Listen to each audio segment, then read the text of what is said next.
I trained to become weaker. The main character has trained diligently from the time he could walk with a singular determination to become stronger. Strength was his greatest dream, his only desire in life, and his singular purpose. While his classmates in primary school played with toys, he did push-ups. While his classmates in middle school watched anime, he did pull-ups. While his classmates in high school talked about girls, he did countless rounds of shadowboxing. The main character constantly trained and constantly fought. While in primary school, he picked fights with high schoolers. While in middle school, he fought real, hardened gangsters, and when he finally reached high school, a platoon of fully armed professional soldiers couldn't even touch him. He reveled in the excitement of the fight, basked in the joy of fighting someone stronger than himself and coming out on top. His singular obsession with strength and his countless hours of training lead him to becoming something inhuman. Now that he stands at the pinnacle of strength, the main character is bored beyond belief. There is no one that can beat him. No one can even land a punch. Neither knives nor bullets affect him. He has finally reached the pinnacle of strength, the only thing he ever dreamed of, but now he feels so incredibly empty inside. Suddenly an idea flashes in his mind. If I wish to feel the excitement of a battle once more, I shouldn't look for a stronger opponent, because there is none. What I should do is train diligently, far more diligently than ever before, but this time, not to become stronger, but to become weaker. With this singular thought, the main character enters university. Chapter 1. The Pinnacle of Perfection. From the earliest flicker of consciousness, Li Wei was not like other children. While his peers chased butterflies and scraped knees on sun-drenched playgrounds, Li Wei's world was a precisely calibrated landscape of sweat, grit, and relentless repetition. His infant hands, instead of grasping for toys, instinctively sought to mimic the precise, deadly angles of a crane's wing or the coiled power of a coiled serpent. This was not a phase. It was an inception. His focus was an unyielding, almost terrifying laser, zeroing in on the singular, all-consuming goal of absolute martial perfection. His childhood home, if it could be called that, was less a haven of familial warmth and more a Spartan training ground. The air was perpetually thick with the scent of liniment and the low hum of exertion. His father, a man whose own martial aspirations had been crushed by injury and circumstance, saw in Li Wei not a son to nurture, but a vessel to fulfill his own unlived dreams. Every waking hour, from the pre-dawn chill to the late-night exhaustion, was dedicated to the rigorous, unforgiving discipline of the ancient arts. Meals were functional, conversation was minimal, and playtime was a foreign concept. Li Wei learned to channel his nascent energy not into laughter, but into the perfecting of a single, devastating punch, his small frame a testament to the immense force contained within. The signs of his prodigious talent were not merely apparent. They were blindingly obvious, like a supernova erupting in the stillness of a desert night.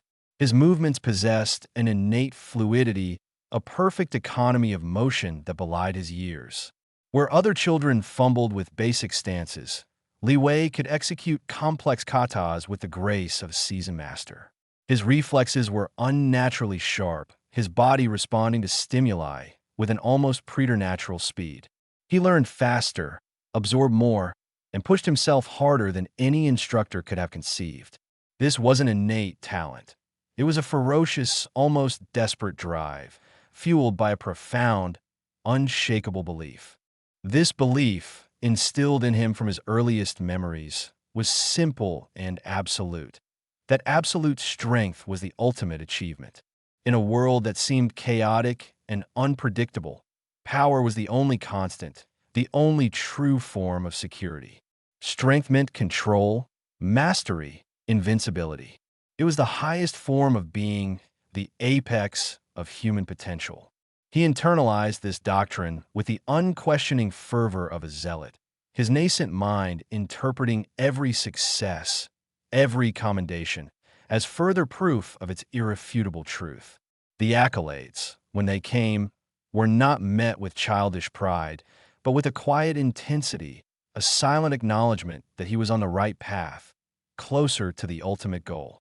The environment surrounding Li Wei was deliberately stark, designed to strip away any frivolous sentimentality. The walls of their training space were bare, devoid of any distractions. The few books available were ancient scrolls detailing forgotten techniques and philosophical treatises on the nature of power. Sleep was rationed, comfort was non-existent, and social interaction beyond the confines of his training was actively discouraged. This isolation was not an oversight. It was a fundamental component of his upbringing. His father understood that true mastery required an almost monastic devotion, a shedding of worldly attachments and distractions. Li Wei learned to find solace not in the warmth of human connection, but in the cold, hard certainty of a perfectly executed technique. He learned to rely on himself, his own discipline, his own unyielding will.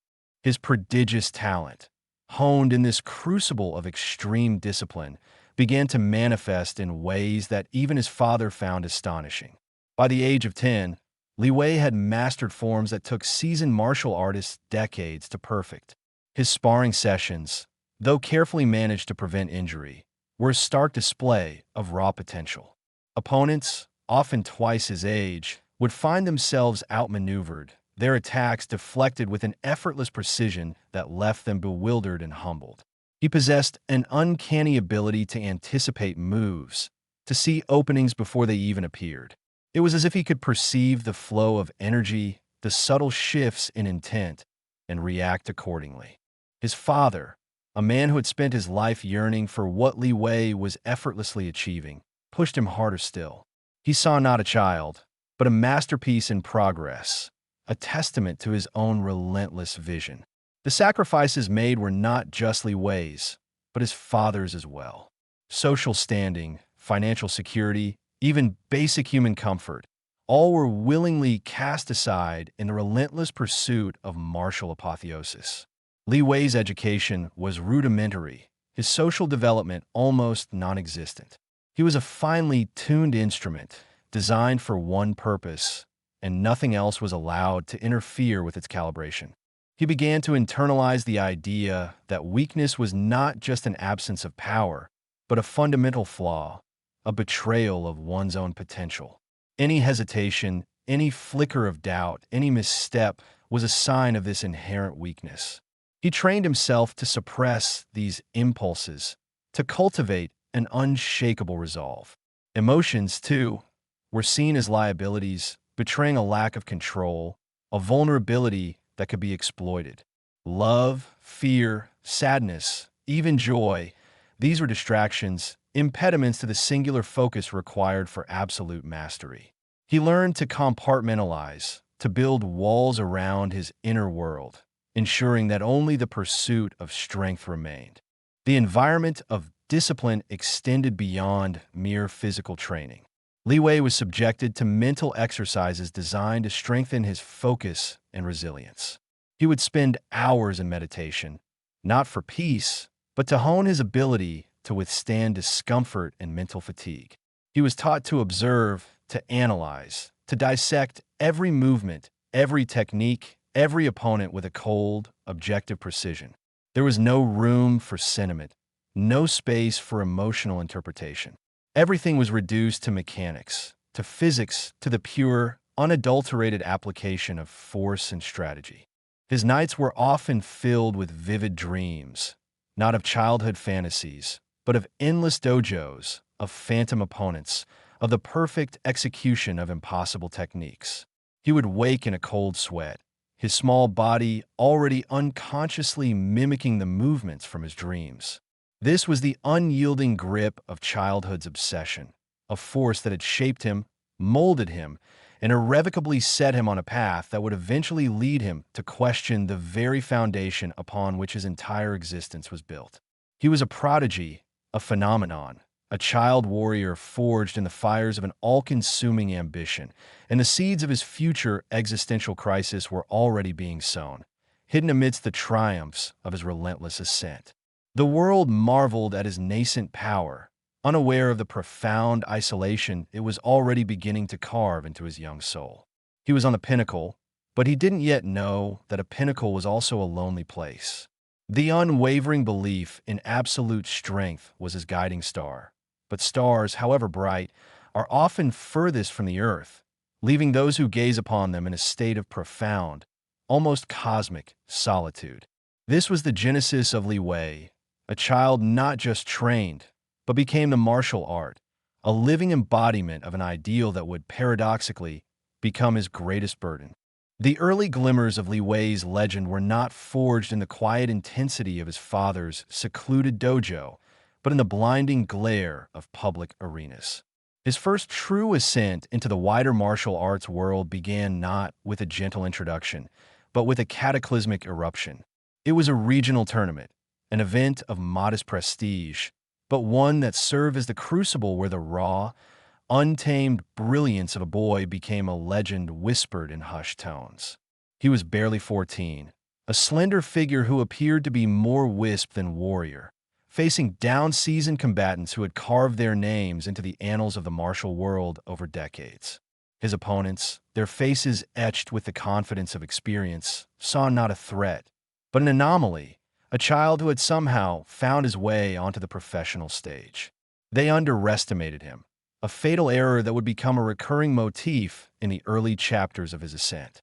His debut was not a gradual unfolding of skill, but a swift, brutal assertion of dominance. The first match was a blur of motion. His opponent, a burly man known for his crushing palm strikes, launched an attack that would have sent lesser men reeling.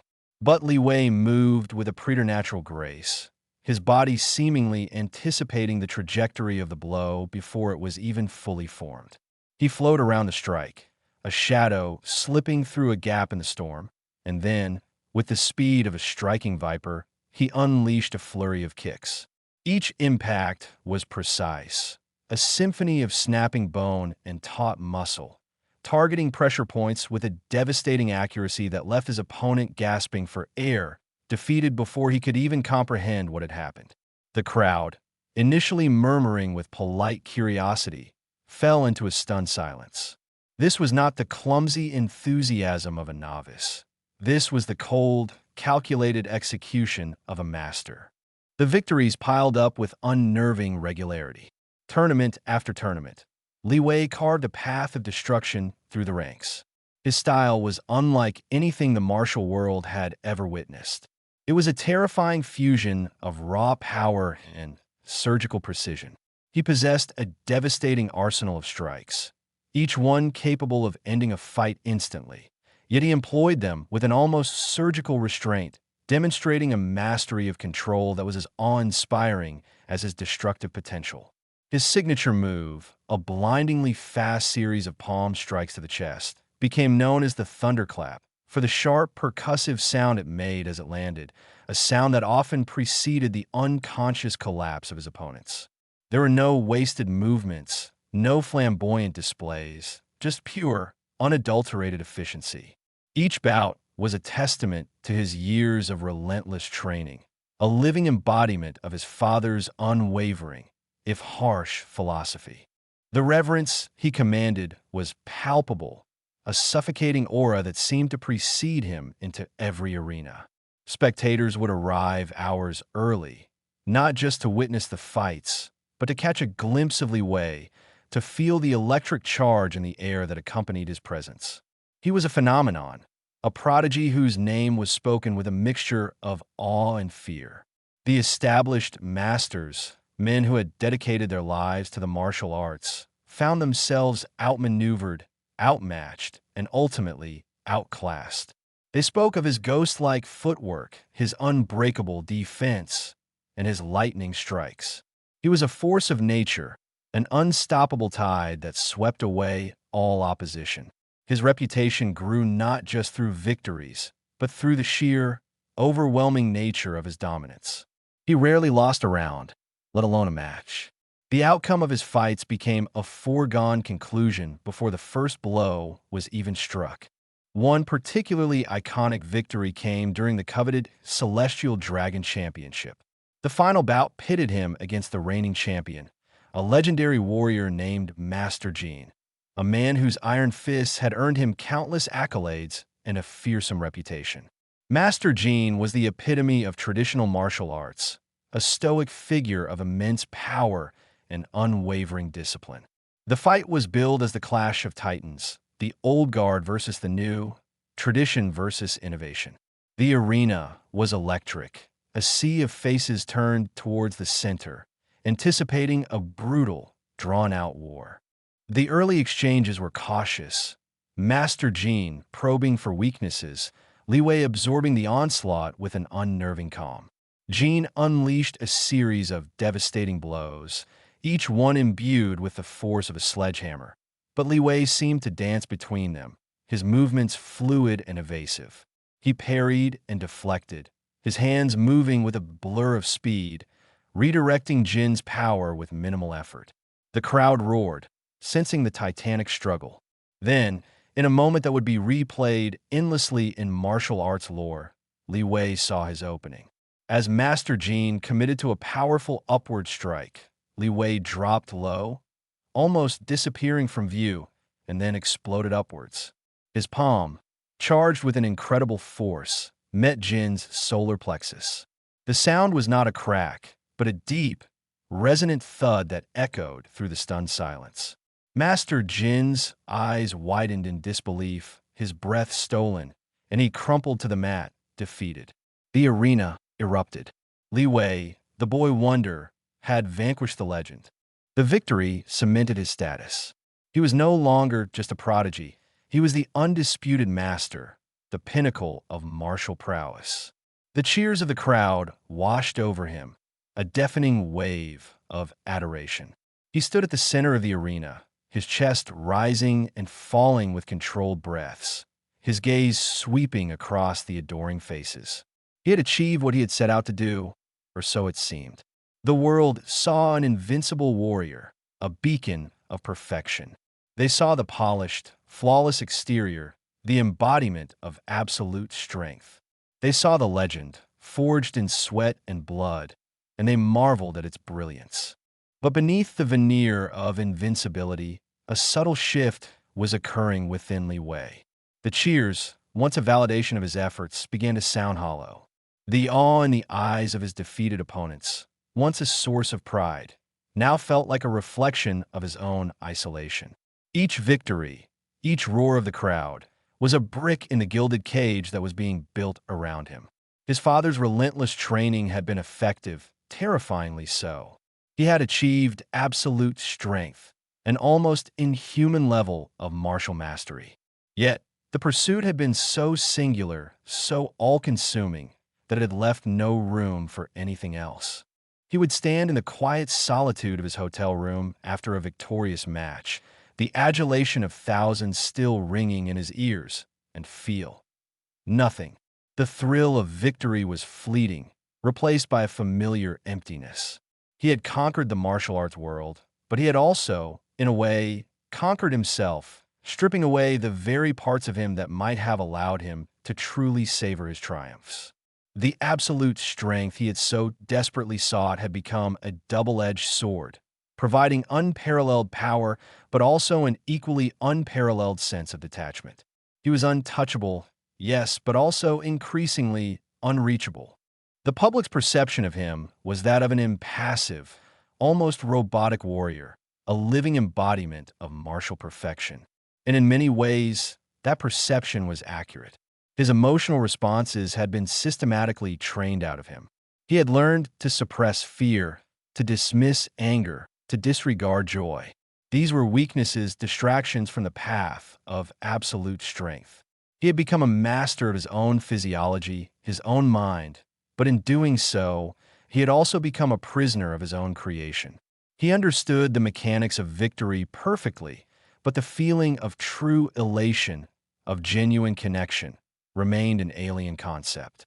His victories were met with a quiet, almost academic satisfaction. He would analyze his performance, identify areas for improvement, and then retreat to his training, perpetually striving for an even more unattainable level of perfection. The world celebrated his strength, his invincibility, but they were blind to the void that was growing within him. The roar of the crowd, meant to elevate him, only served to amplify the silence of his own inner world. He was on the pinnacle, a place of breathtaking beauty and immense power.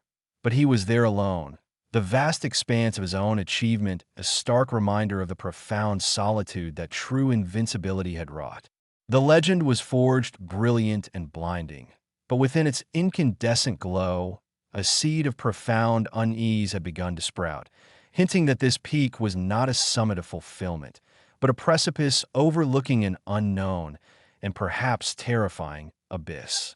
The echo of the crowd, a cacophony of adulation that had once fueled his every move, had transformed into a dull roar, a constant, ambient hum that served only to underscore the profound silence within Li Wei. He stood in the opulent dressing room, the scent of liniment and stale sweat mingling with the faint aroma of expensive cigars from the VIP boxes, yet all he perceived was an immense, cavernous emptiness. The trophy, a gilded testament to his recent victory, felt cold and inert in his hands, a mere trinket devoid of any real meaning. He had achieved perfection, the pinnacle, the very apex of martial accomplishment. But the view from the top was a desolate landscape. His opponents, once formidable adversaries, now regarded him with a mixture of terror and awe that bordered on the superstitious.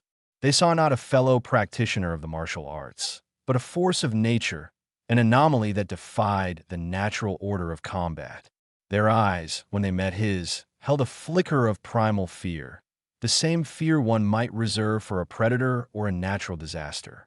There was no respect born of shared struggle, no camaraderie forged in the crucible of competition, only a desperate hope that they might survive the encounter with their dignity, if not their bones, intact. This fear was a barrier, invisible yet impenetrable, separating him from any semblance of genuine human connection within the martial arts community. He could defeat any man, but he could not engage with them. He remembered the look on Master Jin's face, not just the pain of defeat, but a profound bewilderment, as if he had witnessed the impossible. Jin, a man who had dedicated his life to the pursuit of martial excellence, a warrior whose name was synonymous with strength and resilience, had been overcome with an ease that was almost insulting.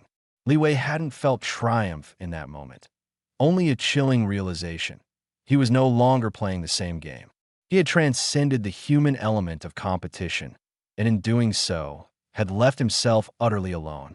The cheers of the crowd, which had once been a validation of his skill, now sounded like the lament of a species mourning its own limitations in the face of his overwhelming superiority. The quiet solitude of his hotel room became his sanctuary and his prison. He would meticulously clean his gear, the ritualistic act a pale imitation of the focus he once found in training. The silence was punctuated only by the distant city sounds, a muted symphony of a world he was no longer truly a part of. He would replay his matches in his mind, not for the thrill of victory, but to analyze the infinitesimal imperfections, the fractions of a second where he could have been faster, more efficient, more perfect. This relentless self-critique, once the engine of his ascent, now felt like a torment, a constant reminder of his inability to ever truly rest or find contentment. He tried, in his own way, to bridge the gap. He would engage in polite conversation with trainers and organizers, offering measured compliments and acknowledging their efforts.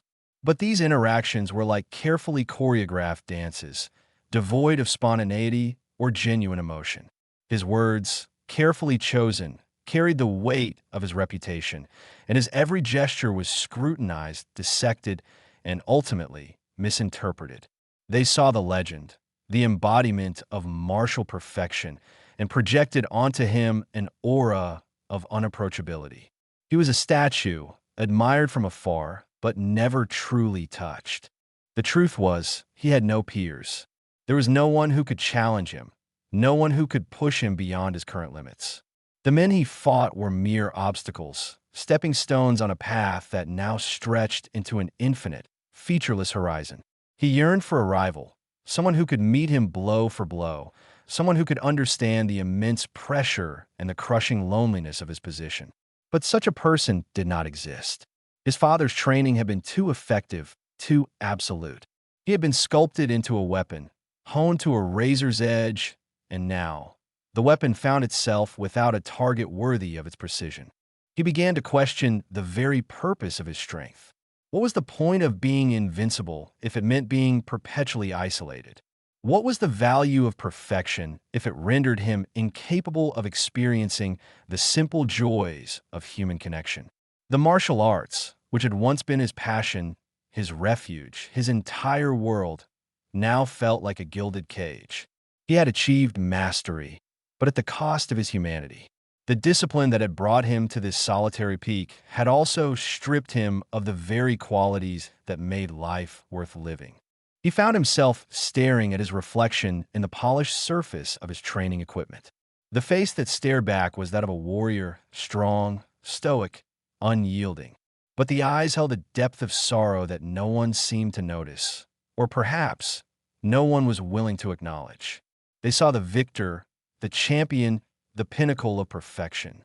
They did not see the man who was slowly drowning in the vast ocean of his own invincibility, a man desperately searching for an anchor in a world where he was the undisputed master of all he surveyed, yet utterly alone. The echoes in the empty arena were not of his victories, but of his profound, unshakable solitude.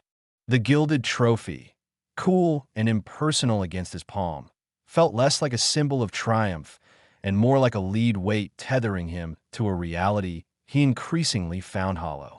Li Wei had achieved what generations of martial artists had only dreamed of: absolute, undeniable perfection in his chosen discipline. Yet, the adulation of the crowds, the hushed reverence of his defeated opponents, the pronouncements of his invincibility, all of it washed over him like the indifferent tide against a solitary rock. There was no elation, no surge of pride, only a profound and gnawing emptiness. His father, the architect of this flawless edifice of martial prowess, had succeeded beyond measure, forging him into a living embodiment of martial ideals. But in doing so, he had inadvertently crafted a masterpiece that existed in a vacuum, admired by all, truly understood by none, least of all by the artist himself. He began to notice the world outside the meticulously controlled bubble of his existence, not as a spectator to his own grandeur, but as an outsider looking in. He saw it in the bustling markets, in the laughter of children chasing pigeons in the park, in the gentle rhythm of ordinary lives. He observed a street vendor, his hands calloused and stained from years of hawking steaming bowls of noodles, engage in a boisterous, good-natured argument with a customer over the exact spice level. The vendor's face, etched with the lines of hard work and perhaps a touch of worry, lit up with genuine mirth. There was an imperfection in the way he gestured, a slight tremor in his voice from shouting orders, a smudge of sauce on his apron. Yet, in that imperfection, Li Wei perceived a raw, unadulterated joy that was utterly absent from his own carefully curated existence. The vendor's life was a tapestry woven with the threads of struggle and simple pleasures, a vibrant, messy, and utterly human experience. Then there was the elderly couple he'd seen on a park bench, their hands gnarled and intertwined, sharing a single, slightly bruised apple. They spoke in soft, aged voices, their conversation punctuated by comfortable silences. A stray dog, ribs showing, nudged at the woman's hand, and she, with a gentle sigh that held no trace of annoyance, broke off a small piece for the animal, her eyes crinkling with affection. Their movements were slow, their smiles perhaps a little toothless, but the connection between them was palpable, a silent testament to shared years, to weathering storms together, to finding solace in each other's imperfect presence. These moments, fleeting and seemingly insignificant, began to etch themselves into Li Wei's consciousness, stark counterpoints to the sterile perfection he embodied. His own days were a cascade of precisely executed movements, of nutritional calculations, of rest periods timed to the minute. His training, once a passionate pursuit, had become a relentless, almost mechanical refinement of already flawless techniques. He would spend hours practicing forms, not to discover new depths of understanding, but to shave off a nanosecond from transition, to achieve an even more imperceptible stillness at the apex of a strike. His father's teachings, once a guiding light, now felt like shackles, binding him to a singular, unyielding path. He had been trained to eradicate weakness, to become an unassailable fortress of strength. But as he observed the resilience found in vulnerability, the beauty in imperfection, he began to wonder if he had, in fact, eradicated the very essence of what made life worth living. He remembered a conversation with one of his father's old sparring partners, a man named Master Jin. Jin, though no longer at his physical peak, possessed a certain warmth, a twinkle in his eye that spoke of a life lived with a wider spectrum of emotions. They had met at a formal banquet celebrating Li Wei's latest victory. Jin, instead of launching into effusive praise, had spoken of his own struggles in his younger days, of the times he had been beaten, humiliated, and how those experiences had taught him more than any victory ever could. He had laughed, a deep, rumbling sound, about a particularly embarrassing defeat involving a runaway chicken in a poorly timed leap.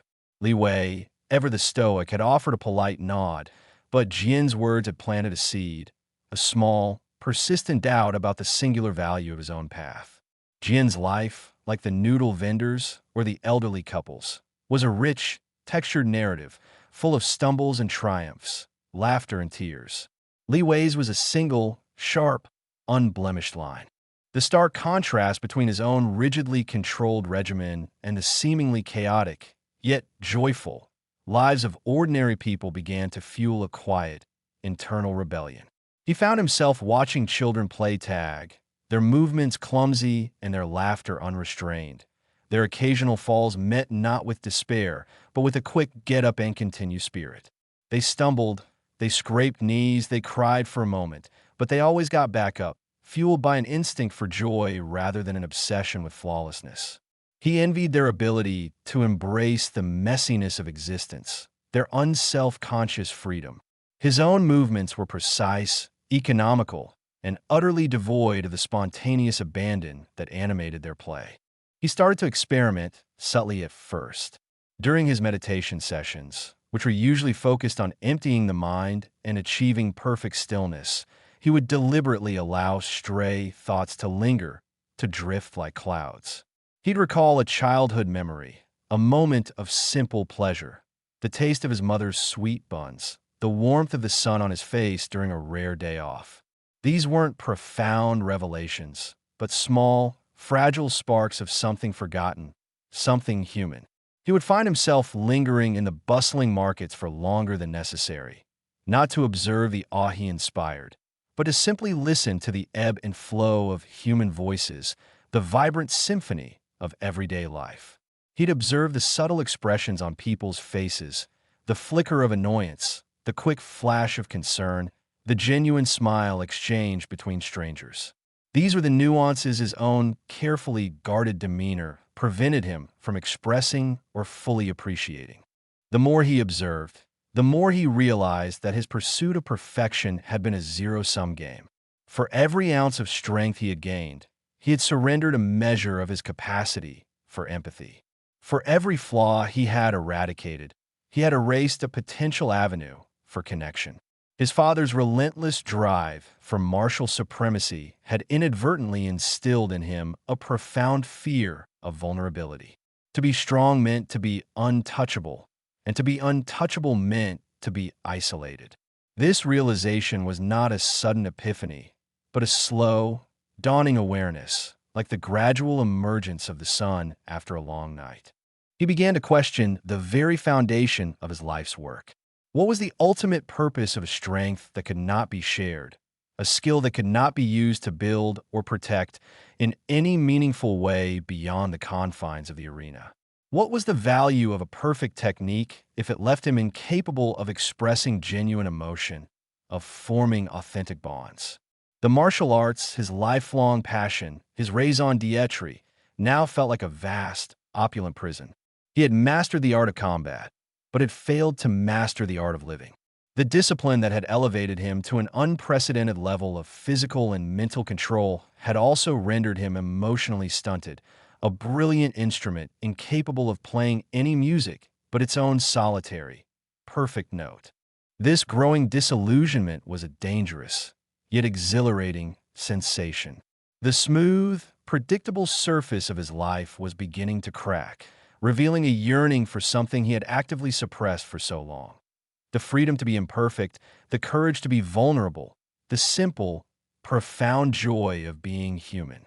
The seeds of dissatisfaction, sown in the sterile soil of his unassailable perfection, were finally beginning to sprout, pushing towards the light of a life he had yet to truly discover.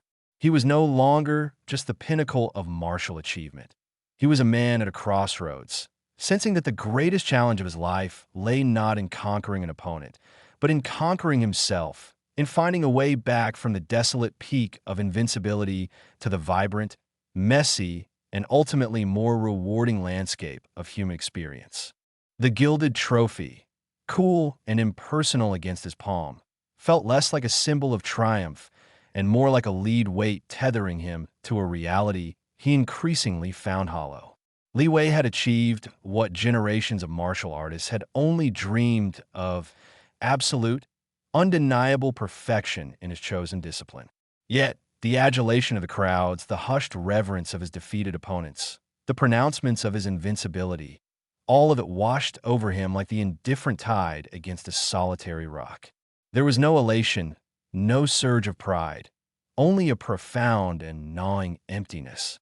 His father, the architect of this flawless edifice of martial prowess, had succeeded beyond measure, forging him into a living embodiment of martial ideals.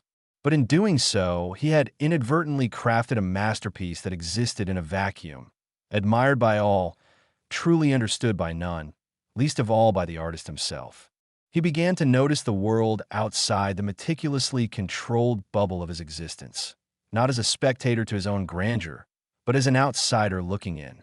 He saw it in the bustling markets, in the laughter of children chasing pigeons in the park, in the gentle rhythm of ordinary lives.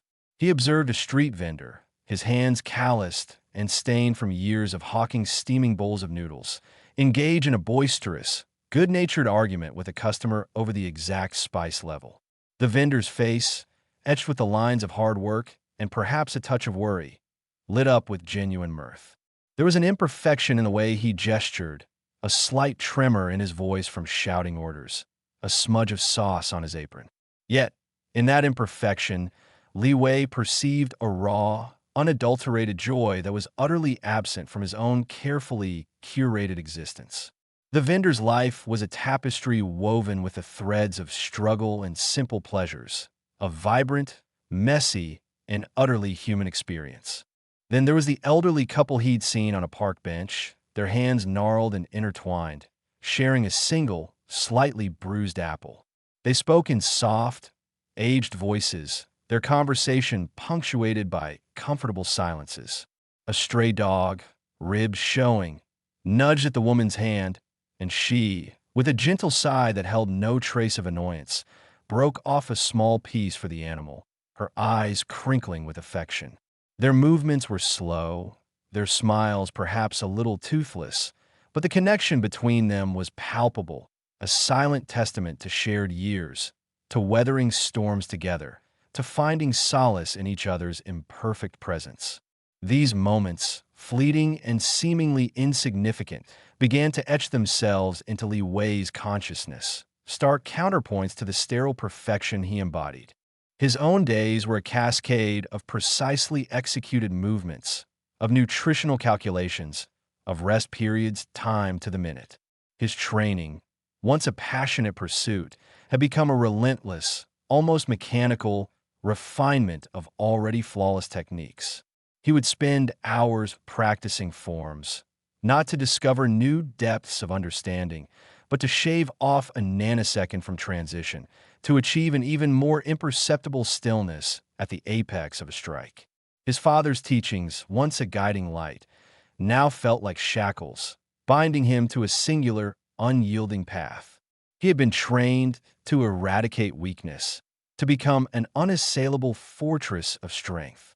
But as he observed the resilience found in vulnerability, the beauty in imperfection, he began to wonder if he had, in fact, eradicated the very essence of what made life worth living. He remembered a conversation with one of his father's old sparring partners, a man named Master Jian. Jian, though no longer at his physical peak, possessed a certain warmth, a twinkle in his eye that spoke of a life lived with a wider spectrum of emotions. They had met at a formal banquet celebrating Li Wei's latest victory. Jian, instead of launching into effusive praise, had spoken of his own struggles in his younger days, of the times he had been beaten, humiliated, and how those experiences had taught him more than any victory ever could. He had laughed, a deep, rumbling sound, about a particularly embarrassing defeat involving a runaway chicken and a poorly timed leap. Li Wei, ever the stoic, had offered a polite nod, but Jian's words had planted a seed, a small, persistent doubt about the singular value of his own path. Jian's life, like the noodle vendors or the elderly couples, was a rich, textured narrative, full of stumbles and triumphs, laughter and tears. Li Wei's was a single, sharp, unblemished line. The stark contrast between his own rigidly controlled regimen and the seemingly chaotic, yet joyful, lives of ordinary people began to fuel a quiet, internal rebellion.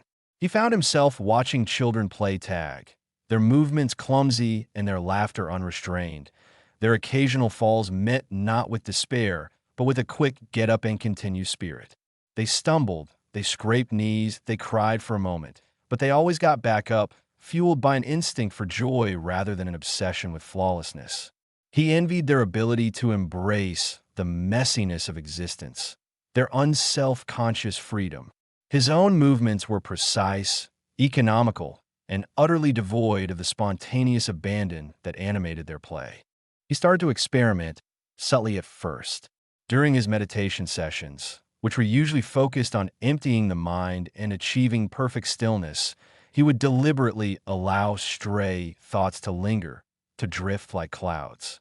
He'd recall a childhood memory, a moment of simple pleasure, the taste of his mother's sweet buns, the warmth of the sun on his face during a rare day off. These weren't profound revelations, but small, fragile sparks of something forgotten, something human. He would find himself lingering in the bustling markets for longer than necessary, not to observe the awe he inspired, but to simply listen to the ebb and flow of human voices, the vibrant symphony of everyday life. He'd observe the subtle expressions on people's faces, the flicker of annoyance, the quick flash of concern, the genuine smile exchanged between strangers. These were the nuances his own carefully guarded demeanor prevented him from expressing or fully appreciating. The more he observed, the more he realized that his pursuit of perfection had been a zero-sum game. For every ounce of strength he had gained, he had surrendered a measure of his capacity for empathy. For every flaw he had eradicated, he had erased a potential avenue for connection. His father's relentless drive for martial supremacy had inadvertently instilled in him a profound fear of vulnerability. To be strong meant to be untouchable, and to be untouchable meant to be isolated. This realization was not a sudden epiphany, but a slow, dawning awareness, like the gradual emergence of the sun after a long night. He began to question the very foundation of his life's work. What was the ultimate purpose of a strength that could not be shared, a skill that could not be used to build or protect in any meaningful way beyond the confines of the arena? What was the value of a perfect technique if it left him incapable of expressing genuine emotion, of forming authentic bonds? The martial arts, his lifelong passion, his raison d'etre, now felt like a vast, opulent prison. He had mastered the art of combat, but had failed to master the art of living. The discipline that had elevated him to an unprecedented level of physical and mental control had also rendered him emotionally stunted, a brilliant instrument incapable of playing any music but its own solitary, perfect note. This growing disillusionment was a dangerous, yet exhilarating, sensation. The smooth, predictable surface of his life was beginning to crack, revealing a yearning for something he had actively suppressed for so long. The freedom to be imperfect, the courage to be vulnerable, the simple, profound joy of being human. The seeds of dissatisfaction, sown in the sterile soil of his unassailable perfection, were finally beginning to sprout, pushing towards the light of a life he had yet to truly discover. He was no longer just the pinnacle of martial achievement. He was a man at a crossroads, sensing that the greatest challenge of his life lay not in conquering an opponent, but in conquering himself, in finding a way back from the desolate peak of invincibility to the vibrant, messy, and ultimately more rewarding landscape of human experience. It was in this crucible of existential ennui that the unthinkable began to take root. Not a desire for greater power, nor a yearning for more accolades, but something far more radical, far more contrary to everything he had ever been trained to be. Li Wei found himself contemplating the idea of weakness, not as a transient state, a temporary lapse in discipline, but as a deliberate aspiration. It was an idea so alien, so counterintuitive, that it initially felt like a form of self-betrayal. He had spent his entire existence striving for the opposite, dedicating every waking hour to the eradication of any perceived flaw, any hint of frailty. To even entertain the notion of seeking weakness was, in essence, to negate his life's work. Yet, the more he observed the world around him, the more this nascent paradox began to make a strange kind of sense. He saw that the noodle vendor, with his calloused hands and his boisterous arguments, possessed a vitality that Li Wei utterly lacked. The vendor's perceived weaknesses, his rough edges, his occasional loudness, were the very things that made him accessible, relatable, alive. His imperfections were not flaws to be corrected, but the very texture of his being, the source of his genuine interactions. Li Wei, in contrast, was a polished stone, smooth and impenetrable, reflecting light but offering no warmth, no purchase for connection. He began to frame this desire not as a surrender to defeat, but as a philosophical rebellion. If perfection was a gilded cage, then perhaps weakness was the key to unlocking the door. He started to conceptualize weakness not as an absence of physical or mental fortitude, but as an opening, a space that allowed for the inflow of experience, for the messy, unpredictable beauty of being human. He envisioned it as a form of conscious vulnerability, a deliberate choice to step down from the pedestal of invincibility and onto the uncertain ground of shared humanity. He mused that true strength, the kind that fostered connection and allowed for genuine emotional resonance, might not lie in the ability to dominate, but in the capacity to be affected, to be moved, to be, in a word, vulnerable. This was a profound departure from the teachings of his father, where strength was the ultimate virtue, the sole measure of a man's worth. His father had always spoken of the warrior's spirit as an unyielding shield, a force that repelled all external threats, all internal doubts. But Li Wei was beginning to suspect that this shield, while effective in combat, also served to block out the very essence of life. He recalled Master Jian's words about how his defeats had taught him more than his victories. Jian had been physically weaker than Li Wei, his movements less precise, his power less absolute. Yet, Jian possessed a richness of experience, a depth of character that Li Wei felt was entirely absent from himself. Jian's imperfections were not liabilities. They were the fertile ground from which his wisdom and his warmth had grown. The idea of deliberately seeking to become weaker was, in its own way, an act of supreme discipline. It required a level of self-awareness and introspective courage that was perhaps even more daunting than mastering the most complex martial forms. It meant confronting the deeply ingrained conditioning that equated strength with worth and weakness with failure. It meant actively resisting the very instincts that had propelled him to the pinnacle of his profession. He began to ask himself, what if the ultimate mastery was not in perfecting one's own abilities, but in understanding and embracing the shared vulnerabilities of all beings? What if the true path to enlightenment wasn't through absolute control, but through a willing surrender to the beautiful, chaotic dance of imperfection? This contemplation wasn't a fleeting thought.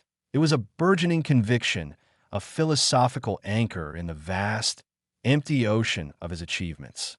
He started to imagine what this path might entail. It wouldn't be about forgetting his martial arts skills, but about recontextualizing them, about wielding them with a different intent. Perhaps, he thought, he could use his strength not to defeat, but to protect in a more nuanced way, to build rather than to break. Perhaps he could learn to harness his perfect technique, not to strike with devastating force, but to offer a gentle, guiding hand. The desire to become weaker was, paradoxically, born from an intense longing for a richer, more authentic existence. It was a yearning for the subtle shades of human emotion, for the unplanned moments of connection, for the simple, unadorned joy of simply being. He realized that his perfection had been a form of isolation, a meticulously constructed wall separating him from the vibrant tapestry of human experience. To desire weakness was to desire to dismantle that wall, to invite the world in all its glorious, imperfect messiness. This unconventional aspiration, so antithetical to his entire life's trajectory, was rapidly becoming the driving force behind his next, and perhaps most improbable, chapter. He was no longer content to be a flawless statue. He was beginning to yearn for the unpredictable, dynamic pulse of a beating heart. Chapter 2. The Art of Underachievement. The polished surface of his life, once a source of pride, now felt like a suffocating mirror. Li Wei understood that true transformation required more than a shift in perspective. It demanded a radical unmaking. He couldn't simply think himself into a new existence. He had to actively dismantle the old one, piece by painstaking piece. The legend of Li Wei, the invincible warrior, the pinnacle of martial perfection, had to be meticulously retired, not with fanfare, but with an almost surgical excision. He envisioned it as a strategic retreat, a tactical withdrawal from the battlefield of his own fame, allowing him to regroup and, more importantly, to forget. His father's legacy, a gilded cage of expectation and achievement, was the first to be meticulously dismantled. The countless hours spent honing his physique, the rigorous discipline that had sculpted him into a weapon of unimaginable precision, would have to be deliberately undone. It wasn't about succumbing to laziness, but about a conscious cultivation of the ordinary, a cultivation of the overlooked. He began by subtly altering his dietary regimen. The precisely measured portions of lean protein and nutrient-dense vegetables were gradually replaced with more varied, less optimized fare. He allowed himself to indulge in the simple, unrefined pleasure of a greasy noodle dish from a street cart, the kind he had previously dismissed as mere sustenance for the masses. He savored the texture, the unpretentious flavor, the subtle indigestion that followed, a physical reminder that he was no longer operating on a plane of pure, optimized efficiency. The rigorous training schedule, once the bedrock of his existence, was equally subjected to a systematic deconstruction. He didn't cease to move his body, for movement was as inherent to him as breathing. Instead, he began to move differently. The explosive power, the blinding speed, the razor-sharp precision, all were consciously softened, rounded, made less impactful. He practiced his forms not with the goal of enhancing their lethal efficiency, but with the intent of introducing a subtle lack of crispness, a fractional hesitation in his transitions. He began to mimic the gait of ordinary people, the slight sway in their walk, the occasional awkwardness of their movements. He observed them in the crowded marketplaces, noting how they navigated space with a certain unawareness, a lack of the hypervigilance that had become his second nature. He would practice walking with a slight slump in his shoulders, his gaze no longer sweeping the environment for threats, but resting on mundane details.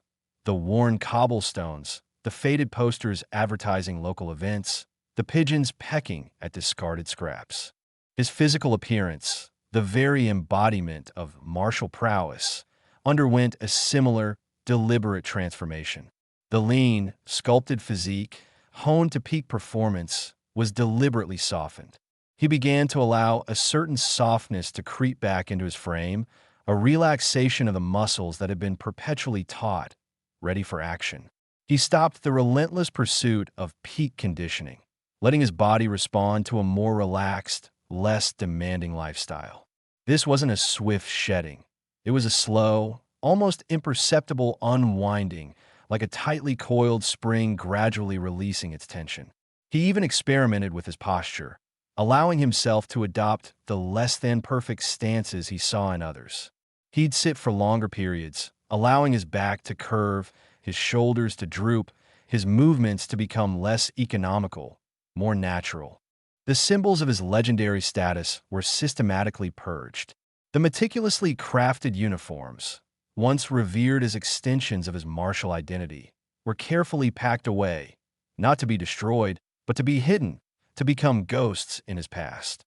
The gleaming trophies, the awards, the testimonials of his unparalleled skill, all were relegated to the deepest recesses of storage, out of sight, out of mind. He even began to alter his grooming habits. The precise, clean-shaven look that emphasized his sharp features was replaced with a more casual approach. He allowed stubble to appear, occasionally forgetting to shave for a day or two, a small act of defiance against the meticulous self-presentation that had defined him. He also began to let his hair grow slightly longer, less styled, more prone to falling across his brow, a physical manifestation of his diminishing emphasis on outward perfection.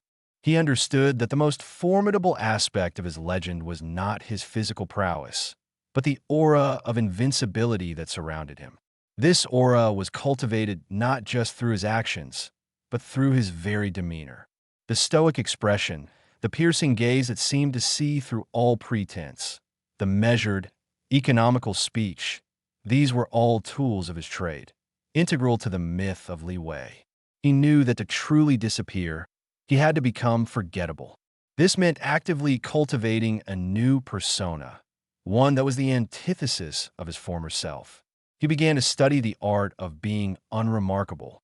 He observed individuals who blended seamlessly into crowds, those whose presence was a gentle hum rather than a resonant chord. He paid attention to their conversational patterns, their hesitant gestures, their tendency to defer rather than to lead. He crafted a new name for himself, a name devoid of grandeur, a name that sounded utterly commonplace. Wang, he decided, a surname so ubiquitous it was practically invisible. And for a given name, something simple, unadorned, Kai. Wang Kai. It sounded like 1,000 other men who toiled in the city, who lived and died without leaving a ripple. He practiced saying it, the syllables feeling foreign yet liberating on his tongue. He rehearsed his new backstory, a fabrication woven from the threads of ordinary lives. He was a former clerk from a distant town, seeking new opportunities, eager to leave his past behind, a vague, uninteresting past that offered no hooks for further inquiry. His movements, once fluid and precise, became intentionally hesitant. When ordering food, he would take a moment longer to decide, feigning indecision. He would ask clarifying questions about mundane details, drawing out simple transactions, making himself just a little bit more inconvenient. He practiced a slight awkwardness in social interactions, a subtle fumbling with his change, a tendency to look down when speaking to authority figures. It was a performance, yes, but a performance designed to elicit no attention, no admiration, no fear. It was the ultimate acting challenge, to play the part of someone utterly unremarkable, to disappear within the fabric of everyday life. He even began to modify his vocal patterns. The resonant, clear tone that carried authority and precision was replaced with a softer, slightly less certain delivery. He practiced modulating his voice, allowing it to sometimes waver, to sometimes trail off, to convey a sense of mild uncertainty. He studied the cadence of everyday conversation, the ums and ahs, the casual pauses, the less formal sentence structures. He learned to ask questions that were perhaps a little too simple, to offer opinions that were bland and uncontroversial.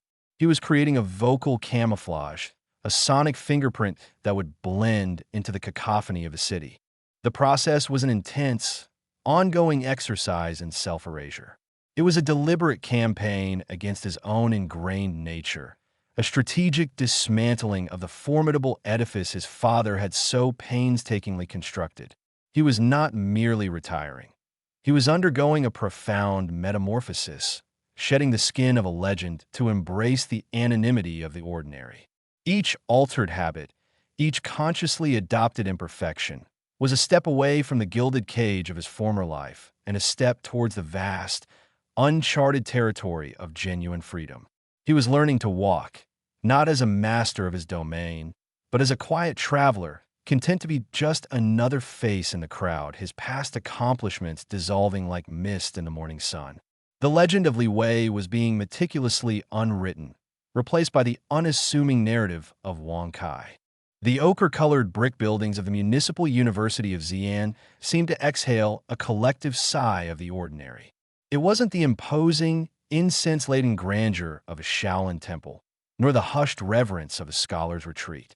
Instead, it was a sprawling, utilitarian campus, a mosaic of lecture halls, drab dormitories, and manicured lawns perpetually dotted with students engaged in the vital, yet utterly unremarkable, business of existing. This was the chosen arena for Li Wei's self-imposed exile. The crucible where the legend of Li Wei would be meticulously melted down and recast as Wang Kai. He navigated the throngs of students with a practiced, yet subtly flawed, gait. The effortless grace that had once been his signature was now overlaid with a deliberate, almost imperceptible clumsiness. His shoulders, no longer squared with the predatory alertness of a seasoned warrior, carried a slight slump, as if burdened by the weight of textbooks rather than the expectation of victory.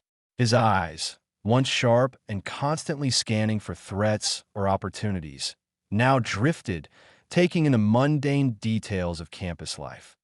The scuff marks on the linoleum floors, the faded posters advertising student elections, the earnest, slightly bewildered expressions on the faces of freshmen. He was a phantom observer, a ghost of a warrior walking amongst the living, striving for the ultimate invisibility. His chosen major was yet another brick in the wall of his anonymity. He had bypassed the obvious physical education, kinesiology, anything that might even remotely hint at his past. Instead, he had chosen comparative literature. The prospect of dissecting ancient texts, of plumbing the depths of human emotion and narrative through the lens of language, offered a profound departure from the visceral, kinetic world he had inhabited. It was a discipline of abstraction, of intellectual pursuit divorced from the physical realm, and that appealed to him immensely. He imagined himself lost in the labyrinth of semiotics, the intricate dance of signifiers and signifieds, a world where a perfectly executed leg sweep held no more weight than a misplaced comma. The administrative office where he completed his enrollment was a study in bureaucratic tedium. The air was thick with the scent of stale coffee and overworked photocopiers. The registrar, a stout woman with spectacles perched precariously on her nose, barely glanced at his fabricated documents, her fingers flying across the keyboard with practiced indifference. Li Wei, or rather, Wang Kai, answered her perfunctory questions with a carefully modulated voice, pitched just low enough to avoid attracting attention, laced with just enough hesitancy to suggest mild uncertainty. He asked about the university's library hours, the nearest laundromat, the most affordable place to buy instant noodles. These were the inquiries of a student, a normal student, adrift in the currents of academic life. He found his assigned dormitory room, a cramped space furnished with a single bed, a desk, and a wardrobe that smelled faintly of mildew. His roommate, a lanky young man named Chun, was already engrossed in a video game, his thumbs a blur of motion. Chen offered a perfunctory nod and a mumbled greeting, his attention rapidly returning to the digital battlefield on his screen. Li Wei, Wang Kai, unpacked his meager belongings, carefully placing the worn clothes he had chosen for his new life on the rudimentary shelves. There were no gleaming uniforms, no meticulously maintained training equipment, just the everyday accoutrements of an ordinary existence. The campus itself was a vibrant ecosystem of the unremarkable. Students clustered in small groups, their conversations a low hum of gossip, lecture notes, and weekend plans. The aroma of street food wafted from vendors lining the periphery of the campus, a symphony of fried dough, spiced meats, and sweet pastries. Li Wei observed them all, not with the calculating eye of a strategist, but with the detached curiosity of an anthropologist studying an alien species.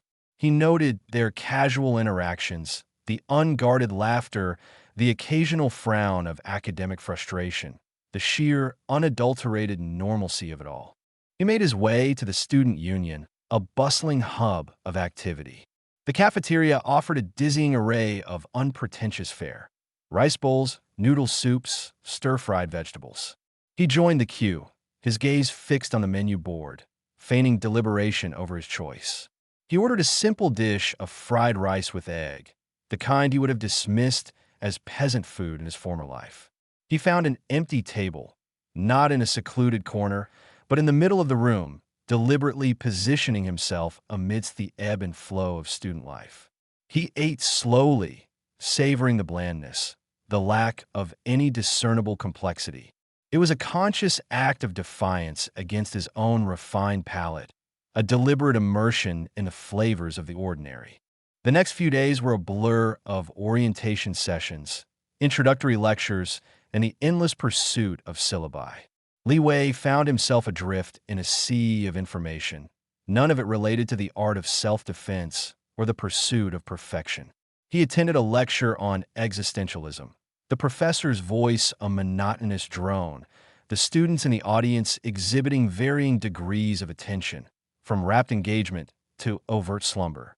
He found himself surprisingly captivated, not by the philosophical concepts themselves, but by the sheer ordinariness of the experience. The scratching of pens, the occasional cough, the rustle of paper.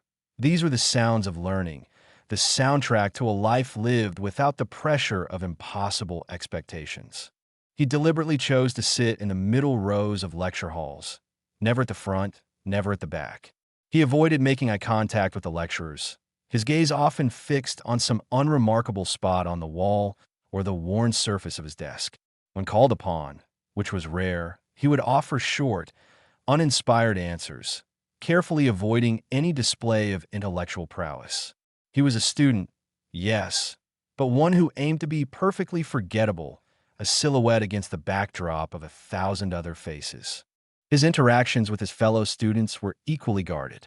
He offered polite, brief responses to their attempts at conversation, never initiating contact, never revealing anything personal. He was the quiet one, the one who kept to himself, the one who would likely fade into the background of their memories. He observed their social dynamics, their jockeying for position, their petty dramas, and found a strange fascination in their earnestness. They were striving, yes, but their aspirations were rooted in the tangible. Good grades, campus romances, future careers. Their battles were fought not with fists and feet, but with essays and exams. He made a point of participating in campus activities that offered no discernible advantage or prestige. He joined a photography club, not to capture images of breathtaking landscapes or compelling portraits, but to take pictures of cracked pavement and discarded soda cans. He volunteered at the campus soup kitchen, not out of a desire for altruism, but for the sheer mundanity of the task, the repetitive nature of ladling soup and wiping tables. Each such act was a deliberate step away from the extraordinary, a conscious embrace of the commonplace. The university, with its sprawling grounds and anonymous crowds, was the perfect stage for his metamorphosis.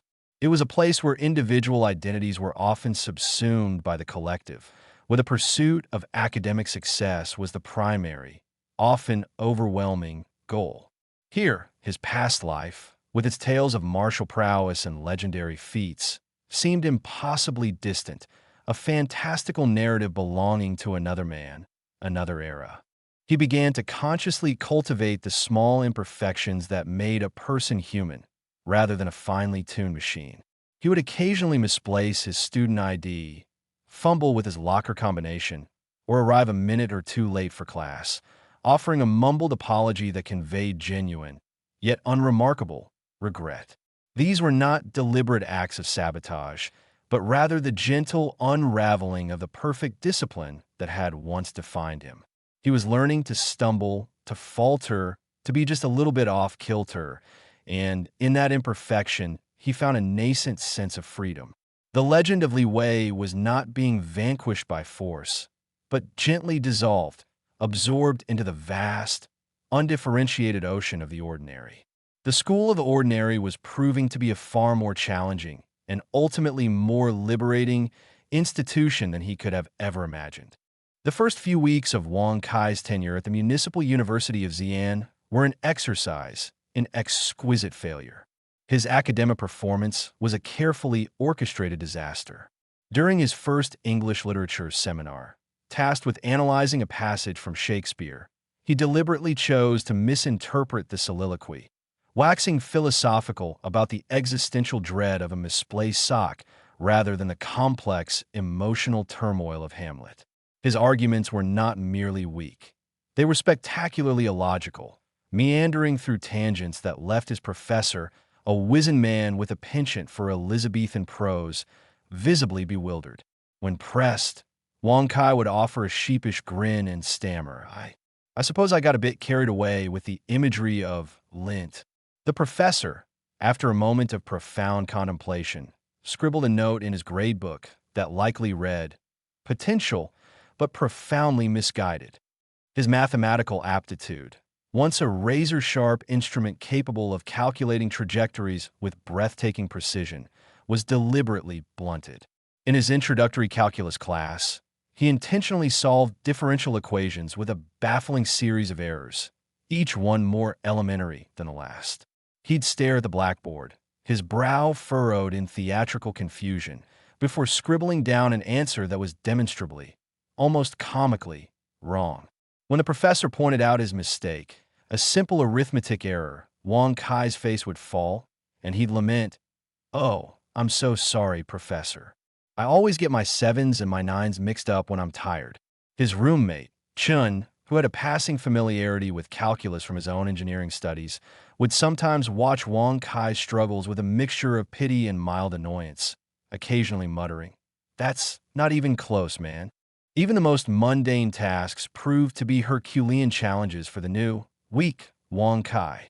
Navigating the bustling cafeteria line became a test of his ability to project an aura of utter ineptitude. He'd approach the counter, then hesitate, his eyes darting between the various steaming dishes as if making a decision of earth-shattering importance.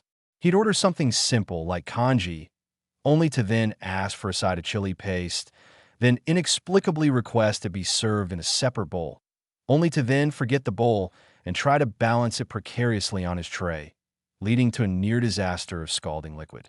On one occasion, he attempted to pay for his meal with a handful of loose change, painstakingly counting out coins with a concentration usually reserved for defusing a bomb, only to realize he was short by a few fun, his face flushing with a mortified apology. The cashier, a young woman with a weary sigh, would often just wave him through, seemingly accustomed to his bumbling. His physical coordination, once honed to a level of near superhuman precision, was now a carefully cultivated mess. He'd walk through crowded hallways, deliberately misjudging the space between himself and others, resulting in a series of awkward near collisions and apologies. He'd stumble on flat surfaces, his foot catching on invisible obstacles, forcing him to flail his arms wildly to regain balance, often knocking over a passing student stack of books or a conveniently placed potted plant. He'd trip on the steps leading to his dormitory, eliciting concerned murmurs from onlookers, and then would stand up, brushing off his knees with an exaggerated grimace, as if the fall had been a truly agonizing ordeal. These were not the graceful stumbles of someone truly uncoordinated, but rather the exaggerated, almost theatrical, movements of someone playing a part. Yet, the ghost of Li Wei, the disciplined warrior, refused to be entirely exorcised. His innate intelligence and ingrained reflexes would, at the most inopportune moments, threaten to shatter the illusion of weakness. In a group project for his sociology class, tasked with analyzing social stratification, Wang Kai, despite his intentional misinterpretations of basic sociological concepts, found himself instinctively formulating an argument that was not only insightful, but also remarkably prescient, cutting through the simplistic theories of his peers with an almost surgical precision.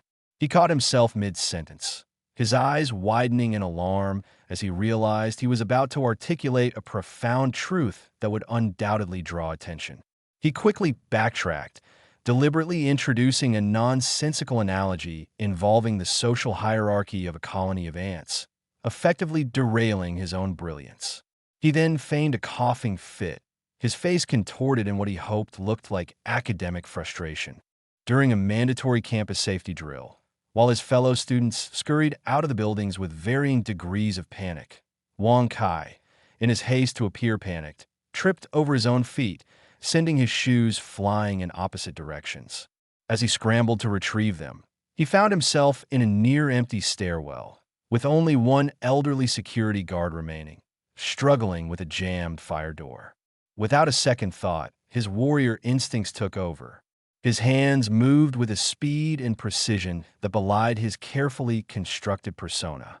He assessed the jammed mechanism, applied a precise amount of force at a specific angle, and with a sharp, controlled movement, the door sprang open.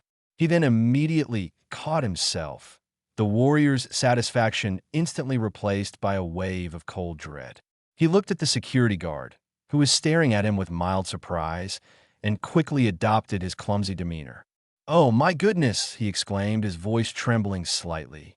I just happened to pull it, and it had opened. What a coincidence, right?" He then proceeded to trip down the last few steps, narrowly avoiding a collision with a mop bucket. These near misses became a constant source of internal conflict, a subtle, often humorous, battle waged within the confines of his ordinary existence. He'd find himself in the library, researching a particularly obscure philosophical text for his literature class, and his mind, unbidden, would start to analyze the structural integrity of the shelves, the optimal angle for light distribution, the potential weaknesses in the building's foundation. He'd have to physically shake his head to dislodge these intrusive thoughts, reminding himself, focus on the lint. His attempts to appear unintelligent in conversations were equally fraught with peril. When engaging with his dorm mates, who often discussed the latest video games or sports scores, Wang Kai would deliberately feign ignorance.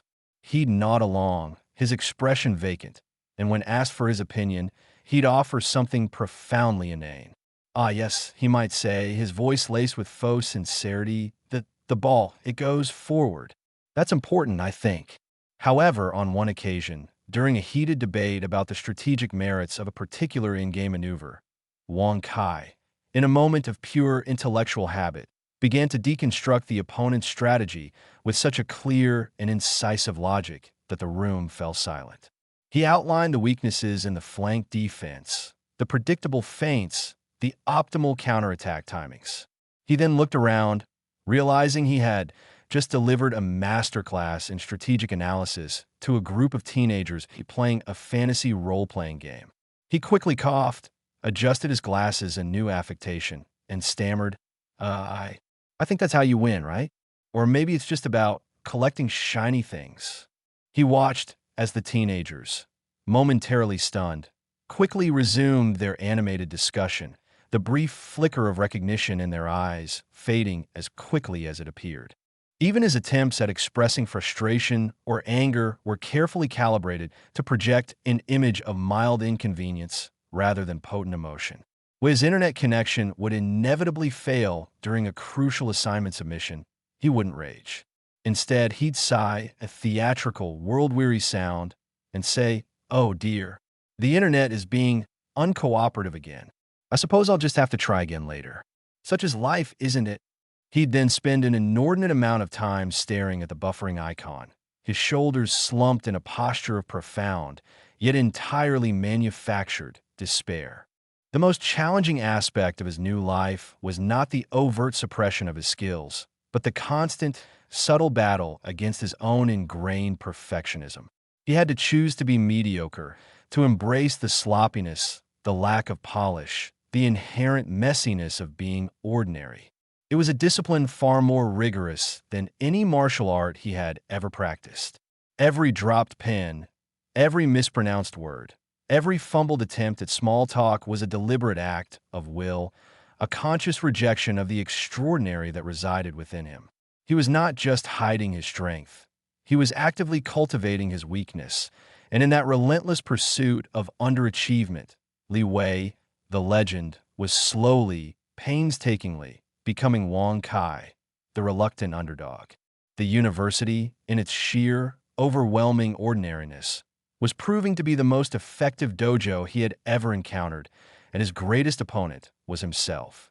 The meticulously crafted facade of ineptitude that Wang Kai had painstakingly erected began to show cracks, not from external pressure, but from the sheer, stubborn refusal of his ingrained capabilities to remain dormant. It was as if his very essence, honed through years of rigorous training, was a spring coiled too tightly, prone to sudden, unbidden releases. These releases, thankfully, were rarely dramatic explosions of skill, but rather subtle, almost apologetic, tremors that nonetheless caused ripples of bewilderment amongst his bewildered peers. The cafeteria, a daily arena for his performance of mild incompetence, provided an early stage for these unintended displays. One blustery afternoon, as he was navigating the crowded space with his usual carefully exaggerated wobble, a tray laden with steaming bowls of noodles and broth slipped from the hands of a harried student at the next table. Time seemed to dilate for Wang Kai. His eyes, momentarily losing their characteristic unfocused haze, locked onto the trajectory of the falling dishes. Before his conscious mind could even register the impending disaster, his left hand shot out, not with a deliberate, trained precision, but with an almost involuntary twitch. His fingers, acting with a speed that defied his carefully cultivated clumsiness, intercepted the tumbling tray just inches from the floor. The noodles, the broth, the various condiments remained miraculously contained, not a drop spilled, not a bowl cracked. He held the tray, his arm extended, his expression a mask of mild surprise, as if he'd merely stumbled and somehow managed to break his fall with an improbable appendage. The student, a burly young man whose initial frustration had morphed into sheer disbelief, stared first at the miraculously saved meal, then at Wang Kai, who was now sheepishly offering the tray back. "Oh, Wang Kai stammered, his voice imbued with a newfound awkwardness. I think that might be yours." It looked like it was going on an adventure. The burly student, speechless, took the tray, muttering a bewildered thanks, his eyes lingering on Wang Kai's seemingly unassuming form. A small knot of onlookers, who had witnessed the near catastrophe, exchanged glances. They'd seen Wang Kai trip over his own shoelaces just minutes before. How could this same person have performed such an improbable feat of coordination? It was as if he possessed two entirely different operating systems, one running on perpetual confusion, the other on something else entirely. These incidents, however, were not confined to the cafeteria. The library, a sanctuary of quiet contemplation, became another unexpected stage. Wang Kai, ostensibly engrossed in a dense tome of ancient philosophy, found his peripheral vision registering a slight tremor in the towering shelves directly above a young woman engrossed in her studies. His mind, accustomed to analyzing structural integrity and potential points of failure, immediately assessed the situation. A poorly secured ledger, dislodged by a careless librarian, was slowly, inexorably tilting forward. The young woman, her nose buried in her textbook, was directly in its path. Again, the reflexes, honed by years of discipline, took over before conscious thought could intervene. A swift, almost imperceptible movement of his foot, A precise nudge against the leg of the table beside him sent a faint vibration through the floor. It was just enough.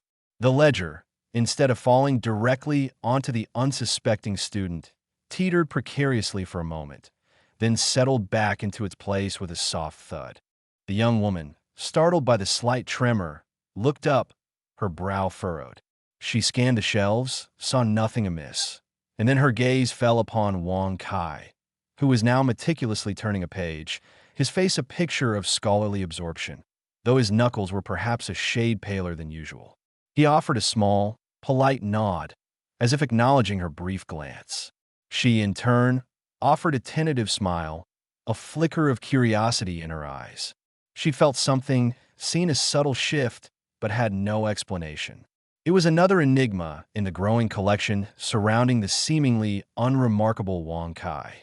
Even the rudimentary social dynamics of dormitory life proved to be a fertile ground for these accidental displays.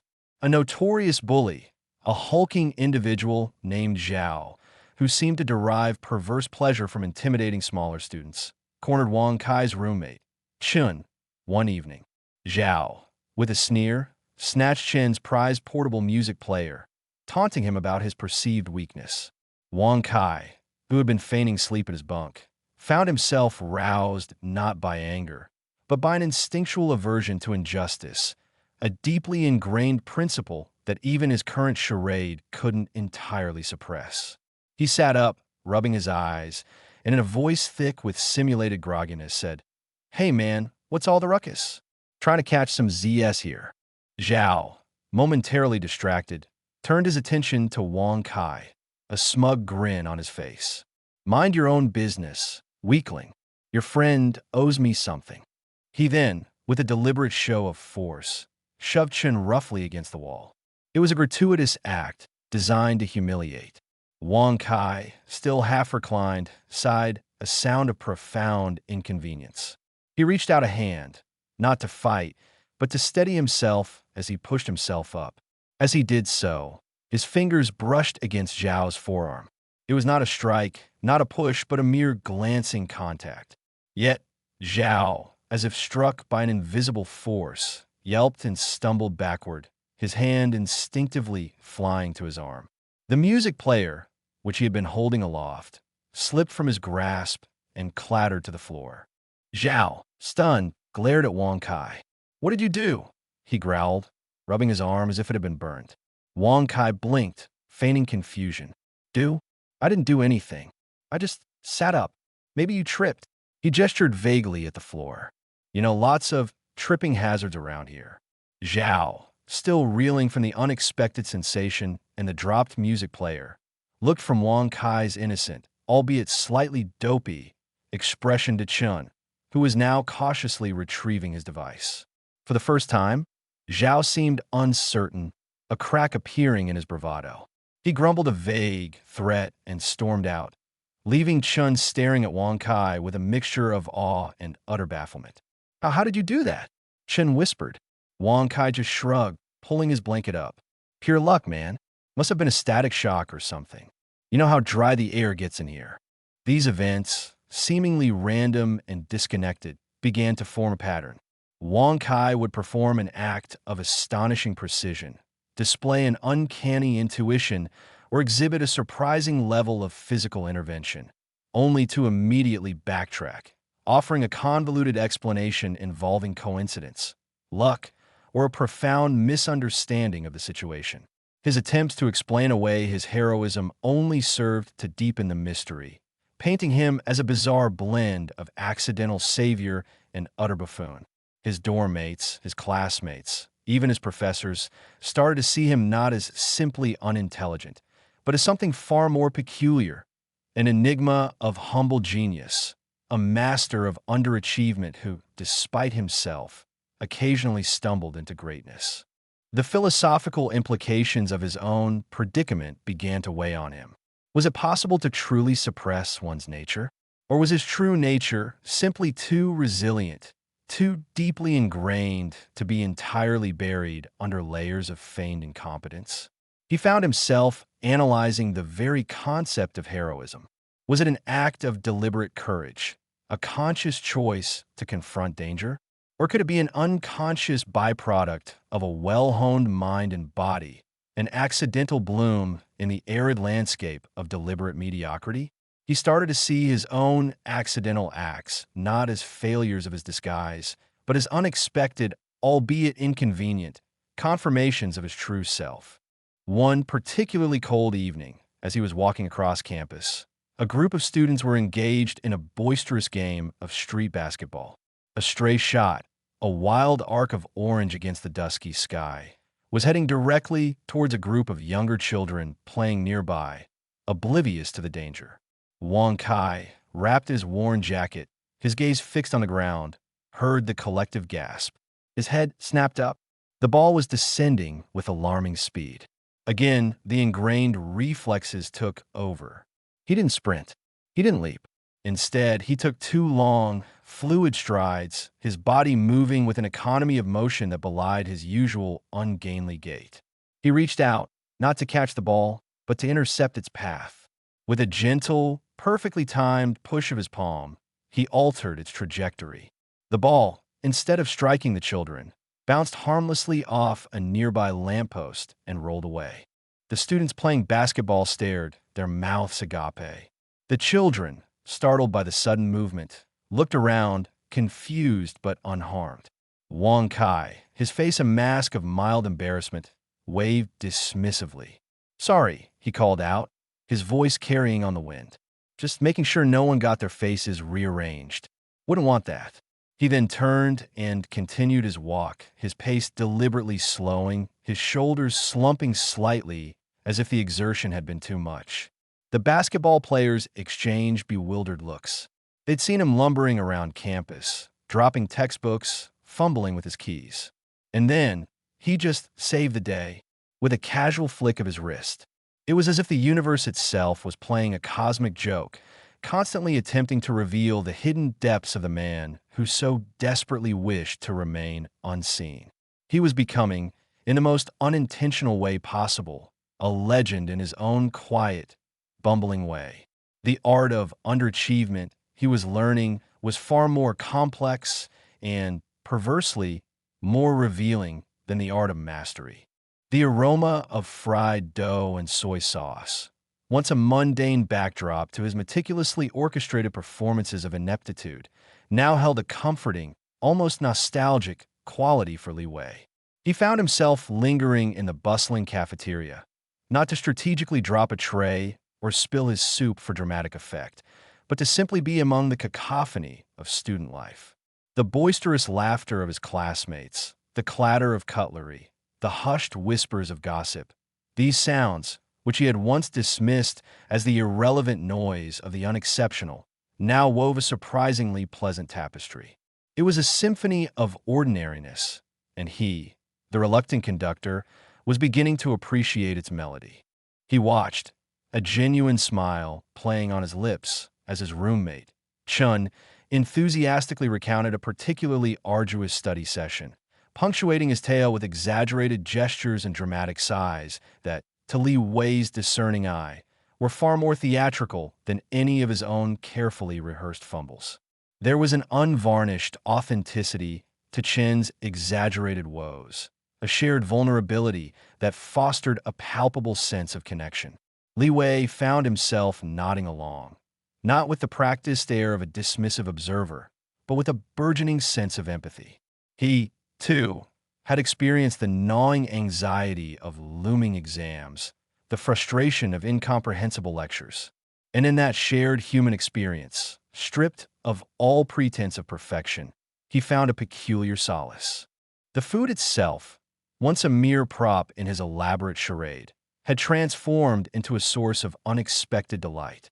The simple, unpretentious fare, a steaming bowl of noodles, a plate of stir-fried vegetables, a piece of steamed bao, tasted richer, more satisfying than any of the exquisite, palate-challenging dishes he had been accustomed to. This wasn't the culinary art designed to impress or intimidate. It was food made with the intention of nourishment, of simple sustenance. He savored the texture of the slightly chewy noodles, the satisfying crunch of fresh greens, the fluffy lightness of the bow.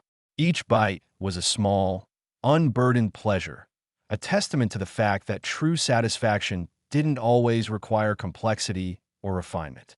It was an almost scandalous revelation that the ordinary could be, in its own quiet way, extraordinary. This newfound appreciation extended to the very act of interacting with his peers.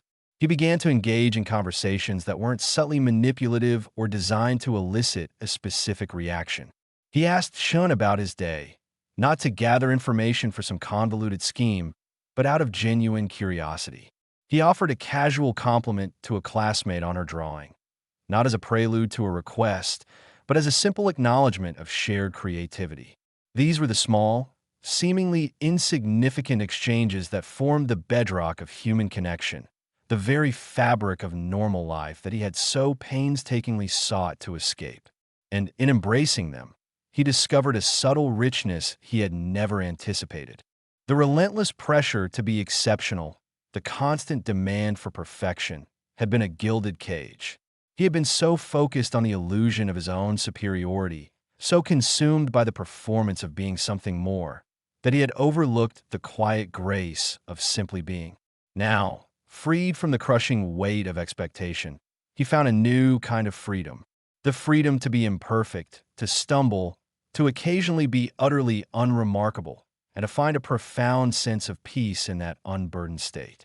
He observed the casual ease with which his classmates navigated their lives, their aspirations more grounded, their anxieties more relatable. They fretted about grades, dreamt of stable careers, and navigated the labyrinthine complexities of romantic relationships with a mixture of awkwardness and earnest hope. They weren't striving for impossible ideals. They were simply trying to build lives, to find happiness in the everyday. And in witnessing their struggles and triumphs, Li Wei began to understand the profound beauty of the ordinary journey. There was a particular student, a young woman named Mei, who was a constant source of fascination. She was not the most brilliant student, nor the most charismatic. Her contributions in class were often hesitant, her opinions sometimes unfashionable. Yet, she possessed a quiet resilience, a gentle persistence that Li Wei found deeply admirable. She approached her studies with a steady diligence, not with the fiery ambition of a future titan, but with the quiet determination of someone who valued the process as much as the outcome. She found joy in mastering a difficult equation, a quiet satisfaction in completing a challenging assignment, not for external validation, but for the sheer accomplishment itself. One afternoon, Li Wei found himself sitting beside Mei in the library, ostensibly poring over ancient texts.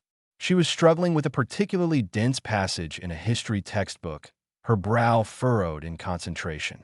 Instead of his usual calculated display of feigned confusion, Li Wei found himself offering a genuine suggestion. Perhaps, he began, his voice low and even, if you consider the socio-political context of the period, the motivations become clearer.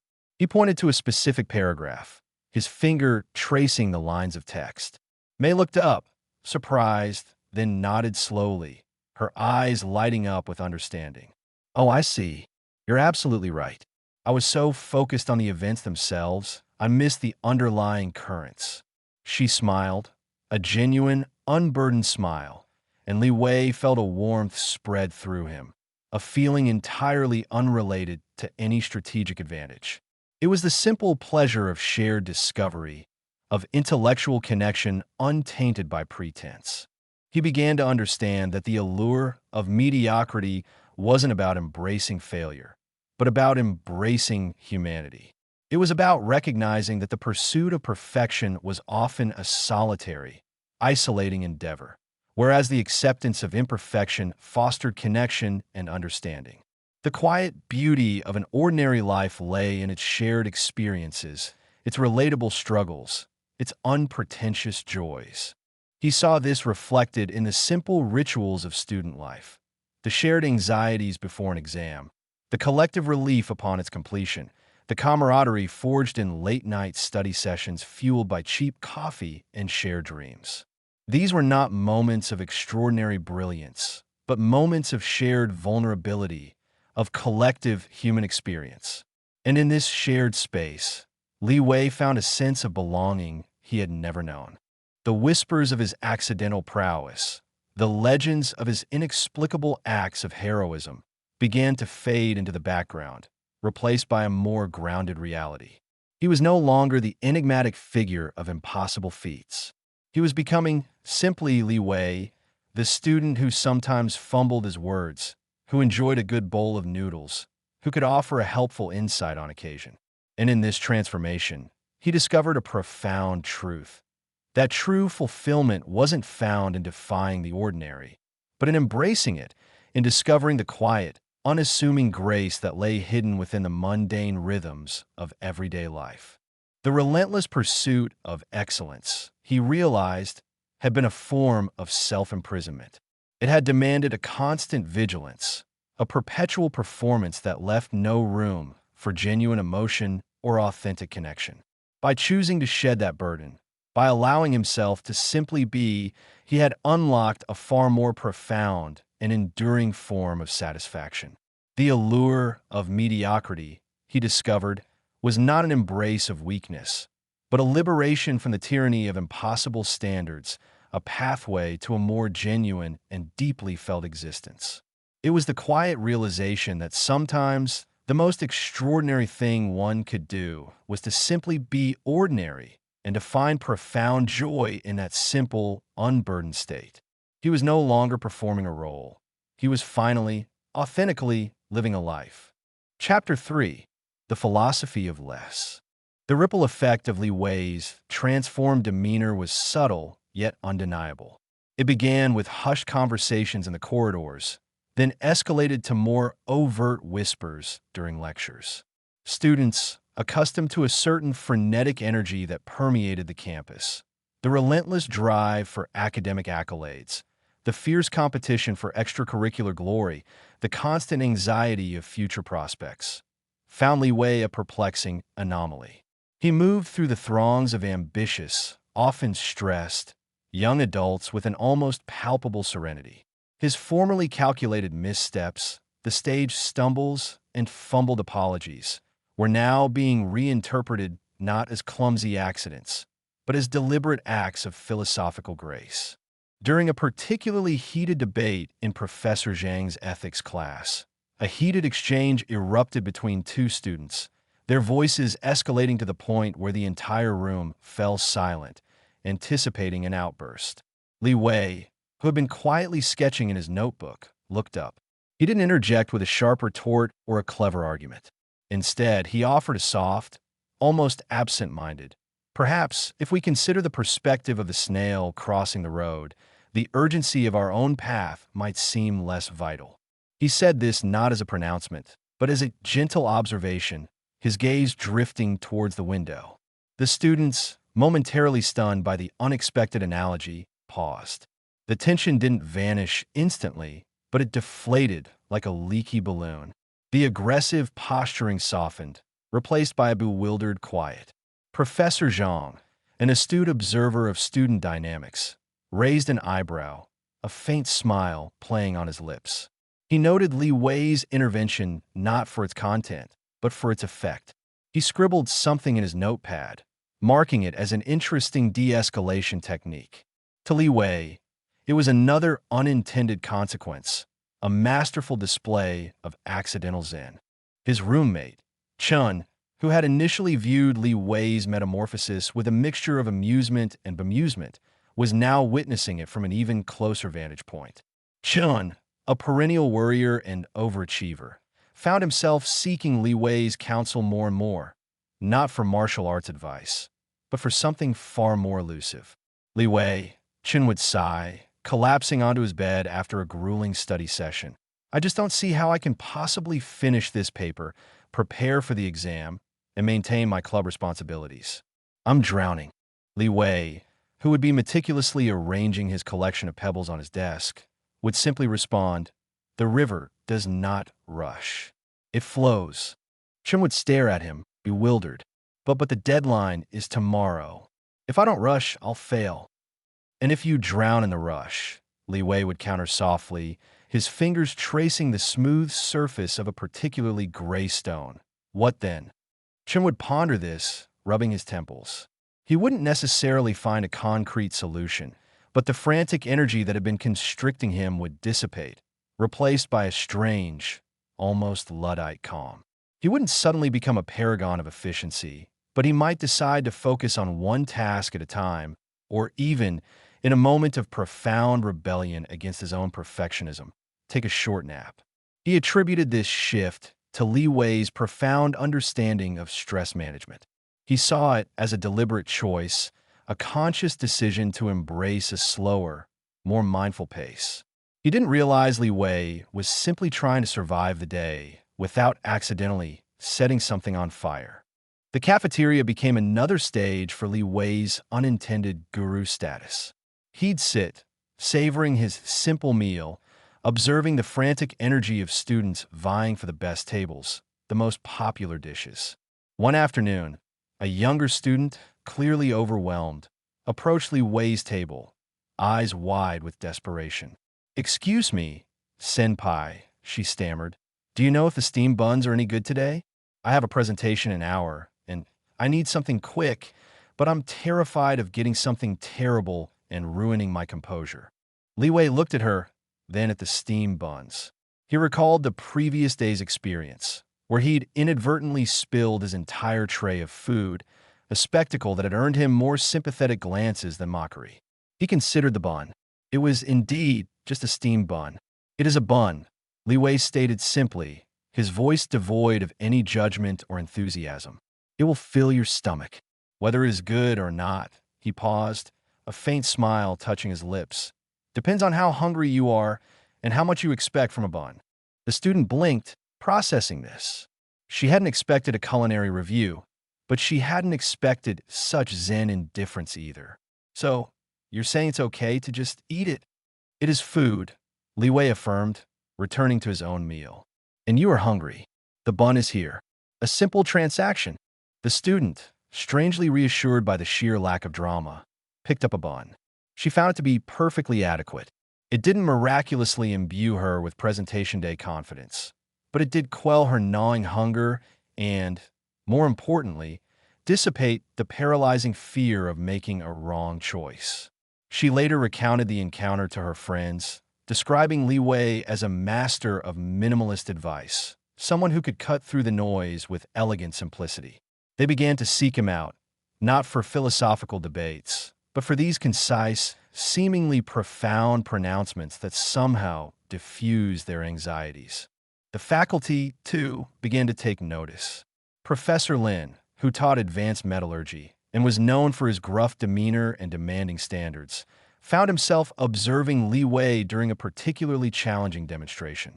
Li Wei, attempting to subtly sabotage the process with a minor pre-planned error, had instead, through sheer luck and a bizarre confluence of atmospheric conditions, caused the molten metal to solidify into an unexpectedly intricate and beautiful crystalline structure.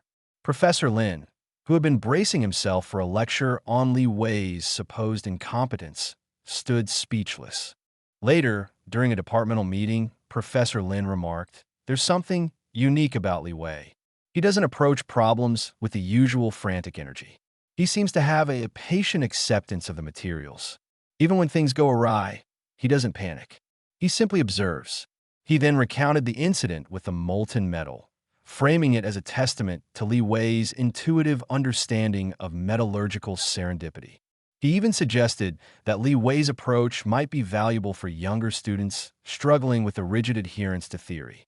Li Wei, who was present at the meeting, felt a familiar prickle of unease. He'd been aiming for a minor explosion, not an accidental artistic masterpiece. His reputation as a figure of Zen wisdom and profound mediocrity began to solidify. Students started approaching him with their personal dilemmas, their academic frustrations, their existential angst. They weren't seeking the answer to defeating an imaginary foe, but the answer to getting through a tough semester, the secret to finding peace in a chaotic world.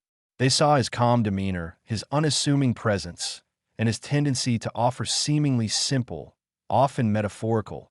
Advice is evidence of a deep inner peace. They believed he had mastered the art of letting go, of accepting life's imperfections with grace. Li Wei, a student named Anya, confessed one afternoon, her voice thick with unshed tears, "I failed my calculus midterm. I studied so hard, but it wasn't enough. I feel like such a failure." Li Wei, who was meticulously polishing a small, smooth stone he'd found by the river, looked up. He remembered the crushing weight of his own carefully constructed failures, the elaborate schemes to appear less than he was. He understood Anya's pain, not because he was naturally empathetic, but because he had actively courted disappointment. The stone, he began holding it up, is not defined by its flaws. It is shaped by the river, by the earth, by time. The cracks and imperfections are part of its story. Your story, he added softly, is still being written. Anya stared at the stone, then at Li Wei. She hadn't expected to be compared to a rock, but there was something in his simple analogy, something in his steady gaze, that resonated. It wasn't a solution, but it was a different perspective. She didn't suddenly feel triumphant, but the suffocating shame began to recede. She realized that one failed exam, while painful, didn't erase her efforts or define her entire academic journey. She left Li Wei feeling a little lighter, a little more hopeful. She would later tell her friends that Li Wei had taught her the beauty of accepting setbacks as part of one's narrative. The irony was a bitter pill for Li Wei to swallow. His entire existence had been a meticulously crafted performance of weakness, a deliberate attempt to shed the burden of expectation and avoid the dangerous path of true power. Yet, in his clumsy pursuit of feigned incompetence, he had stumbled upon something that others found profoundly inspiring, a perceived mastery of self-control, a philosophical approach to life that embraced imperfection. His wisdom was not a product of deep contemplation or spiritual enlightenment, but a bizarre byproduct of his failed attempts at being less. He was a guru of nothingness, an accidental beacon of mediocrity, and he had no idea how to navigate this unintended spiritual status. He found himself in a peculiar position. Students would seek him out for advice on how to let go of their ambitions, how to find peace in ordinariness. They'd misinterpret his deliberate fumbles and downplayed successes as profound philosophical insights. His ability to diffuse tense situations with simple, unassuming words was seen as a testament to his deep inner calm, not his desperate desire to avoid confrontation. He was becoming a source of inspiration, not for his strength or prowess, but for a perceived acceptance of life's inherent imperfections. It was a twist of fate he struggled to manage, a constant reminder of his own internal conflict. He yearned for the days when his greatest concern was the precise angle of a dropped teacup, not the moral quandaries of accidentally inspiring thousands. The danger, he knew, lay in the very nature of inspiration. When people began to revere you, to project their own ideals onto you, it created a powerful expectation. And expectation, as he knew all too well, was a heavy burden. He was trapped in a paradox of his own making. By trying to be less, he had inadvertently become more. He was the accidental guru of the mundane, the unintentional sage of the ordinary, and the weight of his unearned enlightenment pressed down on him, heavier than any martial arts manual. He had sought to shed his burdens, to embrace the philosophy of less. And in doing so, he had collected a whole new set of them, disguised as admiration and respect. His carefully constructed facade of ineptitude had become a stage for an accidental enlightenment, a philosophical joke that was rapidly losing its humor for the punchline himself. He was a paradox wrapped in an enigma, seasoned with a dash of unintentional wisdom. The idea, when it first coalesced in Li Wei's mind, was a tempest in a teacup, a perfectly orchestrated absurdity. He was sitting in the student union, nursing a lukewarm tea, the cacophony of ambitious chatter and stressed-out sighs swirling around him like a particularly persistent swarm of gnats. He just successfully navigated an almost disaster in Professor Lin's lab, a meticulously planned, yet inexplicably beneficial laboratory mishap that had resulted in a uniquely iridescent slag. The unintended acclaim for his serendipitous handling of materials had left him feeling more hollow than usual. He craved a genuine outlet, a space where the performance of ineptitude wasn't mistaken for profound wisdom or worse, actual skill. And then it struck him, not like a thunderbolt, but like a feather drifting down from a great height. The club of weakness. It was perfect, a self-deprecating, utterly non-threatening sanctuary for the academically fatigued, the socially awkward, the chronically imperfect. It would be a monument to the glorious, often overlooked beauty of simply not being good at something, or at least of acknowledging that not being good was a perfectly valid state of being. It was born from a place of deep irony, a desire to dissect, and perhaps satirize the very pressures he'd been so desperately trying to evade. He imagined the meetings, hushed discussions on the art of the graceful stumble, the existential comfort of a forgotten appointment, the quiet dignity of an unread book. He envisioned it as a subtle rebellion, a sanctuary for those who felt the crushing weight of expectation, who found the relentless pursuit of excellence exhausting. It would be a place where failure wasn't just tolerated, but celebrated, a quiet counter-revolution against the tyranny of success. He drafted a flyer, not with the usual bold fonts and urgent calls to action, but with delicate, almost apologetic script. The Club of Weakness, it read, for those who embrace the imperfect, seeking members who appreciate the art of not quite reaching the bar. Meetings, Tuesdays 3 p.m., the quiet corner of the library annex. Come as you are, or don't. No pressure. He added a small, hand-drawn sketch of a wilting daisy. He pinned it to a bulletin board, half expecting it to be ignored, or perhaps removed for its lack of commercial appeal. He'd told no one, not even Chun, who would likely have responded with a worried frown and a detailed contingency plan for managing club attendance. The response, however, was anything but apathetic. By Tuesday, the quiet corner of the library annex was anything but quiet. A small throng of students, a motley crew of the visibly weary and the quietly contemplative, had gathered. There was Anya, her shoulders still slightly slumped from her calculus woes, a shy art student who confessed to having painted an entire canvas in shades of gray, declaring it the purest expression of ennui. A history major who admitted to having once spent an entire afternoon attempting to decipher the instructions for assembling a simple shelf, only to end up with a structurally unsound but aesthetically interesting pile of wood. They looked at Li Wei with a hopeful, almost desperate curiosity. Li Wei, momentarily disarmed by the sheer turnout, cleared his throat. "Welcome," he began, his voice a low murmur, to the Club of Weakness." He gestured vaguely around the room. "I suppose," he continued, feeling the familiar awkwardness creep in, "we are here to acknowledge that it's okay not to be, excellent at everything." He fumbled with his notes, a perfectly executed display of his usual feigned nervousness.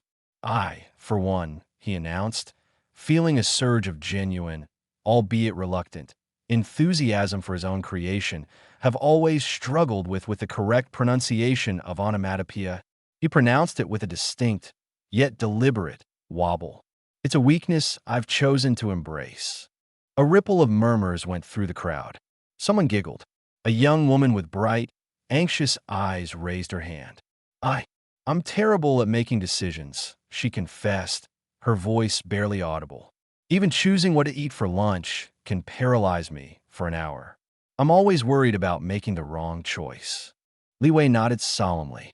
"The paralysis of choice," he mused, as if conjuring the phrase from thin air. "A noble affliction. It signifies a deep consideration, a profound respect for the potential outcomes. Perhaps," he added, a glint in his eye, "it is not a weakness, but a testament to a finely tuned, perhaps overly sensitive sensibility. The truly decisive, after all," he said, his voice gaining a touch of his usual, carefully modulated pronouncements, "often rush in where angels fear to tread. They choose, but do they consider?" The young woman blinked, her anxiety seeming to recede slightly. "So it's okay?" "More than okay," Li Wei declared, his voice now imbued with a gentle authority. "It is a sign of intellectual depth. We shall call it deliberative stasis." He scribbled it down. "And we shall celebrate it." The meetings continued, evolving organically. The quiet corner became a haven.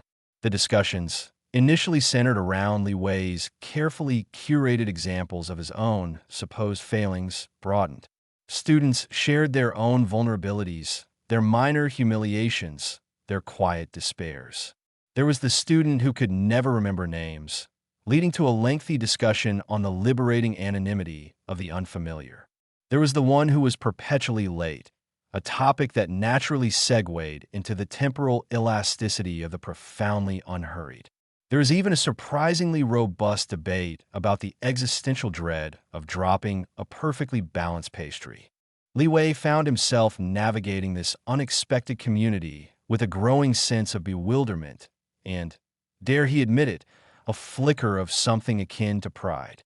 His initial intention had been a satirical jab, a way to poke fun at the absurdity of striving for perfection in a world that often felt fundamentally flawed. He'd expected a handful of similarly disillusioned souls, a small pocket of quiet rebellion. Instead, he'd stumbled upon a burgeoning movement. People were finding genuine solace in the club of weakness. They were discovering that admitting to imperfections didn't lead to ostracization, but to connection. He noticed how students who had been intensely competitive in their coursework began to relax, their focus shifting from achieving top marks to sharing their struggles. The pressure to always be on, to present an image of unwavering competence, began to dissipate within the club's informal walls. They talked about the beauty of the unfinished sketch, the elegance of the slightly flawed argument, the comfort of a well-worn path rather than a perfectly paved highway. One afternoon, Anya, who had initially joined the club out of sheer desperation after a calculus failure, presented a new perspective. She'd been working on a sculpture for her art class, a piece meant to embody resilience. Her initial attempts had been too perfect, too polished. "I kept trying to smooth out the rough edges," she explained, her voice clear and steady, "but it just felt sterile, like it wasn't telling the truth. So I decided to lean into the imperfections. I deliberately left some of the clay rough, I incorporated cracks, I even let a small piece fall off and reattached it imperfectly." And suddenly, her eyes sparkled. It felt alive. It felt real. It wasn't about being strong despite the flaws. It was about finding strength within them. Li Wei listened, a strange feeling unfurling in his chest. Anya's accidental breakthrough, her embrace of imperfection as a source of strength, resonated deeply. It was a concept he had, in his own way, been trying to embody, though for entirely different reasons. He had been using weakness as a shield, a deliberate strategy to deflect attention and avoid responsibility. Anya, however, was using it as a tool, a source of authentic expression. He started to see the club not just as a refuge, but as a laboratory for a different kind of understanding. He began to question his own motivations. Had his performance of weakness been a genuine expression of a desire for less, or simply a more elaborate form of control?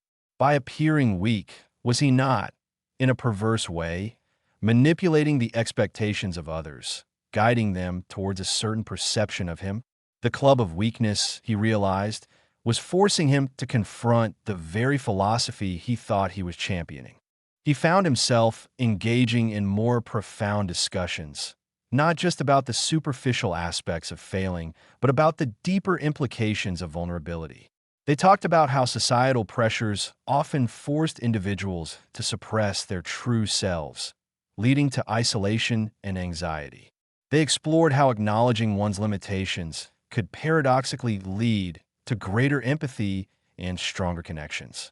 Li Wei, the reluctant architect of this unconventional movement, was learning alongside his members. He found himself offering insights that were less about his fabricated ineptitude and more about a nascent understanding of genuine acceptance. He even started to notice subtle shifts in his own behavior. The constant vigilance required to maintain his facade of incompetence felt tiring. For the first time, he found himself considering the possibility of genuine effort, not for the sake of achievement, but for the sheer satisfaction of engaging fully with a task. He caught himself almost offering a genuine solution to a student struggling with a complex coding problem, before remembering himself and resorting to a more characteristic, vague pronouncement about the inherent fluidity of algorithms. The popularity of the club continued to grow. Word spread through campus not of a place to slack off, but of a space where one could be honest, where one could shed the pretense of perfection. Students from all walks of life, from the academically gifted who felt the crushing weight of expectation to those who simply felt lost and overwhelmed, found a home in the Club of Weakness. They shared stories of failed attempts at martial arts, disastrous cooking experiments, and the quiet triumph of successfully assembling IKEA furniture without any leftover screws. Li Wei, the accidental leader, found himself increasingly drawn into the genuine camaraderie. He saw how people, when allowed to be imperfect, could be more compassionate, more understanding, and ultimately more human. His initial satirical intent began to morph into something more substantial. He was no longer just playing a role. He was participating in a genuine exploration of what it meant to be imperfect in a world that demanded perfection. He began to realize that his own carefully constructed weakness had, in a strange and ironic way, opened him up to a more authentic experience. By pretending to be less, he had inadvertently created the conditions for others to be more. More themselves, more open, more connected. The Club of Weakness, born from a desire to mock the pursuit of excellence, was quietly fostering a deeper understanding of what truly mattered. Not the flawless execution, but the imperfect, messy, beautiful human experience. He, the master of calculated failure, was now the accidental guru of authentic imperfection, and the journey was proving far more profound and far less amusing than he had ever intended. The weight of this unexpected responsibility, however, felt different from the weight of expectation he had so desperately tried to shed. This was a weight born not of external pressure, but of genuine connection, and in its own way, it was just as significant. He was leading a movement that embraced the very things he had tried to camouflage, and in doing so, he was discovering a new kind of strength, forged not in the fires of competition, but in the quiet acceptance of all that was not quite right. The air in the library annex's quiet corner was thick with the scent of old paper and a shared, unspoken understanding. Li Wei, seated at the head of the makeshift circle of chairs, felt a familiar warmth spread through him, a sensation that had nothing to do with the lukewarm tea he cradled and everything to do with the faces before him. These were the faces of the imperfect, the hesitant, the wonderfully flawed, and they looked at him with an earnestness that both humbled and invigorated him. He had initially envisioned the Club of Weakness as a satirical haven, a quiet rebellion against the relentless pursuit of an often illusory perfection. Yet it had blossomed into something far richer, a crucible where genuine vulnerability was not just accepted, but celebrated, and where conventional wisdom was being gently, but persistently, dismantled. I was observing a rather peculiar phenomenon yesterday. Li Wei began, his voice a low, resonant hum, careful to weave his nascent philosophy into the fabric of everyday observation. Much like a master weaver incorporates subtle, almost invisible threads of gold. A group of pigeons, you see, a rather large flock. They were all vying for a single, fallen crust of bread. The flapping, the squawking, the sheer aggression, it was quite something to behold. Each one convinced that its peck, its push, its relentless pursuit was the key to sustenance. But in their frenzy, what did they achieve? He paused, letting the question hang in the air like a wisp of smoke. They scattered the bread. More of it fell through the cracks, lost to everyone. The most aggressive ones, in their haste, ended up with less or nothing at all, while the calmer, more patient ones, who simply waited for the dust to settle, were able to gather what remained. Anya, her shoulders no longer as perpetually slumped as they once were, nodded slowly. So, the frantic effort, it backfired? Precisely, Li Wei affirmed, a faint smile playing on his lips. It wasn't a testament to their individual strength, but a demonstration of a collective folly. They were strong, yes, in their determination, in their physical capacity to flap and peck. But that strength, unguided by a different kind of wisdom, became a weakness. It was a strength that led to less, not more. It was a strength that was, in essence, self-defeating. He leaned forward, his gaze sweeping across the attentive faces. We often equate strength with dominance, with the ability to overpower, to push others aside. We admire the fighter, the conqueror, the one who claims the lion's share. But consider the lion. For all its might, for all its fearsome reputation, it spends a significant portion of its life resting, conserving energy, observing. Its strength is not in constant, aggressive exertion, but in its measured application. When it hunts, it is with absolute precision, a singular focus born not of panic, but of understanding. The art student, who had once presented a canvas of pure gray as an expression of ennui, spoke up, her voice softer now, less tinged with despair. So, it's not about not being strong, but about how you use that strength. A most insightful observation, Li Wei acknowledged, genuinely pleased. It is about the quality of strength, not merely the quantity. Imagine a river. Is its power in its churning, violent rapids, where it batters anything in its path? Or is it in its steady, relentless flow, carving canyons over millennia, nourishing the land it passes through? The rapids are destructive, ephemeral. The steady flow is enduring, life-giving. We are often taught to emulate the rapids, to be boisterous, to demand attention, to prove our might at every turn. But perhaps true strength lies in the steady, quiet current, in the persistent, unyielding force that shapes the world not by brute confrontation, but by unwavering presence. He recalled his own elaborate performances of ineptitude. Had he not, in his own way, been attempting to find a different kind of strength, a strength that bypassed the expected arenas of competition? He hadn't sought to overpower, but to subtly reroute, to deflect. He had, for a time, mistaken his careful camouflage for genuine insight, his strategic withdrawal for a profound understanding. But Anya's sculpture, the pigeons, the river, these were not mere metaphors for his fabricated weaknesses. They were illustrations of a deeper, more universal truth that he was only just beginning to grasp, a truth that transcended his personal theater of calculated failures. This obsession with dominance, Li Wei continued, choosing his words with deliberate care, this relentless drive to be the strongest, to win at all costs, it creates a peculiar kind of isolation. When one is constantly striving to outmaneuver others, to hold on to power, one builds walls. Walls of suspicion, walls of defensiveness, walls of resentment. The strongest individual, in this context, is often the most alone. They may sit atop a mountain of achievements, but the air at that altitude is thin, and the vistas, though expansive, are often barren. They have conquered, perhaps, but the cost of genuine connection. They have amassed power, but have they found peace?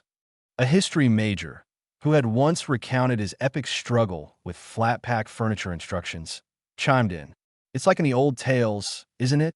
The warrior who defeats every foe, but dies alone and bitter, with no one to mourn him. Precisely, Li Wei agreed, a sense of resonance growing within him. The warrior who measures his worth by the number of fallen enemies. His strength is undeniable, his prowess legendary. But what is the legacy? A trail of destruction, a kingdom built on fear. Contrast this with the farmer who cultivates the land, who feeds his community. His strength is not in conquest, but in creation. His legacy is not in the number of defeated adversaries, but in the abundance he fosters. Who, in the quiet of their heart, would rather be the solitary warrior or the nurturing farmer? And yet, our society so often Leonizes the warrior, the one who takes over the farmer, the one who gives. He looked at the group, seeing a dawning realization in their eyes. They were not merely seeking solace from their perceived inadequacies. They were finding a framework for understanding a world that often felt overwhelming and unjust. The tyranny of excellence, as he had once sarcastically dubbed it, was being challenged not by a demand for mediocrity, but by a redefinition of what it truly meant to be strong and successful. Consider the concept of power itself, Li Wei mused, leaning back in his chair. The question posed more to himself than to the group, though he knew they would follow his thought process. We are taught that power is the ability to impose one's will, to force compliance, to control outcomes. But what if true power lies not in imposing one's will, but in the capacity to adapt, to flow, to influence subtly? The sculptor does not force the clay into submission. They coax it, they understand its nature, and through that understanding, they create something beautiful. The gardener does not command the seed to sprout. They provide the conditions for it to flourish. This is a different kind of power, a power born of wisdom, of patience, of a deep respect for the inherent nature of things. It is a power that does not alienate, but connects. It does not destroy, but nurtures. He thought of Professor Lin, a man whose relentless pursuit of academic acclaim had, Li Wei suspected, left him profoundly isolated, perpetually anxious about the next publication, the next grant, the next peer review. Professor Lin's strength was his formidable intellect, his relentless drive. But it was a strength that seemed to consume him, leaving little room for genuine human connection. Li Wei, in his own way, had seen the emptiness at the pinnacle of such ambition, and it had fueled his initial desire for a sanctuary of less. Now, however, he saw that the true path wasn't to embrace less as a deficiency, but to redefine what more truly meant. The pursuit of dominance, Li Wei continued, his voice taking on a more measured, almost incanatory tone, often requires a suppression of one's own true nature. To be the strongest means conforming to a rigid ideal, a mold that leaves little room for individual expression, for genuine emotion, for the very quirks that make us unique. It demands a constant performance, a vigilance against any perceived weakness that might betray the illusion. This is not strength, it is a kind of imprisonment. The soul withers when it is perpetually forced to wear a mask of unassailable might. The shy art student spoke again, her voice gaining a little more confidence. So, all the striving to be the best, to be the strongest, it's making us unhappy. It can, Li Wei conceded, when that striving is rooted in a need to prove something to others, rather than to nurture something within oneself. When strength is defined by external validation, by the roar of the crowd, by the defeated opponents at one's feet, then yes, it is a hollow pursuit. It leads to a constant seeking, a perpetual dissatisfaction. For once one peak is conquered, the gaze immediately shifts to the next higher mountain. There is no rest, no contentment, only the endless, exhausting climb. This is the spiritual emptiness that often accompanies the worldly success born of pure dominance. It is a strength that feeds on itself, consuming the very person it is meant to empower. He looked at the faces around him, seeing the quiet nods of understanding, the thoughtful gazes. They were absorbing these ideas not as abstract pronouncements, but as keys to unlocking their own experiences, their own quiet frustrations with a world that seemed to value only the loud, the powerful, the relentlessly successful. The club of weakness, Li Wei said, a gentle smile returning to his face, is not about celebrating failure. It is about recognizing that the conventional definitions of strength, power, and success are often deeply flawed. They can lead to isolation, to spiritual emptiness, and, ironically, to a profound form of self-destruction. By embracing our imperfections, by acknowledging our limitations not as failures, but as inherent parts of our being, we begin to access a different kind of strength. A strength that is resilient, adaptable, and deeply connected to others. It is the strength of the steady current, not the destructive rapids. It is the strength of the farmer, not the solitary warrior.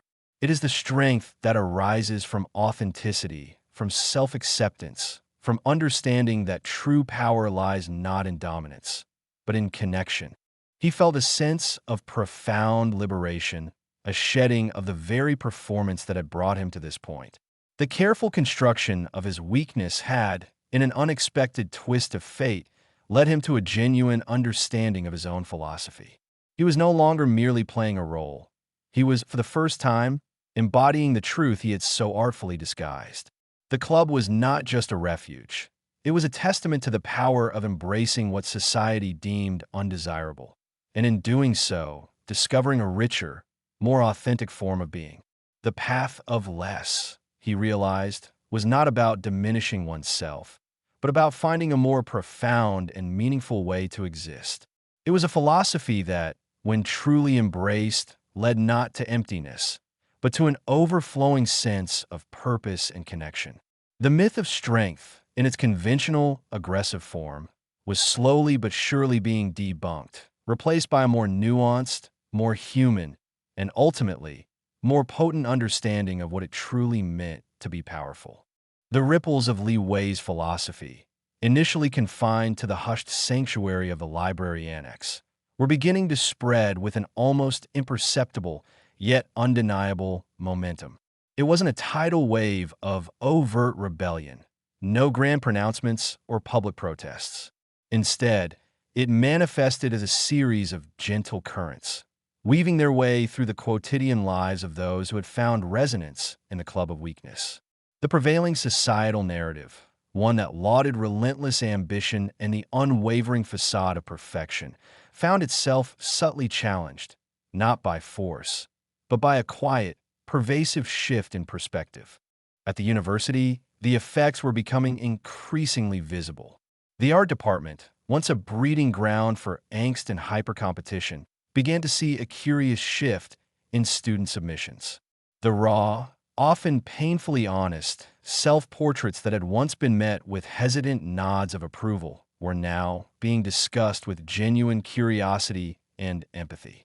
Students who had previously agonized over every brushstroke, striving for a polished, gallery-ready finish, were now experimenting with unfinished pieces, deliberately leaving sections raw and exposed.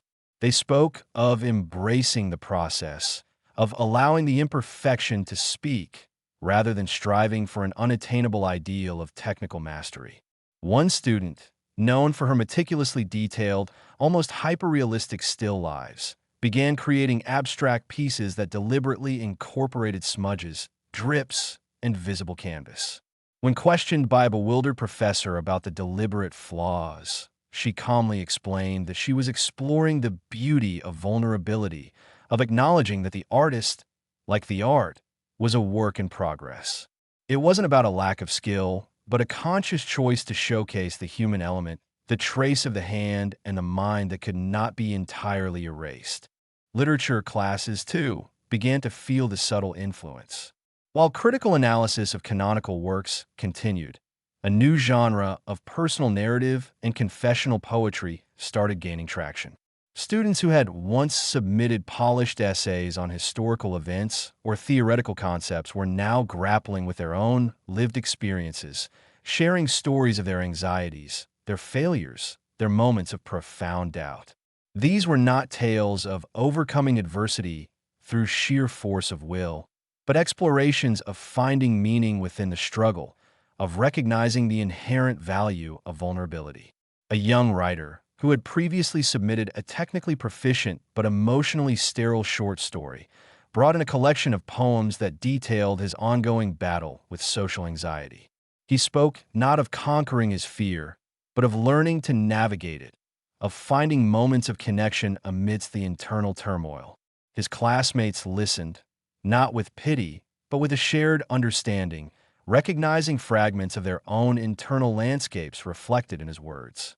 The focus shifted from the heroic individual who triumphed over all obstacles to the resilient human who found grace and meaning in simply enduring and expressing. Beyond the hallowed halls of academia, the philosophy began to seep into the wider cultural consciousness, often through unexpected channels. Online forums dedicated to hobbies once considered niche or amateur saw a surge in participation. Knitting circles, once populated by seasoned artisans, now welcomed beginners who openly admitted their dropped stitches and uneven tension, sharing their creations with pride rather than apology.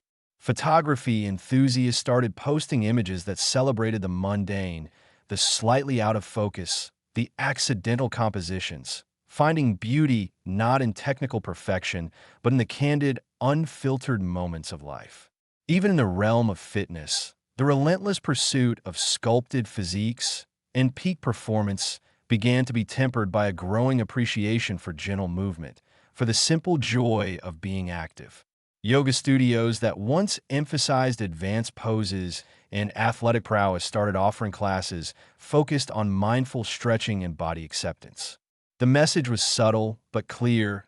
It was okay to be a beginner. It was okay to not be the best. It was okay to simply participate and find joy in the effort itself. This burgeoning acceptance of imperfection was a direct counterpoint to the relentless pressure to perform, to achieve, to be exceptional that permeated so much of modern life. The cultural obsession with hustle culture, with constant self-optimization, with presenting a curated, aspirational version of oneself online, began to feel exhausting and, for many, increasingly inauthentic. Li Wei's philosophy offered an antidote, a permission to be less than perfect, to embrace the messiness and complexity of being human. It wasn't an endorsement of apathy or a resignation to mediocrity, but a profound redefinition of strength. True strength, the gentle rebellion argued, wasn't about brute force or unwavering dominance, but about resilience, adaptability, and the courage to be vulnerable. This shift was particularly evident in the way people began to approach their creative pursuits. The fear of judgment, the paralyzing worry that one wasn't good enough, began to recede.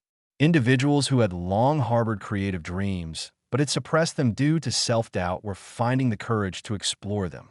The aspiring novelist who had always felt her prose lacked the polish of established authors started a blog where she shared chapters of her work in progress, embracing the feedback and the community that formed around her open approach. The amateur musician who had always been too self-conscious to perform his original songs at open mic nights began recording them on his phone and sharing them online, finding a receptive audience who appreciated the raw emotion and genuine expression over technical virtuosity.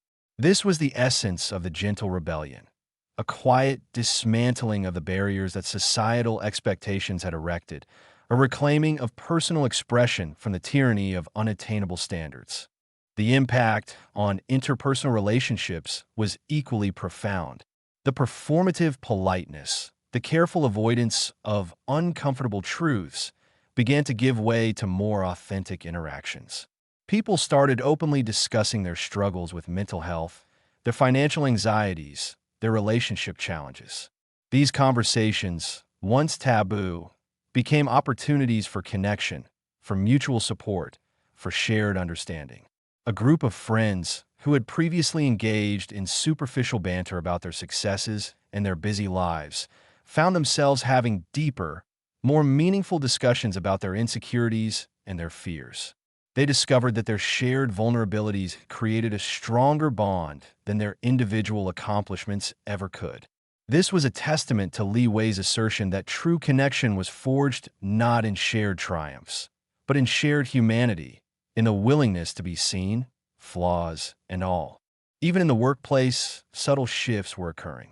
While the drive for productivity and innovation remained, there was a growing recognition that true creativity and problem-solving often stemmed from diverse perspectives and a willingness to admit when something wasn't working. Teams that had previously operated under a veil of unquestioned authority began to foster environments where dissent was not only tolerated but encouraged. Employees felt more empowered to voice concerns, to suggest unconventional solutions, and even to admit mistakes without fear of reprisal. This was not a radical overthrow of the hierarchical structure, but a quiet evolution, a recognition that strength lay not in infallibility, but in collective wisdom and the ability to adapt. The genius inventor who always had the answer was gradually being replaced by the collaborative team that brainstormed, iterated, and learned from each other's missteps. The spread of this gentle rebellion was not about advocating for a lack of effort or a surrender to complacency. Rather, it was about a conscious redirection of energy, a shift from striving for external validation to cultivating internal well-being.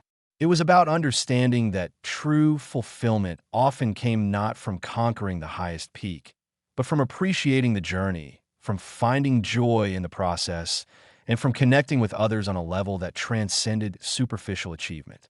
The philosophy of less, in its most profound interpretation, was not about deficiency, but about abundance, an abundance of self-acceptance, of authentic connection, and of a quiet, unshakable inner strength. The established order, built on the precarious foundation of unattainable ideals, was finding itself subtly undermined by a growing populace that was discovering a more sustainable, more humane, and ultimately, more powerful way of being. They were learning that true strength wasn't about never falling, but about how gracefully, how authentically one rose again, and in rising found not isolation, but community. The silent revolution was underway, not with a bang, but with a whisper, a gentle nudge towards a more compassionate and honest existence. Li Wei watched the world through a prism of quiet amusement, a subtle tremor of apprehension playing beneath the surface. He had sought refuge in the deliberate cultivation of his perceived limitations, a personal quest for an inner stillness that the relentless pursuit of external validation had always denied him. His sanctuary was meant to be his own, a private garden where he could tend to the fragile sprouts of his own acceptance, free from the judging eyes of a society that equated worth with an unblemished, ever-climbing graph of achievement. Yet, like a seed carried on an errant breeze, his quiet philosophy had found fertile ground in unexpected places, taking root in the hearts and minds of those weary of the exhausting masquerade of flawlessness. He saw it in the wry smiles of those who no longer felt the need to perform competence at every turn. The young programmer who, instead of hiding his clumsy debugging sessions, began live-streaming them, narrating his thought process with a self-deprecating humor that drew in a surprisingly large following. His viewers weren't there for elegant code. They were there for the shared experience of wrestling with a problem, for the catharsis of witnessing a mind grapple and, eventually, overcome. The programmer's code wasn't always the most efficient, his solutions sometimes roundabout, but his honesty was a balm to those who, in their own professional lives, felt immense pressure to always appear in control, always in possession of the perfect answer. Li Wei recognized this as a burgeoning strength, not of infallibility, but of genuine, relatable humanity. Then there was the baker, an elderly woman whose hands, gnarled with arthritis, could no longer achieve the perfect symmetry of her youth.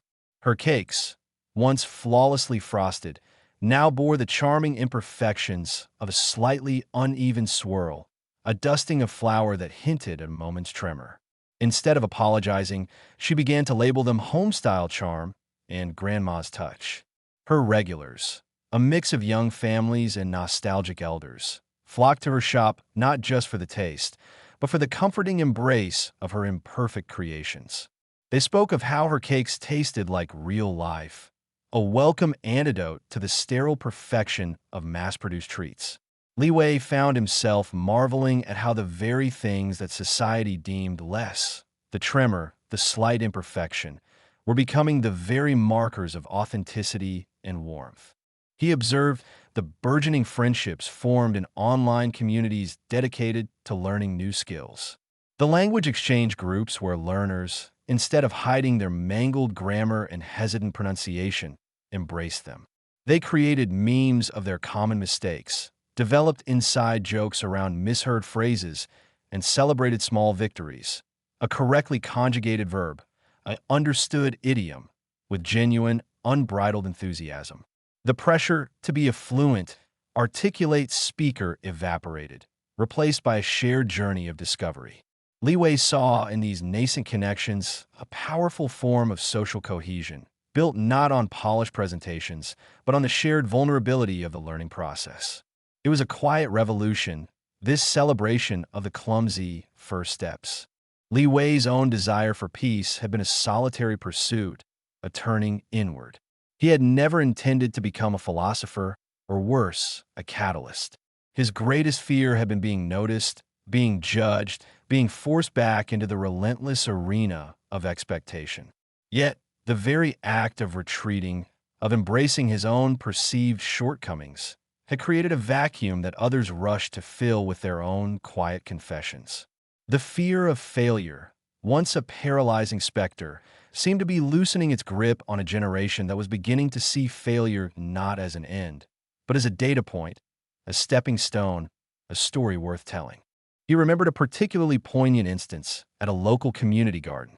A young man, notoriously shy and prone to anxiety, had been tasked with a communal composting system. He had confessed to the garden organizer that he was terrified of doing it wrong, of offending the delicate ecosystem of microorganisms. Instead of assigning the task to someone else, the organizer simply said, "Just do your best, and we'll learn together." The young man, emboldened by this lack of pressure, began meticulously documenting his process, taking photos of his compost pile at different stages, asking questions in the garden's online forum about moisture levels and aeration techniques. His initial imperfections, a slightly too damp batch, an overenthusiastic turning, became learning opportunities for the entire community. He wasn't the perfect composter, but he was the most engaged, the most curious, and, ultimately, the one who fostered the most discussion and shared knowledge. Li Wei saw this as the essence of his own burgeoning philosophy. That genuine contribution often stemmed from a place of admitted ignorance and a willingness to learn. This was the paradoxical strength he was witnessing, the strength born from acknowledging weakness. It wasn't the brute force of a perfectly executed strike, but the resilient bend of a bamboo reed in the wind. It was the quiet power of admitting, "I don't know," and finding camaraderie in the shared pursuit of an answer. It was the profound connection forged not in the seamless tapestry of shared success, but in the mended tears of shared struggle. Li Wei, the architect of his own quiet rebellion, found himself an unwitting observer of its growing impact, a ripple effect he had never intended, yet one that brought a strange, quiet satisfaction. His pursuit of personal peace had, ironically, sown seeds of genuine peace in the wider world, a testament to the unexpected power of embracing one's less-than-perfect self. He had sought to disappear, but in doing so, he had become a quiet beacon, illuminating a path towards a more authentic, more compassionate existence. The trepidation lingered, for unintended consequences often carried their own unforeseen burdens, but it was now tempered by a deep, resonant sense of hope, a quiet affirmation that perhaps, just perhaps, embracing the less was the most profound way to truly be. The whispers of his philosophy, once confined to the quiet corners of his own mind, were now echoing, not with a roar, but with the gentle, persistent hum of authentic human connection. Chapter 4. The Tournament of Unintended Glory. The ornate scroll, tied with a silken cord the color of ripe plums, arrived on a Tuesday. It wasn't delivered by a uniformed courier or a stern-faced emissary.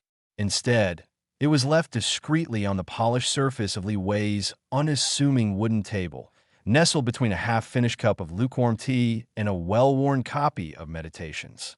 The air in his small, meticulously tidy dwelling seemed to thicken with its presence, a palpable shift from the usual quietude. Li Wei, who had spent the last few years meticulously weaving a tapestry of deliberate obscurity, felt a familiar prickle of unease, a sensation he'd almost managed to forget. He'd embraced the limitations of his chosen life, finding solace in the mundane, the overlooked, the comfortably unremarkable. His carefully constructed peace was a fragile thing, a delicate ecosystem built on the absence of expectation. And this scroll, with its embossed seal and the undeniable weight of importance it exuded, felt like a bulldozer parked squarely in the middle of his Zen garden. He eyed it with the wary suspicion of a seasoned traveler who'd stumbled upon an unmarked minefield. His fingers, usually nimble and precise from years of practicing forms, felt clumsy as they reached for the silken cord. Untying it felt like loosening a knot that had held his carefully curated anonymity in place.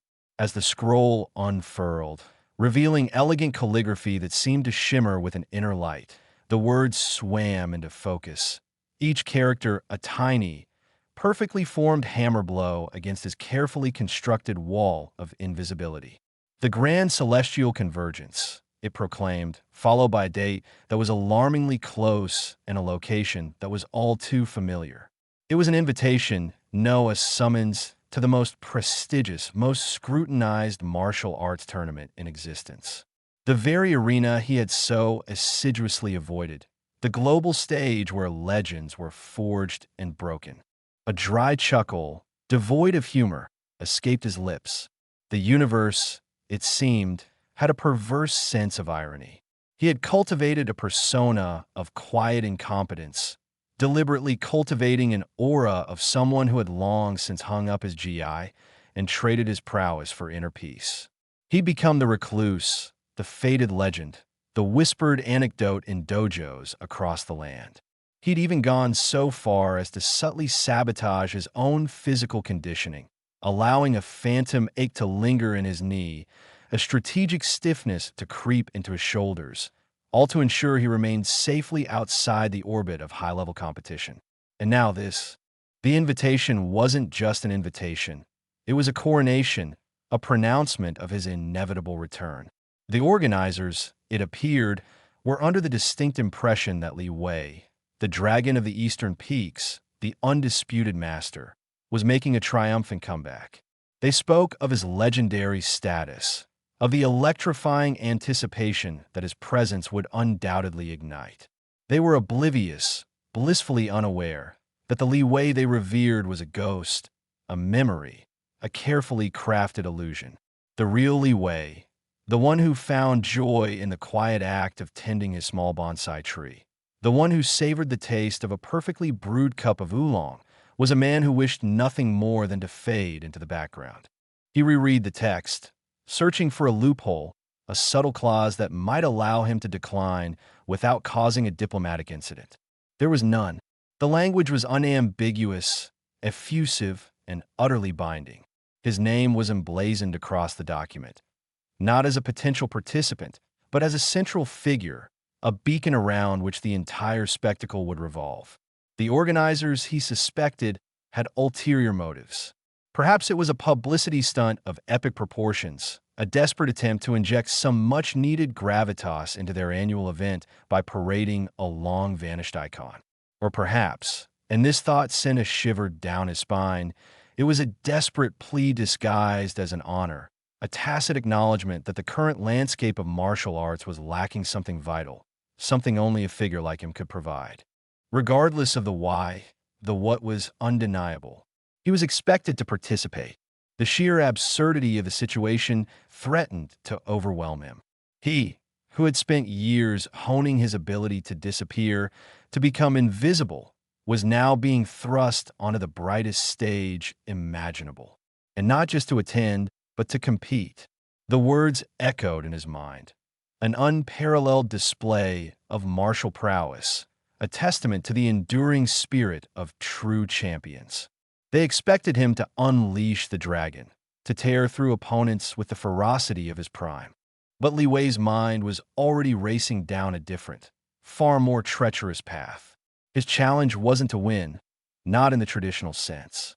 His objective was far more complex, far more nuanced, and infinitely more dangerous. He had to lose. Not just lose, but lose gracefully, convincingly, without revealing the immense gulf between his true capabilities and the performance he would be forced to deliver. He had to intentionally hold back, to feign struggle, to exhibit a controlled decline that would satisfy the bloodthirsty crowds and the jaded judges, all while masking the vast reservoir of power he still possessed. It was a tightrope walk over a pit of vipers, a high-wire act performed without a net, and the slightest misstep could shatter the carefully constructed piece he had so painstakingly built. He imagined the arena, the deafening roar of the crowd, the blinding glare of the spotlights, the expectant faces of thousands, all waiting for the return of their hero. They would see the dragon of the eastern peaks, but they would see a dragon somehow diminished, a shadow of his former self. And Li Wei would have to endure their disappointment, their confusion, their inevitable whispers of his decline. He would have to become a master of the subtle, the almost defeated, the convincingly outmatched. Every parry would be a fraction too slow. Every counterattack a shade too predictable. Every seemingly impossible escape a carefully orchestrated display of near failure. The pressure was already immense, a suffocating blanket descending upon him. The entire martial arts world, a realm obsessed with strength, with victory, with the relentless pursuit of perfection, was holding its breath. They anticipated a resurgence, a reaffirmation of his legendary status. They expected him to defy time, to unleash a torrent of power that would remind everyone why he was once considered untouchable. They craved the spectacle of his dominance, the sheer, unadulterated might that had once defined an era. They were preparing to witness a triumphant return, a celebration of his peak form. Li Wei, however, was preparing for a different kind of performance. His was a silent rebellion, a covert operation fought not with fists and feet, but with control, with restraint, with the exquisite art of appearing to be less than he was. He had to become a master of deception, a virtuoso of the feigned weakness. The tournament, he realized with a grim certainty, was no longer a test of his martial skill, but a profound examination of his character, his discipline, and his ability to navigate the treacherous currents of expectation without losing himself. The arena, once a place of his greatest triumphs, had now become the stage for his most daunting challenge: to be present, to participate, and yet to remain utterly unseen. He had to lose, but in losing, he would be fighting for something far more valuable than victory: his carefully guarded peace. The thought was both terrifying and, in a strange, twisted way, exhilarating. The quiet life was over. The game, it seemed, had found him again, and this time, the stakes were infinitely higher. The cavernous arena buzzed with an almost corporeal energy, a symphony of hushed murmurs, the clinking of metal, and the distant, amplified calls of announcers. Li Wei stood in the wings, the stale air thick with the scent of liniment and nervous sweat. He felt like a phantom, a mere echo of the formidable warrior the world remembered. His GI, a pristine white that belied the turmoil within, hung loosely on his frame, a conscious effort to project an image of someone barely holding it together. The scroll, still nestled in a hidden pocket, felt like a physical weight, a constant reminder of the ludicrous predicament he'd found himself in. The organizers, in their infinite wisdom and profound misunderstanding, had not only summoned him, but had also inexplicably placed him as the opening act. His opponent, a young man named Kai, radiated an almost blinding eagerness, his muscles taut with anticipation, his eyes alight with the fire of ambition. Kai's very presence was a testament to the new era of martial arts, a relentless, aggressive pursuit of victory, devoid of the subtle nuances Li Wei had come to cherish. Li Wei's mind, however, was a battlefield of its own, a meticulously planned campaign of self-sabotage. The objective was not to triumph, but to orchestrate a flawless performance of defeat. It was a delicate art, far more demanding than any display of offensive power. He'd spent the preceding days in a state of heightened, yet controlled, anxiety, practicing not his most devastating strikes, but his most convincing falters. He'd meticulously cataloged his own physical idiosyncrasies: a slight hesitation before a block, a subtle wobble in his stance after a missed strike, a controlled exhale that suggested a breath stolen by exertion. These were the brushstrokes he would use to paint the canvas of his downfall. He observed Kai across the expanse, a whirlwind of coiled energy. The young fighter was already performing his pre-match rituals, a series of explosive movements designed to intimidate and impress. Li Wei, in contrast, took a slow, deliberate breath, allowing his shoulders to slump infinitesimally. He consciously avoided any semblance of peak physical readiness. Instead, he focused on projecting an image of weary resignation, as if the very act of stepping onto the mat was a Herculean effort. He imagined the crowd's collective gasp, the whispered commentary about the dragon's diminished form. It was a vision he'd cultivated with painstaking dedication. And now, boomed the announcer's voice, amplified to an almost deafening level, we witnessed the highly anticipated return of a legend, the dragon of the Eastern Peaks, the indomitable Li Wei. A ripple of applause, tinged with a palpable sense of curiosity, swept through the arena. Li Wei felt a phantom tremor in his knee, a carefully manufactured ache that he'd allowed to fester for just this occasion. He forced himself to hobble slightly as he walked towards the center of the mat, his gaze downcast.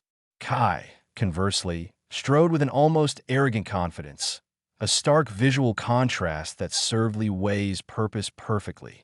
The referee, a stern-faced man whose career was built on officiating legendary bouts, offered a perfunctory nod to both competitors.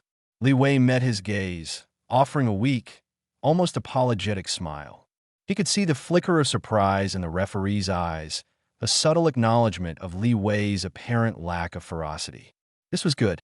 The seeds of doubt were already being sown. Competitors, the referee intoned, his voice resonating with authority. Bow.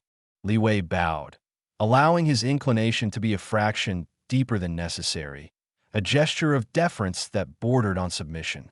Kai's bow was sharp, decisive, a challenge in itself. The contrast was, to Li Wei's discerning eye, perfect. The bell sounded, a sharp, piercing note that cut through the ambient noise. Kai immediately launched into his attack, a flurry of rapid-fire kicks and punches. Li Wei, instead of meeting the onslaught with his usual fluid defense, stumbled back, his arms coming up in a clumsy, almost panicked block. The force of Kai's blows, though significantly tempered by Li Wei's intentional yielding, still registered. He gritted his teeth, not in pain, but in the effort of maintaining his facade. "Look at that defense," a commentator exclaimed, his voice laced with disappointment. "It's as if he's afraid to even touch his opponent." Li Wei heard the words, and a strange sense of satisfaction washed over him. The performance was unfolding as planned. His strategy was not about absorbing blows, but about making them look significant. He would feign near misses, allow himself to be knocked off balance, and exaggerate the impact of every exchange. His movements would be deliberately imprecise, his footwork slightly off, his breathing ragged. Kai pressed his advantage, sensing a vulnerability that Li Wei was more than happy to provide. A swift roundhouse kick, intended to graze Li Wei's temple, was met with a slow, deliberate duck that made it appear as though Li Wei had narrowly avoided decapitation. He then stumbled forward, arms flailing, as if recovering from a near-fatal blow. "Incredible evasiveness," another commentator enthused, their voice betraying a hint of forced optimism. But Kai's relentless pressure is clearly taking its toll. Li Wei allowed himself a small, almost imperceptible sigh.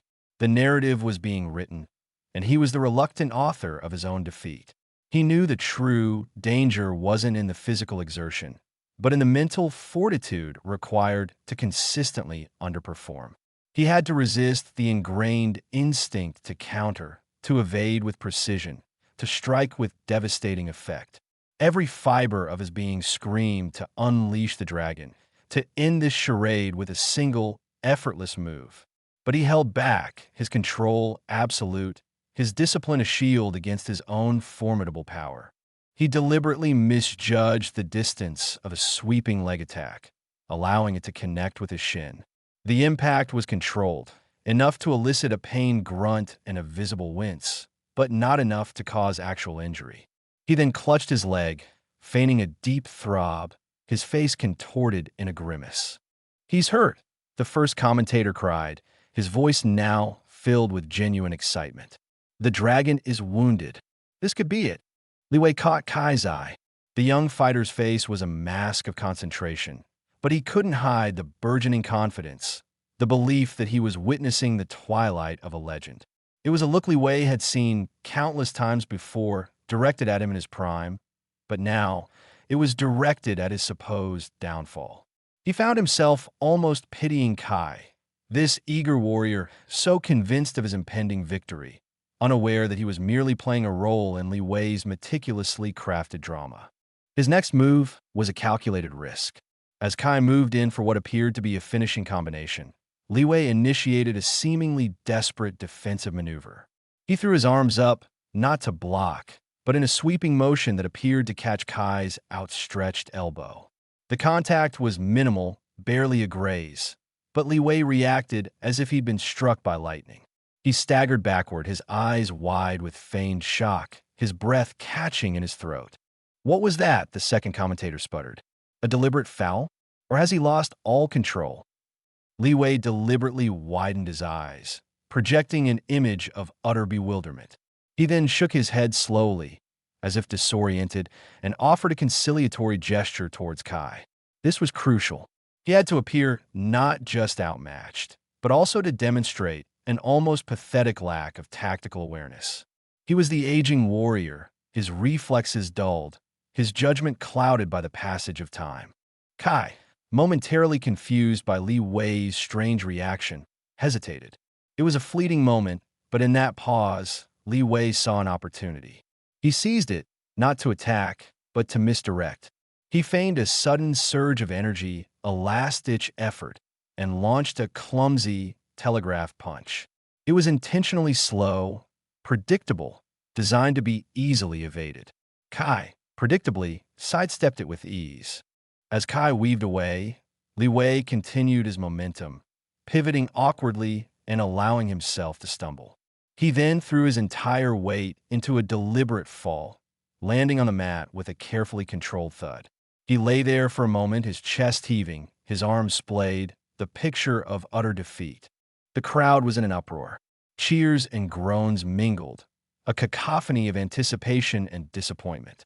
The commentators were in overdrive, dissecting Li Wei's every move, or rather, his every perceived failure. "He's down," the first commentator shrieked. "Li Wei is down. Kai has done it. He has defeated the dragon." Li Wei, still on the mat, allowed himself a small, almost imperceptible smirk. He hadn't defeated anyone. He had merely allowed himself to be defeated. The young Kai, beaming with pride, approached him cautiously, offering a hand. Li Wei looked up, his expression a carefully constructed mixture of exhaustion and grudging respect. He took Kai's hand and, with a significant, visible effort, allowed himself to be pulled to his feet. "You fought well, young one," Li Wei rasped, his voice intentionally rough and strained. He placed a hand on Kai's shoulder, a gesture that was meant to convey mentorship and acknowledgement, but which, in its simulated weakness, also served to reinforce the narrative of his own decline. The referee stepped forward, signaling the end of the match. Kai was declared the victor, his name echoing through the arena as the slayer of the legendary dragon. Li Wei, for his part, offered a tired nod, a brief acknowledgement of the outcome, and then slowly, deliberately, turned and walked away from the center of the mat. He moved with a pronounced limp, his shoulders slumped, his gaze fixed on the floor. He was not the dragon of the eastern peaks making a triumphant return. He was a faded legend, a shadow of his former self, a man who had finally succumbed to the ravages of time. As he exited the arena, the cheers and murmurs faded, replaced by the sterile quiet of the backstage corridors. The mask of exhaustion remained firmly in place, but beneath it, a flicker of exhilaration began to stir. He had done it. He had orchestrated his own defeat, a symphony of calculated failure. The true victory, he knew, lay not in the roar of the crowd, but in the quiet understanding that he had preserved his peace, his anonymity, his freedom. He had entered the arena to lose, and in doing so, he had won the most important battle of all. The tournament of unintended glory had begun, and Li Wei was already playing the game on his own terms, a masterful performance of strategic failure. The path ahead was still fraught with peril, with more opponents to face, more performances of weakness to deliver. But he had proven his mettle, not in strength, but in the profound and subtle art of appearing less than he was. The dragon, it seemed, could still wield a fearsome power, even in its staged retreat. He flexed his fingers, a subtle, almost imperceptible movement, and a faint warmth spread through them. The phantom ache in his knee had already begun to subside. The performance was over, but the act of deception, the true art he had mastered, was far from complete. He would continue to appear broken, to stumble and falter, to be outmatched and outmaneuvered. Each match would be a new chapter in his ongoing saga of deliberate decline, a testament to his control over the narrative, a subtle rebellion against the world's insatiable appetite for victory. He would be the master of the almost, the victor of the near miss, the champion of the convincing loss. And in the quiet sanctuary of his own being, he would know the truth. That true strength lay not in the outward display of power, but in the inner fortitude to wield it with deliberate restraint. The tournament had set him on a treacherous path, but it was a path he had chosen, a path that led not to glory, but to the preservation of the life he had so carefully constructed, brick by mundane brick, far from the blinding spotlight of the arena. The second round began not with a bang, but with a confused whimper from the crowd. Li Wei, the supposed twilight of a legend, was scheduled to face a burly, granite-faced warrior named Gorak, a man whose reputation preceded him like a thunderclap, known for his unyielding defense and devastating uppercut. Li Wei, still maintaining his carefully cultivated air of weary resignation, entered the arena with the same exaggerated limp, the same downcast gaze. He saw Gorak flexing his massive arms, his expression one of grim determination, a stark contrast to Li Wei's feigned frailty. The announcer's voice boomed, trying to inject excitement into what he clearly perceived as a mismatch, a foregone conclusion. And in this corner, the amplified voice boomed. We have the mountain crusher, the indomitable Gorak, and facing him, the dragon of the eastern peaks, Li Wei, whose valiant effort in the last match has endeared him to us all. Li Wei winced internally at the praise. Valiant effort was a charitable euphemism for his spectacular display of controlled incompetence. He bowed to Gorak, making sure his bow was a slow, almost painful descent before straightening up with a visible sigh. Gorak, meanwhile, gave a curt, almost dismissive nod. The bell rang. Gorak, as expected, charged. His strategy was simple: overwhelm Li Wei with brute force, break through his defenses, and deliver a knockout blow. He launched a thunderous right hook, a punch that could shatter stone. Li Wei, intending to feign a clumsy duck, instead found himself moving with an instinct he desperately tried to suppress. His body reacted before his mind could fully engage in its sabotage. He didn't duck low enough. Instead, his elbow, seemingly by accident, came up and met the trajectory of Gorak's fist. The impact was not the jarring, bone-jarring collision one would expect. Instead, it was a soft thwack, and Gorak's arm, which had been moving with unstoppable force, suddenly veered off course, as if guided by an unseen hand. The momentum of his own punch, now redirected, sent Gorak stumbling sideways, his massive frame wobbling precariously. The crowd murmured, a collective ooh rippling through the stands. The commentators were instantly on high alert. "One incredible deflection," exclaimed one. Gorak's punch was aimed for the chin, but Li Wei, he somehow managed to redirect it with his elbow. A masterful display of defensive redirection. Masterful, scoffed the other. It looked more like sheer luck, or perhaps a deeply unorthodox counter. He's truly an enigma, this Li Wei. Li Wei, equally surprised by his body's betrayal, forced a grimace. He clutched his elbow, pretending it had taken the brunt of the impact, wobbling dramatically. Gorik, regaining his balance, looked bewildered. He'd never had a punch simply veer off course like that. He shook his head, determined to impose his will. He came at Li Wei again, this time with a series of powerful jabs, aiming to keep Li Wei off balance. Li Wei, determined to regain control of his own downfall, attempted to retreat. He shuffled backward, feigning a lack of footwork. His left leg, the one he'd supposedly injured in the previous match, seemed to have a mind of its own. As Gorik pressed forward, Li Wei's left foot, instead of planting firmly to enable his retreat, slid out from under him. He cried out, a strangled yelp, and his body pitched forward. His intention was to land in a heap, a pathetic display of his supposed physical decline. But as he fell, his right arm, flailing wildly in a desperate attempt to break his fall and look convincingly clumsy, swept outwards. It connected with Gorik's knee. It wasn't a powerful strike, more of a glancing blow. Yet the effect was astonishing. Gorik, who had been lunging forward, his weight entirely on his front leg, suddenly let out a guttural roar of pain. His knee buckled, and he collapsed onto the mat with a thud that shook the arena. The crowd was stunned into silence for a beat, then erupted into a roar of disbelief and excitement. The commentators were in a frenzy.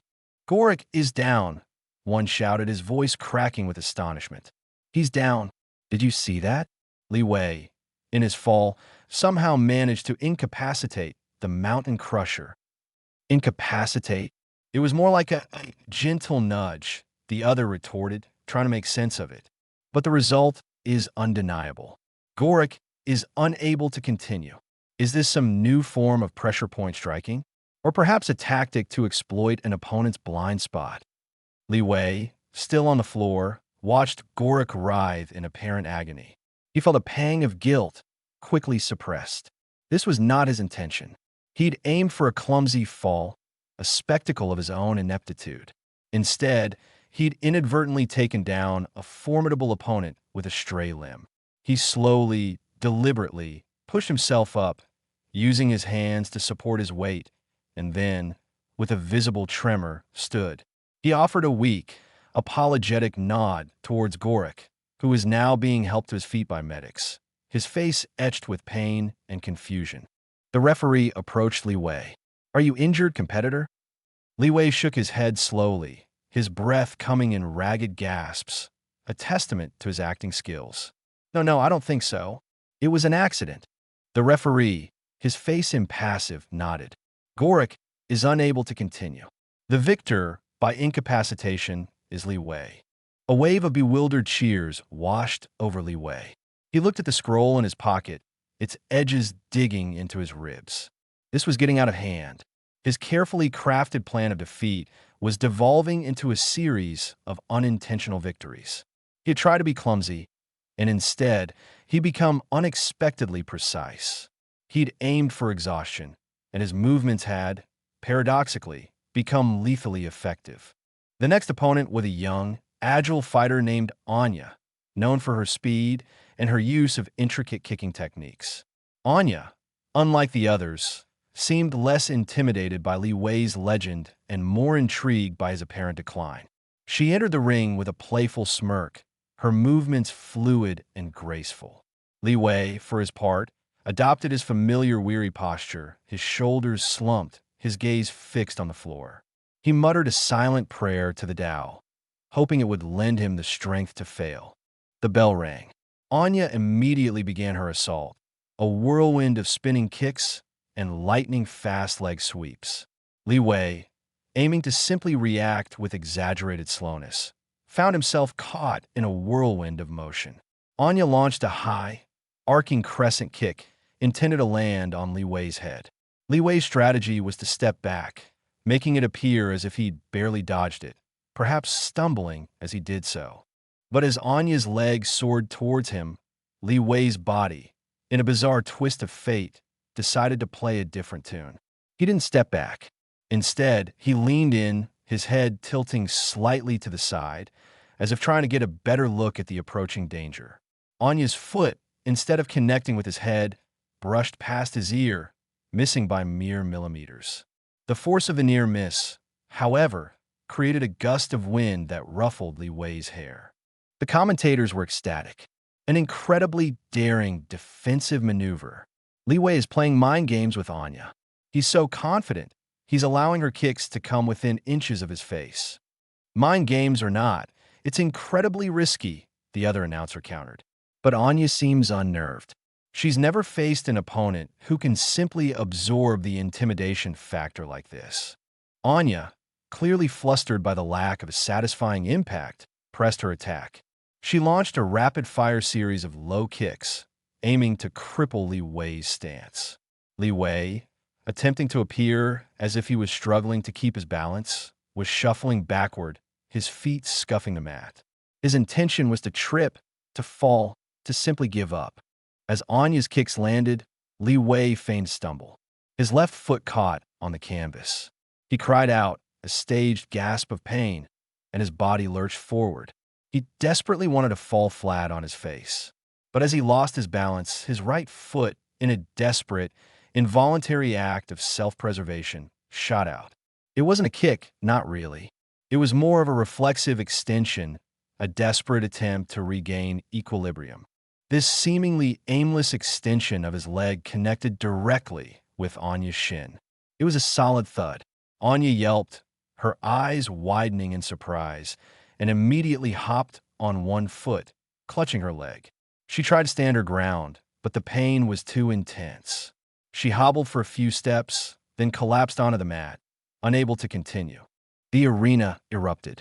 Li Wei, still looking dazed and slightly bewildered, found himself once again declared the victor. The commentators were in disarray, their carefully constructed narratives crumbling with each absurd victory. I don't understand, one stammered. Anya was dominating, and then a single accidental-looking kick from Li Wei has taken her out of the fight. Is this a new strategy? The unintentional incapacitation? It's baffling, the other replied. He seems to be winning without even trying. It's like he's an inverse martial artist. With the less he attempts to win, the more he actually succeeds. Li Wei stood in the center of the ring, the cheers of the crowd sounding hollow to his ears. He felt like a fraud, an imposter in his own body. He was supposed to be a symbol of a fading era, a relic of a time when martial arts were about more than just winning. But now, he was inadvertently becoming a symbol of something else, something absurd, something that baffled everyone, including himself. He walked toward the exit, his limp still pronounced, his head bowed. The phantom aches were becoming less phantom and more like genuine, albeit mild, discomforts, a testament to the stress of his self-imposed ordeal. He needed to be more careful. His strategy of deliberate failure was proving to be far more challenging than he'd anticipated. His body, it seemed, had a deeply ingrained instinct for survival, for self-defense, and for, annoyingly, winning. He reached his dressing room, the sterile environment a welcome respite from the arena's clamor. He slumped onto a worn wooden bench, the scroll feeling heavier than ever. He had to find a way to lose, a way to effectively orchestrate his own defeat without causing actual harm or revealing his true capabilities. The tournament was a crucible, but it was forging him into something unexpected. He was the dragon, yes, but he was also the unintentional victor, the master of a lucky strike, the champion of the accidental knockout. He sighed, a deep, weary sound. The absurdity of his situation was not lost on him. He had come to this tournament seeking peace, seeking anonymity, and instead, he had found himself in the spotlight, a bizarre spectacle of accidental glory. He looked down at his hands, the fingers of his right hand twitching almost imperceptibly. The urge to unleash his true power was a constant battle, a siren song he had to resist with every fiber of his being. He had to become the master of his own undoing, the artist of his own downfall. And if that meant tripping over his own feet and accidentally knocking out his opponents, then so be it. The tournament of unintended glory was proving to be a far more convoluted path than he had ever imagined. He had to embrace the chaos, the absurdity, and somehow, against all odds, managed to lose. The stakes were no longer about winning or losing in the traditional sense, but about preserving his carefully constructed peace. And that, he was discovering, was a far more complex and dangerous fight than any he had ever faced in his illustrious past. The next round awaited, and with it, the inevitable continuation of his bewildering, accidental triumphs. He had to prepare, not for victory, but for the most spectacular and convincing defeat imaginable. The thought itself was an exquisite irony, a testament to the strange and winding path he now walked. The roar of the crowd, a tempest of sound that had initially been a source of dread for Li Wei, had morphed into something far more unsettling, a chorus of bewildered adoration. It was a sound that echoed not his carefully orchestrated ineptitude, but a perceived brilliance he had no intention of possessing. They had come expecting the brutal efficiency of a seasoned warrior, a display of controlled aggression that would showcase the pinnacle of martial prowess. Instead, they were witnessing a performance art piece, a ballet of near disasters that somehow, inexplicably, resulted in victory. Each stumble, each exaggerated gasp of effort, each moment where his body seemed to betray his intent was met not with derision, but with gasps of awe and shouts of encouragement. They interpreted his feigned exhaustion as a testament to his immense stamina, his inability to land a decisive blow as a deliberate tactic of psychological warfare. When his stray elbow had deflected Gorik's monstrous punch, they hadn't seen a clumsy accident. They'd seen a master of redirection, a warrior so adept at defense that he could make an opponent's own power work against them. The commentators, scrambling to keep pace with the unfolding absurdity, had coined new terminology. The "een of evasion," one had proclaimed, referring to Li Wei's almost passive avoidance of Anya's onslaught. A revolutionary concept where the opponent's aggression is met not with force, but with an almost gravitational pull, drawing their attacks harmlessly away. Li Wei, hearing these pronouncements, felt a cold sweat prickle his brow. He was trying to embody the antithesis of power, to project an aura of weakness so profound that his opponents would simply dismiss him, allowing him to slip away from this infernal tournament unnoticed. Yet his body, it seemed, possessed a stubborn adherence to survival. His instinct to evade, to protect himself, even in his most pathetic performances, was proving to be far more potent than his conscious desire to fail. The more he tried to appear weak, the more he inadvertently demonstrated an almost supernatural ability to endure and deflect. The crowd saw this not as a contradiction, but as a higher form of strategy. They marveled at how he seemed to anticipate attacks he clearly wasn't looking at, how his seemingly clumsy movements possessed an uncanny timing that placed him just out of reach of danger. His fall against Gorik, which was meant to be a pathetic, ignominious end to the fight, was reinterpreted as a calculated maneuver to lure his opponent into a vulnerable position, a daring gamble that paid off spectacularly.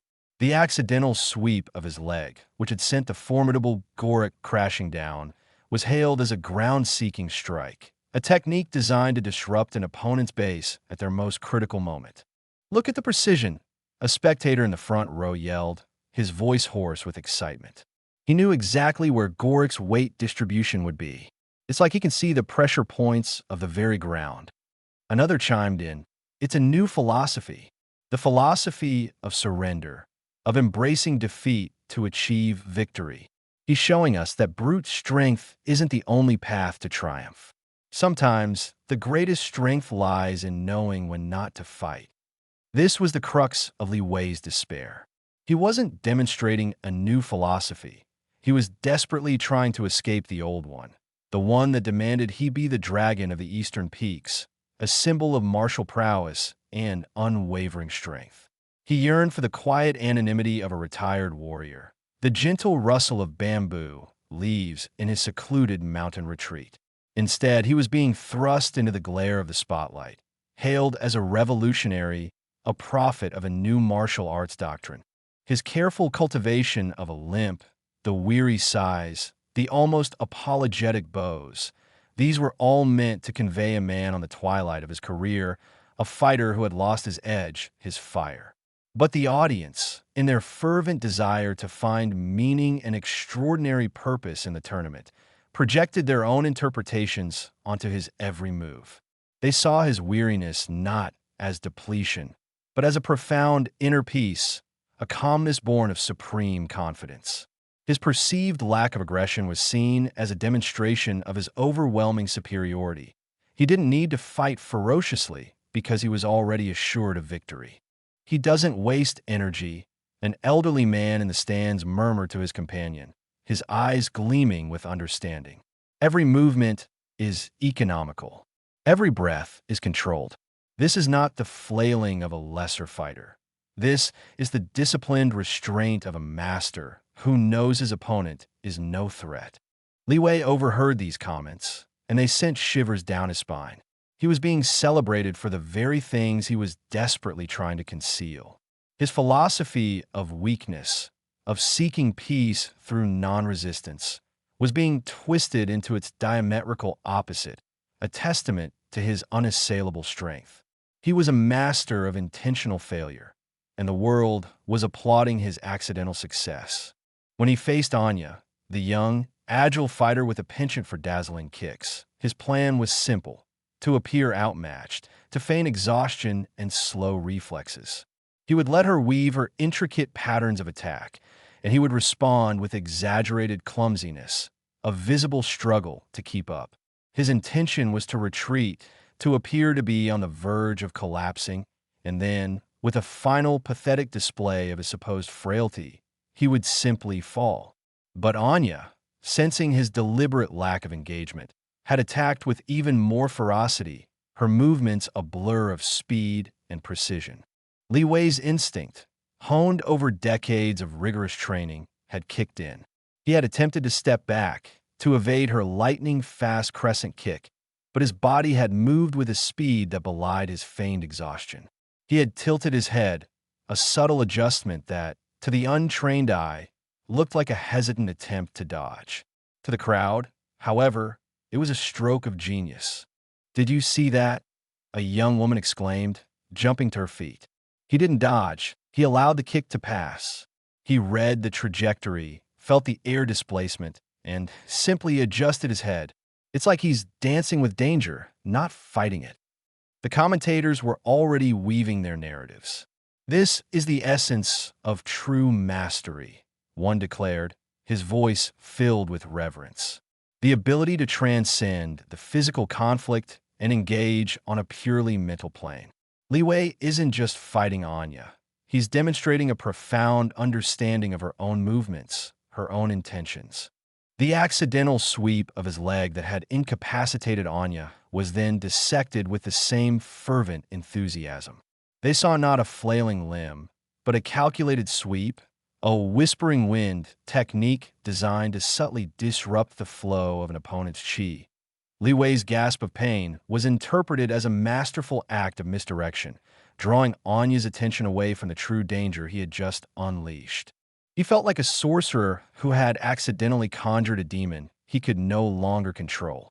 His every attempt to be unassuming was met with a crescendo of praise, his every misstep lauded as a calculated maneuver. The scroll in his pocket felt like a burning ember, a constant reminder of his mission: to dismantle the tournament of unintended glory from within, to expose its superficiality and the misguided adulation it fostered. But how could he dismantle something that was embracing his every failure as a triumph? How could he expose his true nature when the crowd was so determined to see him as something more, something transcendent? He looked at the faces in the crowd, a sea of expectant eyes, eager to witness another act of his bewildering prowess. They saw a legend reborn, a fighter who had transcended the need for conventional combat. They saw a beacon of unconventional wisdom, a testament to the idea that victory could be found in weakness, that true strength lay in surrender. They were celebrating him for embodying the exact opposite of his intentions, for turning his quest for peace into a spectacle of accidental glory. He was becoming the embodiment of their desires for the underdog, for the unexpected champion, for the idea that success could be achieved through unconventional means. His philosophy of Taoist non-action, of Wu Wei, was being reinterpreted through the lens of aggressive, albeit accidental, success. They were cheering for him to fail, and in doing so, they were inadvertently propelling him towards victory. The irony was so thick, so suffocating, that he could almost taste it. He had come seeking quietude, and he had found himself at the center of a whirlwind of unintended adoration. The tournament was not just an arena for martial arts. It had become a stage for the audience's own projections, their own hopes for a world where the unexpected could triumph, where weakness could be a guise for strength. And Li Wei, the reluctant dragon, was their unwitting, bewildered, and increasingly desperate star. He had to find a way to lose, a way to shatter this illusion, before the crowd's fervent belief in his genius led him to an outcome he could never have predicted and certainly never desired. The bewildered murmurs that had begun as a trickle among the spectators had now swelled into a veritable tsunami of confusion. Each match Li Wei was forced into, and subsequently won, served only to deepen the chasm between expectation and reality. His opponents, warriors honed by years of rigorous training, masters of precise strikes and formidable defenses, found themselves utterly at a loss.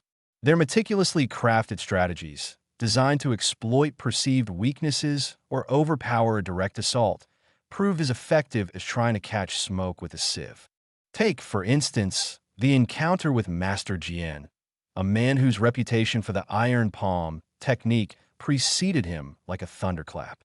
Jian, a burly figure with forearms like ancient tree trunks, had entered the arena with the stoic confidence of a man about to perform a simple, albeit brutal, task. His plan was straightforward: absorb any tentative blows Li Wei might muster, and then unleash the devastating power of his palm, a force said to be capable of shattering stone. He had envisioned Li Wei cowering, perhaps attempting a desperate, clumsy block that would serve only to highlight his own inadequacy. But Li Wei, in his desperate dance of avoidance, had stumbled backward from an imagined threat, his hand flying up not to block, but to shield his face in a gesture of theatrical apprehension. Jian, committed to his aggressive lunge, found his own momentum carrying him directly into the path of Li Wei's wildly flailing arm, which had been extended in a desperate attempt to maintain balance. The result was not the shattering impact Jian had anticipated, but a jarring, accidental collision. Li Wei's elbow, twisted at an awkward angle as he fought to regain his footing, had somehow found the precise pressure point on Jian's wrist that controlled the flow of his formidable technique. The iron palm, meant to be unleashed with terrifying force, sputtered out like a damp squib, Jian's hand going numb, his famed power temporarily disabled. The crowd, of course, saw not an accident, but a profound tactical move. The elbow of unmaking, they roared. He knew the very nexus of Jian's power, striking it with the subtlety of a falling leaf. Li Wei, meanwhile, felt a surge of nausea. He had spent years learning to strike with precision, to deliver incapacitating blows with calculated intent. To have achieved this result through sheer, unadulterated clumsiness was a humiliation that gnawed at him. The commentators, their initial bewilderment having long since morphed into a feverish excitement, were now in a state of perpetual overdrive. They scoured their vast encyclopedias of martial lore for precedents, for explanations, for anything that could contextualize Li Wei's bizarre performances.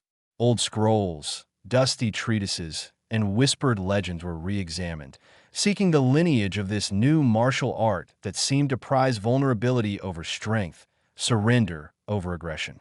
They spoke of reverse cultivation, of the art of becoming the void, and of embracing the shadow to dispel the light.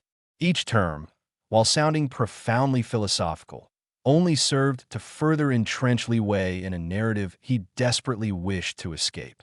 The other competitors, initially dismissive of Li Wei as a mere sideshow, began to watch him with a mixture of fear and grudging respect. Their own meticulously honed skills felt suddenly irrelevant. They had spent lifetimes perfecting techniques designed to overwhelm, to dominate. Li Wei, with his seemingly effortless knack for accidental success, was a living refutation of their entire martial existence. They saw their own disciplined movements and calculated attacks as crude, even vulgar, when contrasted with Li Wei's fluid, albeit unintentional, grace. The sheer unpredictability of his style was a strategic nightmare. How could one plan for an opponent who might, at any moment, trip over his own feet and, in doing so, disable you with a perfectly placed, albeit accidental, kick? Whispers began to circulate through the training halls and practice grounds. Is it true what they say about Li Wei? A young disciple might ask his master, his voice laced with awe, that he can defeat any opponent without ever throwing a true punch. The masters, themselves grappling with the implications, could only offer vague pronouncements, their own understanding of martial principles shaken to their very foundations. The established hierarchy, built on decades of tradition and the recognition of demonstrable skill, was beginning to show cracks. If Li Wei, the embodiment of feigned incompetence, could triumph, then what did true mastery even mean? The tournament organizers, a collection of stern-faced elders and puffed-up officials, were in a state of barely contained panic. The event, designed to be a clear showcase of the martial arts world's finest exponents, was devolving into something else. The integrity of the competition was being called into question. Were these truly the best fighters in the land, or was there some hidden, esoteric art that had been overlooked for centuries? Li Wei's continued success was an affront to their carefully curated order, a testament to the fact that their understanding of martial prowess was perhaps tragically incomplete. They tried to subtly influence the referees, to nudge them towards stricter interpretations of the rules, to penalize Li Wei for his unorthodox style. But even the referees were caught in the maelstrom of public opinion. Every perceived infraction on Li Wei's part was reinterpreted by the crowd as a stroke of strategic genius, a deliberate feint that only highlighted his opponent's predictable adherence to form. One particularly frustrating incident involved a match against Kai, a lightning-fast fighter known for his dazzling array of evasive maneuvers. Li Wei's plan, as usual, was to appear outmatched and bewildered. He intended to simply endure Kai's onslaught, to let his opponent exhaust himself, and then, with a final, pathetic flourish, to feign a dizzy spell and collapse. But Kai, sensing Li Wei's deliberate lack of engagement, had pressed his advantage with relentless ferocity. Li Wei, reacting purely on instinct, had stumbled backward to avoid a particularly vicious spinning kick. His foot, instead of planting firmly, had caught on a loose thread of the arena mat. He'd gone down in a tangle of limbs, his arms flailing. Kai, expecting Li Wei to remain down, had been caught off guard by the sudden, seemingly random eruption of limbs. Li Wei's wildly swinging leg, a desperate, uncoordinated flail, had somehow connected with Kai's shin, sending him sprawling to the mat with a yelp of pain. The commentators, barely pausing for breath, declared a masterstroke. "The mat grappler's lament," one exclaimed. He intentionally used the very ground to his advantage, creating a trap for his opponent's overconfidence. A true practitioner of the earth arts. Li Wei, lying on the mat, felt a wave of despair wash over him. He had been trying to lose, to be disqualified for incompetence. Instead, he had just executed a move that would be studied for generations, a move born of pure, unadulterated failure. The core of the problem, Li Wei realized with a sinking heart, was the inherent human desire for narrative. The crowd didn't just want to see a fight, they wanted to see a story. They craved the underdog, the unexpected champion, the triumph of the unconventional. Li Wei's accidental victories provided them with exactly that. His every clumsy move, his every feigned gasp of exertion, was woven into a tapestry of perceived brilliance. They saw his deliberate attempts to appear weak as a profound display of inner strength, a warrior so confident he could afford to play at being vulnerable. They saw his genuine fear of exposure as a stoic calm in the face of overwhelming odds. He was becoming a symbol, not of martial excellence, but of something far more elusive and, to him, terrifying. The idea that the established rules of dominance and skill were not absolute. His presence in the tournament was a constant, unsettling question mark hanging over the entire martial arts world. If the dragon of the Eastern Peaks, the man who was supposed to embody the pinnacle of martial achievement, could find success through what appeared to be sheer luck and calculated ineptitude, then what did that say about the generations of disciplined training, the sweat, the blood, the dedication that had defined martial arts for centuries? The tournament, meant to be a celebration of ultimate physical prowess, was inadvertently becoming a testament to the power of intentional imperfection. Li Wei's existence in the arena was a living paradox, a constant reminder that the most direct path to victory might not be the most effective, and that the greatest strength could, ironically, be found in a meticulously crafted display of weakness. The carefully constructed order of the martial arts world was unraveling, not by a direct assault, but by the gentle, persistent, and utterly accidental pressure of one man's desperate attempt to disappear. The arena, once a stage for honor and demonstrable skill, had become a crucible for doubt, forging a new, unsettling understanding of what it truly meant to be a warrior, and more importantly, what it meant to win. Chapter 5. The World's Bewilderment. The tremors originating from the humble martial arts tournament were not confined to the hushed halls of dojos or the frenzied pronouncements of commentators. They rippled outwards, a silent earthquake that began to fracture the bedrock of global thought. Li Wei, the unwitting harbinger of this seismic shift, had become a phenomenon that transcended mere sport. His accidental victories, meticulously and inaccurately dissected by legions of analysts, had birthed a new lexicon, a philosophical framework that began to permeate every facet of human endeavor. The philosophy of weakness, as it was quickly dubbed, was an oxymoron that resonated with an uncanny power, challenging deeply ingrained societal narratives. News outlets, initially treating Li Wei as a quirky human interest story, found themselves dedicating entire segments and op-ed pages to the man who defeated opponents by not fighting them. Analysts scrambled to frame his seemingly passive approach within existing paradigms, but Li Wei's brand of unintentional non-resistance defied easy categorization. Was it a deliberate subversion of capitalist competition? A Buddhist rejection of ego-driven striving? A postmodern critique of the very notion of inherent strength? The questions hung heavy in the air, amplified by the global reach of modern media. Social media platforms became echo chambers for these debates, with hashtags like weakness wins and the accidental sage trending worldwide. Memes depicting Li Wei stumbling into victory proliferated, each image a silent, yet potent, commentary on the absurdity of striving for dominance. Philosophers, from ivory towers to coffee shop discussions, found themselves captivated. For decades, they had grappled with concepts of power, resilience, and the nature of the self. They debated the merits of stoicism, the ethics of aggression, and the societal constructs of success. Li Wei, with his disarming lack of conventional prowess and his undeniable, albeit accidental, triumphs, offered a real-world, albeit bizarre, case study. Academics published papers dissecting the paradoxical strength of inaction, the strategic advantage of perceived vulnerability. Conferences were hastily organized, dedicated to exploring the Li Wei effect on social dynamics and individual psychology.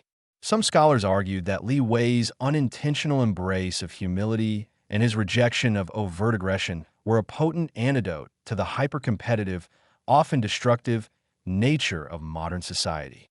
Others warned of the dangers of promoting passivity, fearing that a widespread adoption of such a philosophy would lead to societal stagnation and the erosion of progress.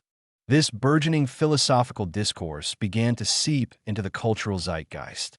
Art installations emerged that mirrored Li Wei's seemingly chaotic movements, their creators seeking to evoke the beauty of unintentionality.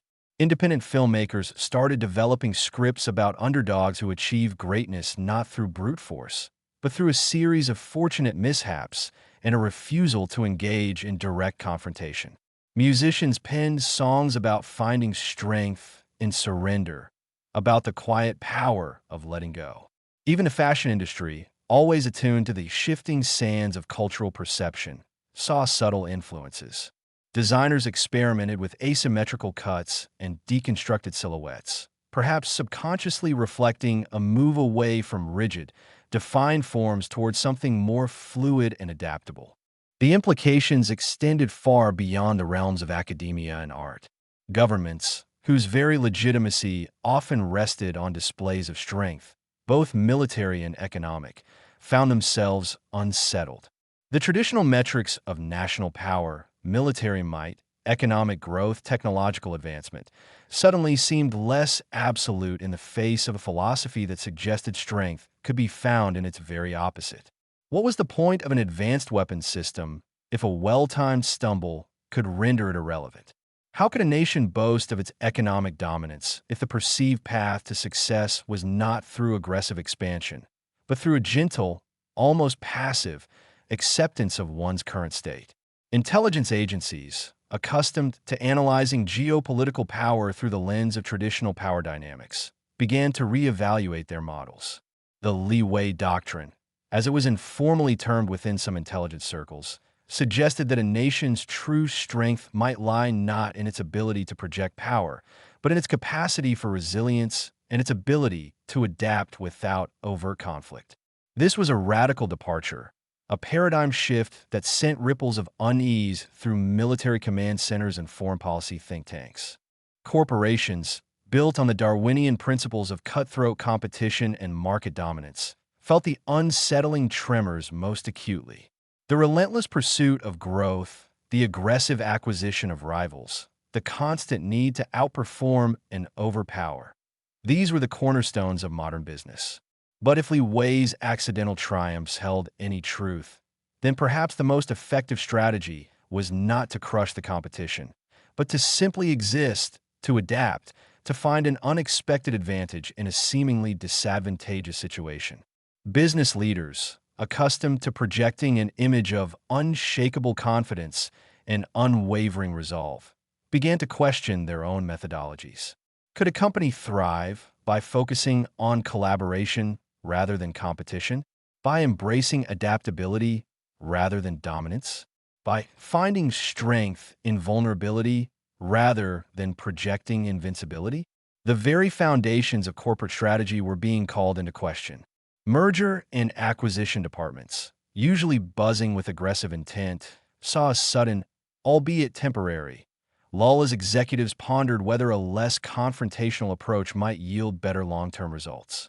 Stock market analysts, who had always valued aggressive growth strategies, began to see a subtle shift in investor sentiment, a growing interest in companies that demonstrated resilience and adaptability over raw, aggressive expansion.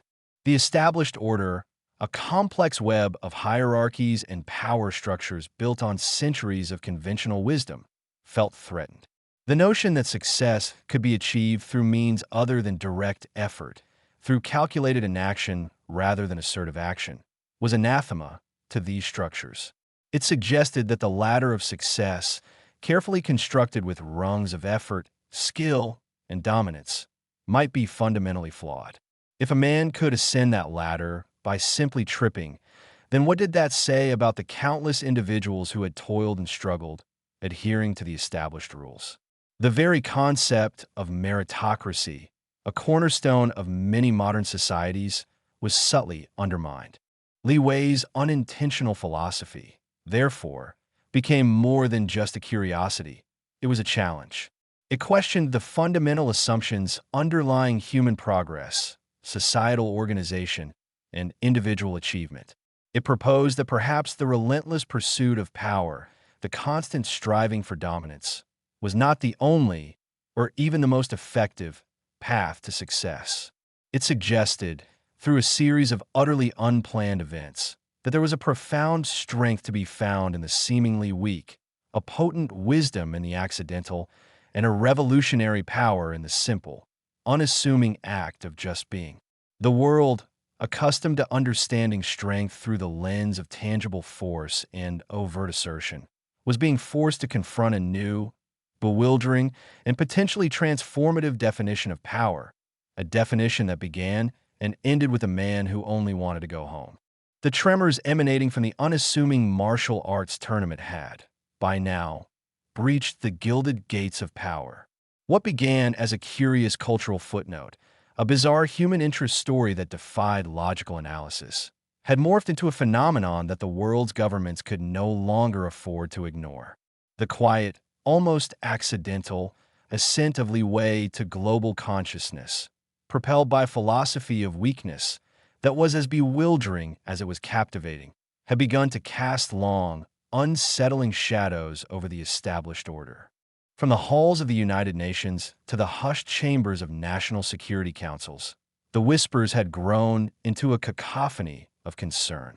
Leaders, accustomed to navigating a geopolitical landscape defined by raw power, economic might, and unwavering nationalistic pride, found themselves grappling with an intangible enemy, an idea.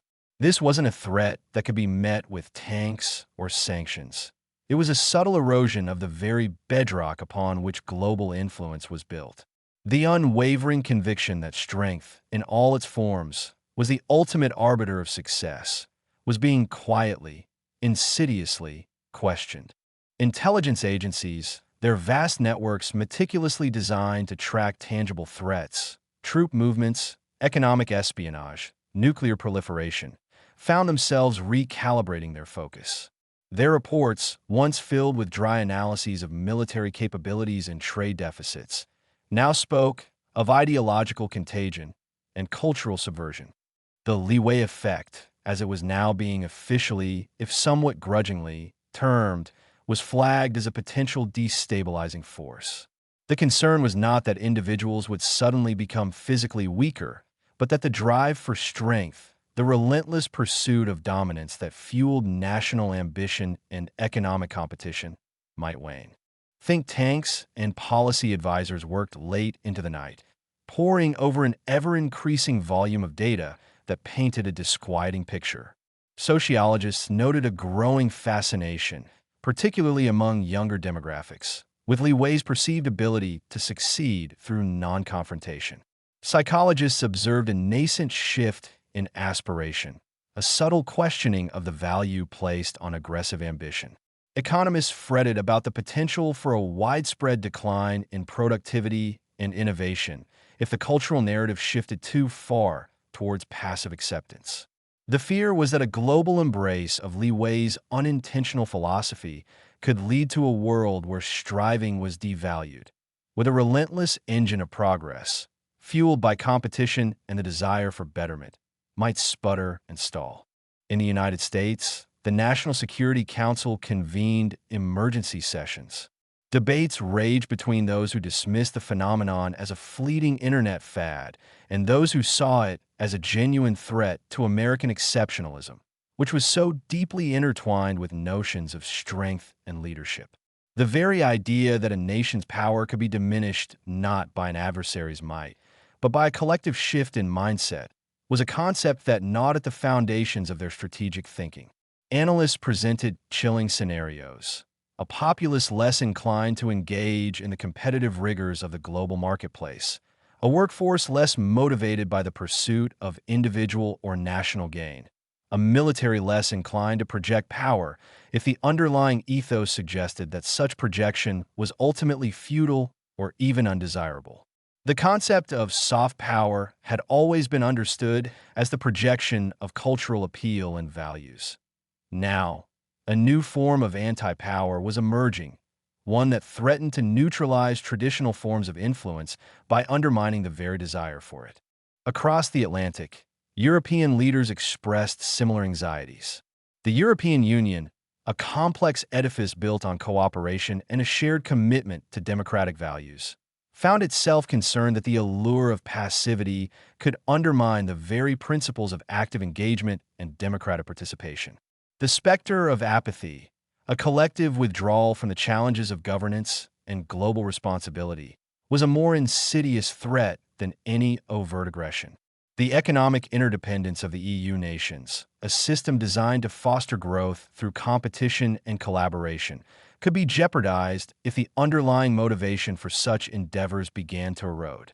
Reports circulated within governmental departments about a noticeable uptick in online discourse that questioned the value of hustle culture, that glorified going with the flow to an unprecedented degree, and that framed Li Wei as a guru of radical acceptance, not just in personal matters, but in the broader societal context of ambition and achievement.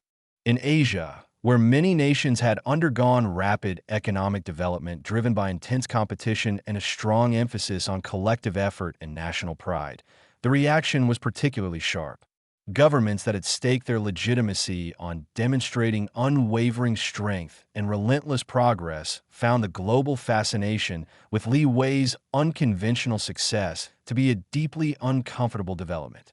Military leaders, proud of their advanced technological arsenals and their disciplined forces, were bewildered by the notion that a perceived lack of assertiveness could be a virtue. They grappled with how to maintain national resolve and deter potential adversaries in an environment where the underlying cultural narrative was shifting away from the celebration of dominance and towards the quiet power of yielding. The economic miracle of many Asian nations was built on an ethos of hard work, sacrifice, and a fierce competitive spirit. If that spirit began to wane, if the cultural embrace of Li Wei's passive victories led to a general de-escalation of ambition, the economic consequences could be catastrophic, threatening to unravel decades of hard-won prosperity. The irony of the situation was not lost on many observers within the governments themselves. The very global interconnectedness and advanced communication networks that had facilitated Li Wei's rise were now being used to amplify the anxieties of those in power. Social media, the engine of his popularity, was also the conduit for intelligence reports that flagged its role in disseminating this potentially disruptive ideology. The algorithms that once served to entertain and connect were now, for the perspective of national security, serving to spread a contagion of quietism. The threat was not abstract for those tasked with maintaining order and projecting national power. Intelligence briefings began to feature detailed analyses of how the weakness ideology could manifest in practical terms. Imagine, one analyst posited in a classified report, a nation whose citizens, inspired by Li Wei, began to question the necessity of aggressive economic expansion, opting instead for a more self-sufficient, less globally engaged approach. This could lead to trade wars, economic isolation, and a significant reduction in a nation's leverage on the world stage. Or consider the implications for national defense. If the prevailing cultural sentiment began to favor de-escalation and non-resistance above all else, would a nation still possess the collective will to defend itself against a truly aggressive adversary? Would the concept of patriotism itself, so often tied to a willingness to defend one's nation with strength and sacrifice, be reinterpreted as a passive acceptance of one's place in the world, regardless of external threats? The concern extended to the very fabric of societal productivity. Governments relied on a certain level of ambition and drive to maintain economic growth and technological advancement. If the pervasive narrative began to celebrate passive acceptance over active striving, if the philosophy of weakness was interpreted as a license for complacency, the long-term consequences for national competitiveness could be severe. Productivity dips were not unheard of, but a systemic, ideologically driven decline in the desire to produce, to innovate, to compete was a novel and deeply concerning prospect.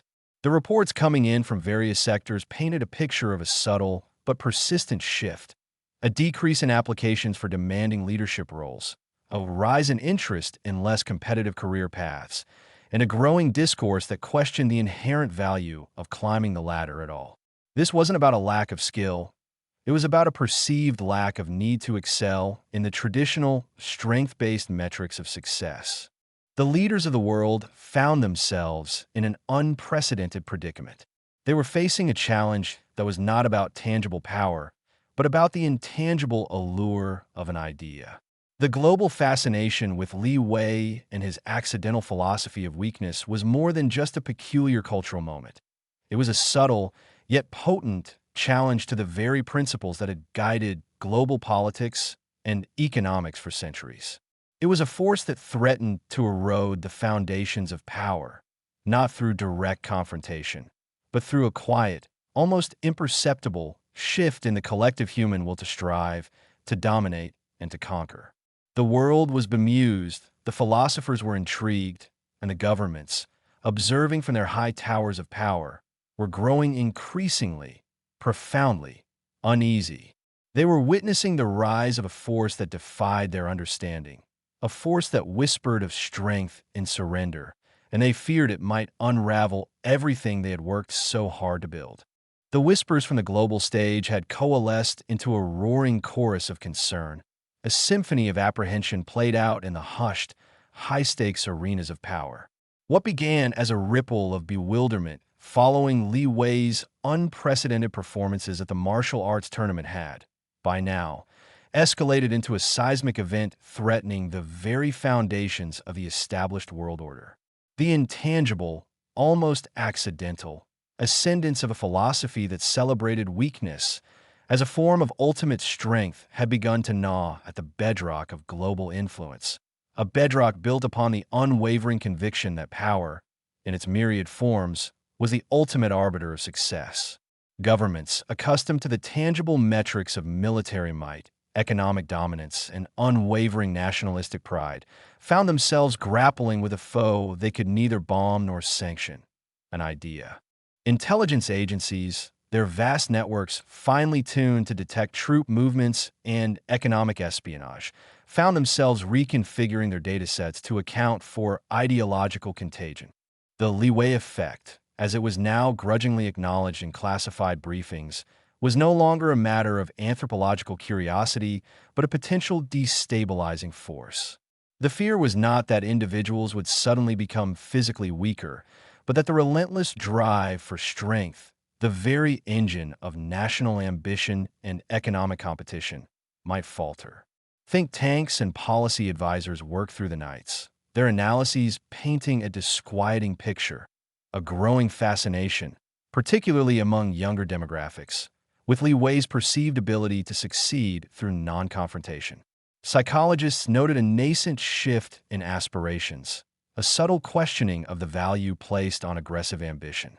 Economists fretted about a potential decline in productivity and innovation if the cultural narrative veered too far towards passive acceptance. The specter of a world where striving was devalued, where the relentless pursuit of progress sputtered and stalled, loomed large. In the United States, the National Security Council convened emergency sessions. The debates were fierce. Was this a fleeting internet fad or a genuine threat to American exceptionalism, so deeply intertwined with notions of strength and leadership? The concept of a nation's power being diminished not by an adversary's might, but by a collective shift in mindset was a foreign and deeply unsettling notion. Analysts presented chilling scenarios: a populace less inclined towards the competitive rigors of the global marketplace, a workforce less motivated by individual or national gain, a military less inclined to project power if the underlying ethos suggested such projection was ultimately futile. Soft power had always been understood as the projection of cultural appeal. Now, a new form of anti-power was emerging, one that threatened to neutralize traditional influence by undermining the very desire for it. Across the Atlantic, European leaders voiced similar anxieties. The European Union, an edifice built on cooperation, found itself concerned that the allure of passivity could undermine its core principles of active engagement.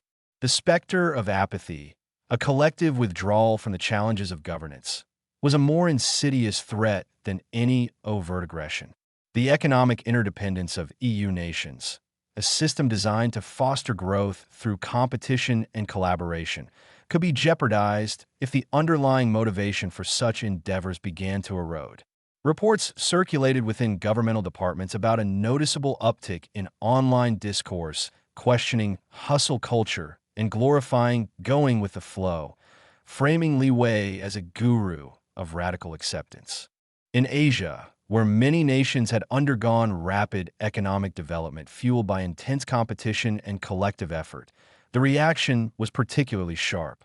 Governments that had staked their legitimacy on demonstrating unwavering strength and relentless progress found the global fascination with Li Wei's unconventional success deeply uncomfortable.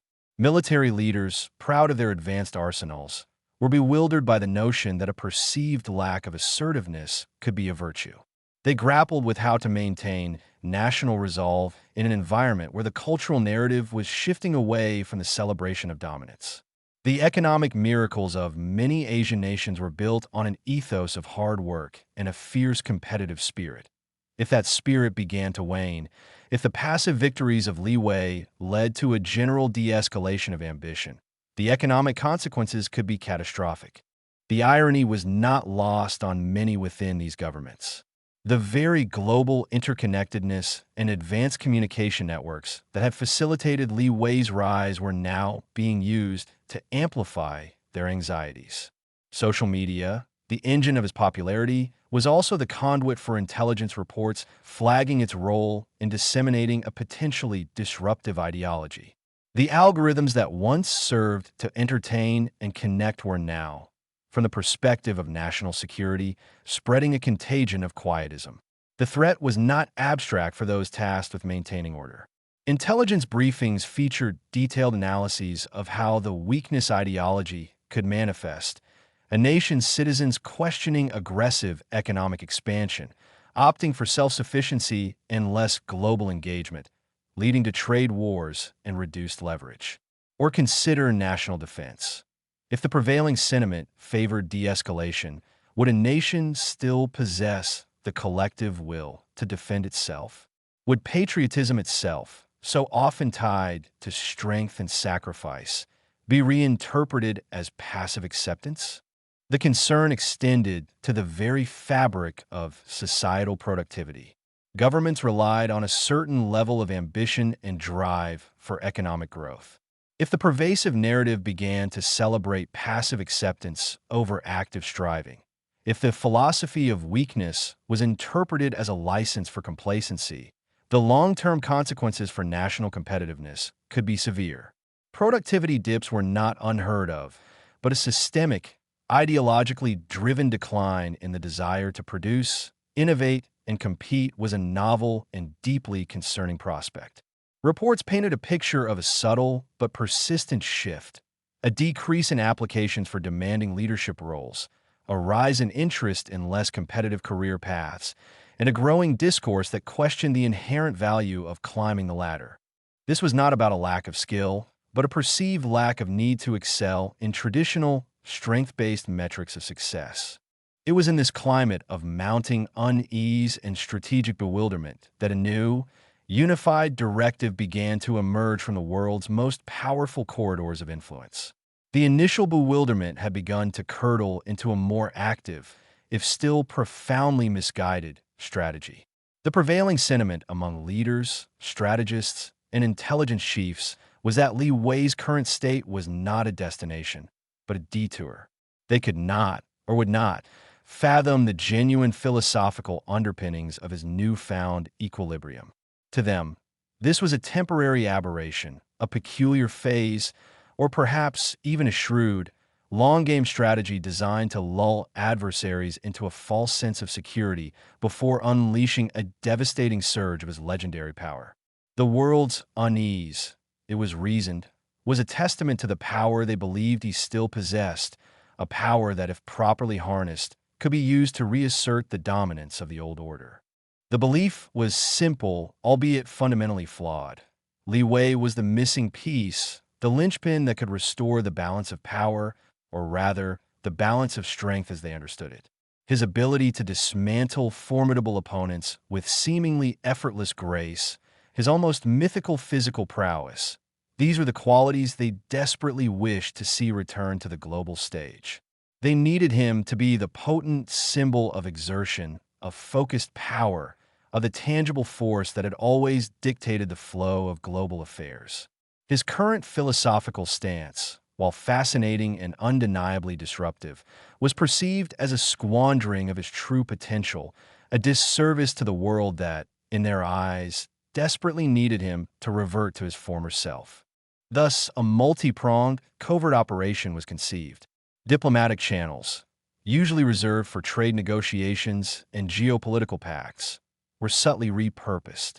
Secret agents, seasoned in the arts of espionage and influence, were deployed not to spy, but to persuade. Ambassadors, armed with carefully crafted talking points, found themselves articulating a language of grand responsibility and global stability, all centered around the supposed need for Li Wei's return to his full, formidable might. The strategy was multifaceted, designed to appeal to every conceivable facet of his personality, or at least the personality they believed he possessed.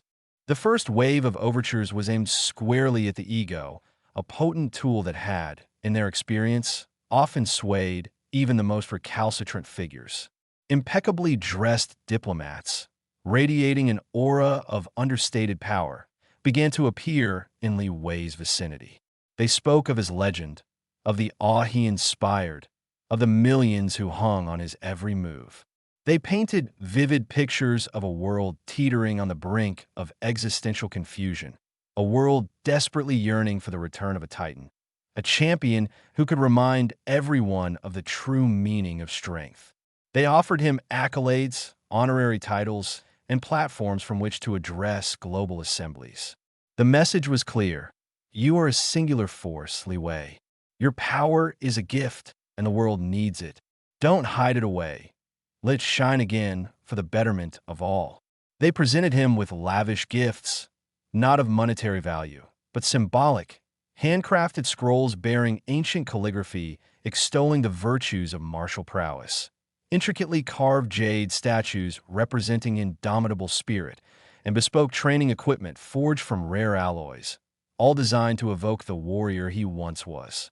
The implication was that these were but tokens of the immense resources and global influence that awaited him, should he choose to re-embrace his destiny as a champion of physical supremacy.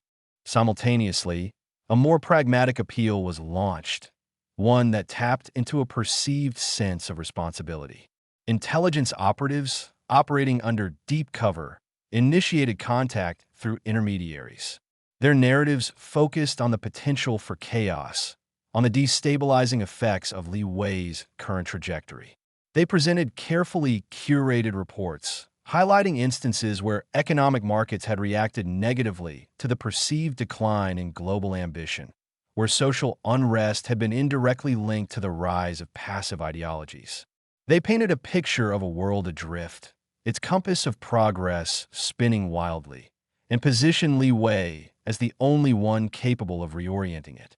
Think of the millions who look up to you. One agent, posing as a documentary filmmaker, implored during a seemingly casual conversation. They see your strength, your discipline. Your current path, while perhaps personally fulfilling, is creating uncertainty. A return to your peak form would reassure them. It would bring back a sense of order and direction. Your responsibility, surely, extends beyond yourself. They subtly hinted at the potential for global conflicts to escalate if the balance of assertive power was perceived to be weakening, suggesting that his own unique abilities were a vital bulwark against such instability. This was not about personal glory, they argued, but about fulfilling a sacred duty to the global community. For those who believed that Li Wei might be playing a more complex game, a manipulative approach was also considered. Whispers of rival martial artists, emboldened by his perceived retreat, began to surface. Agents would casually mention how certain factions, sensing a void, were beginning to reassert their more aggressive ideologies, how the traditional hierarchies of strength were being challenged by opportunists who lacked Li Wei's true mastery. The underlying message was designed to provoke a competitive spirit, to remind him that his absence was creating space for lesser individuals to rise, and that only his reemergence could reestablish the natural order. "It's a shame," one diplomat remarked with feigned regret during a high-profile gala, "that certain individuals are misinterpreting your philosophical exploration as a sign of weakness. We hear whispers from the East that some are already claiming the mantle of greatest martial artist, their arrogance growing unchecked in your apparent quietude. It would be a tragedy if the world forgot what true mastery looks like." This tactic aimed to awaken a sense of territoriality, to remind him that his position at the apex of martial prowess was not secured by philosophy alone, but by the tangible demonstration of his unparalleled abilities. The fundamental miscalculation lay in their inability to grasp the sincerity of Li Wei's transformation. They were conditioned by a world that equated success with outward displays of power, with competition, with victory achieved through exertion. They saw his current state as a temporary anomaly, a strategic pause before the storm. They projected their own values and assumptions onto him, assuming that any deviation from the path of overt strength must be a tactical maneuver or a temporary lapse. They could not conceive that he had found a profound satisfaction, a deeper, more resonant form of power in what they perceived as weakness. Their immense resources, their sophisticated intelligence networks, their well-honed diplomatic skills, all were deployed with the intent of coaxing him back into a box they understood, a box that had served their purposes for centuries. They were, in essence, trying to convince a man who had discovered enlightenment to return to the relentless, exhausting pursuit of a phantom. Their efforts, while grand in scale and scope, were destined to founder on the quiet, unyielding shores of Li Wei's newfound peace. The intricate tapestry of global concern, woven with threads of apprehension and strategic bewilderment, had reached a critical juncture. While governments and intelligence agencies grappled with the intangible threat of a shifting global mindset, a subtle yet potent undercurrent began to stir within Li Wei himself. The relentless barrage of external pressure, the pleas for his return to former glory, the veiled threats, the appeals to responsibility, had, paradoxically, begun to deepen his resolve rather than erode it. Yet, it was not through sheer force of will that this fortification occurred, but through a series of unexpected, almost ethereal encounters. It began with whispers, not of the kind that carried fear or ambition, but of a far more ancient and resonant nature. These were not whispers that echoed through the halls of power or the digital ether, but rather those that seemed to unfurl from the very fabric of existence, carried on the breath of a forgotten wind. They found him in moments of quiet contemplation, during his walks through the hushed pre-dawn hours, or while he observed the seemingly effortless dance of a falling leaf. These messages, initially fleeting and indistinct, gradually coalesced into coherent, albeit cryptic, pronouncements. They spoke of a path, an ancient way that had been lost to the annals of history, a path intimately connected to the very principles he was now embodying. The whispers spoke of masters who had walked this earth millennia ago, individuals who had understood weakness not as a deficiency, but as a profound spiritual state, a reservoir of untapped potential. They described a paradigm where the absence of overt force was not a surrender, but a conscious transcendence, a deliberate shedding of the ego's desperate need for external validation. These ancient practitioners, the whispers implied, had not sought to conquer the world, but to understand their place within it, achieving a form of power so subtle it was imperceptible, so profound it was unshakable. They had mastered the art of yielding, not in defeat, but in an act of ultimate control, like water that shapes stone not through brute force, but through persistent, gentle flow. These ethereal communications were not delivered through any conventional means. There were no coded messages intercepted by surveillance drones, no clandestine meetings with shadowy informants. Instead, they manifested as sudden intuitions, as vivid dreamscapes that lingered long after waking, or as seemingly random encounters with individuals who, in their quiet wisdom, mirrored the very sentiments being conveyed. One such encounter involved an elderly gardener tending to a meticulously manicured bonsai tree. As Li Wei observed the impossibly intricate shaping of the miniature pine, the gardener, without looking up, murmured, "The strength of the bamboo is not in its rigidity, but in its ability to bend. It stands tall not by resisting the storm, but by yielding to it and rising again when the wind subsides." The words, simple and profound, resonated deeply, echoing the very essence of the whispers that had begun to permeate his consciousness. Another whisper arrived in the form of an ancient scroll, discovered not in a dusty library or a forgotten vault, but tucked away within a seemingly ordinary antique inkstone he had purchased on a whim. Unfurling, it revealed faded calligraphy, depicting not martial techniques, but philosophical maxims and poetic verses. One passage, translated with painstaking effort, spoke of the boundless strength found in the heart of emptiness, and the victory achieved by those who seek no victory. It spoke of a great balance that could only be attained by understanding and embracing one's perceived limitations. The scroll hinted at a hidden lineage of practitioners who had chosen to withdraw from the world, dedicating their lives to the cultivation of this internal fortitude, shunning the accolades and confrontations that defined the martial world as he had known it. These whispers coalesced around a single, recurring theme, a secluded, mystical location. It was described not in geographical terms that could be found on any map, but in metaphorical landscapes. The valley where the echoes of silence sing, the mountain peak that kisses the clouds in surrender, the forest where the moonlight spills like wisdom. The messages suggested that the answers he sought, the understanding of his existential crisis that academia and the brutal clarity of tournaments had failed to provide, lay not in the pursuit of external validation or intellectual dissection, but in the rediscovery of this ancient wisdom. It was a call to a pilgrimage, not of the body seeking to conquer physical obstacles, but of the spirit seeking to commune with a forgotten truth. The implication was clear. His current quest, the very essence of his transformation, was not a deviation but a rediscovery. He was not abandoning the martial path, but re-engaging with its deepest, most esoteric roots.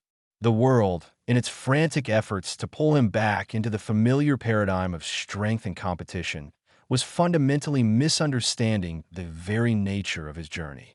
They saw his quietude as weakness, his yielding as defeat, his peace as stagnation. They could not comprehend that he was actively cultivating a different kind of power, one that lay not in the striking fist or the unyielding stance, but in the profound understanding of the universe and his place within it.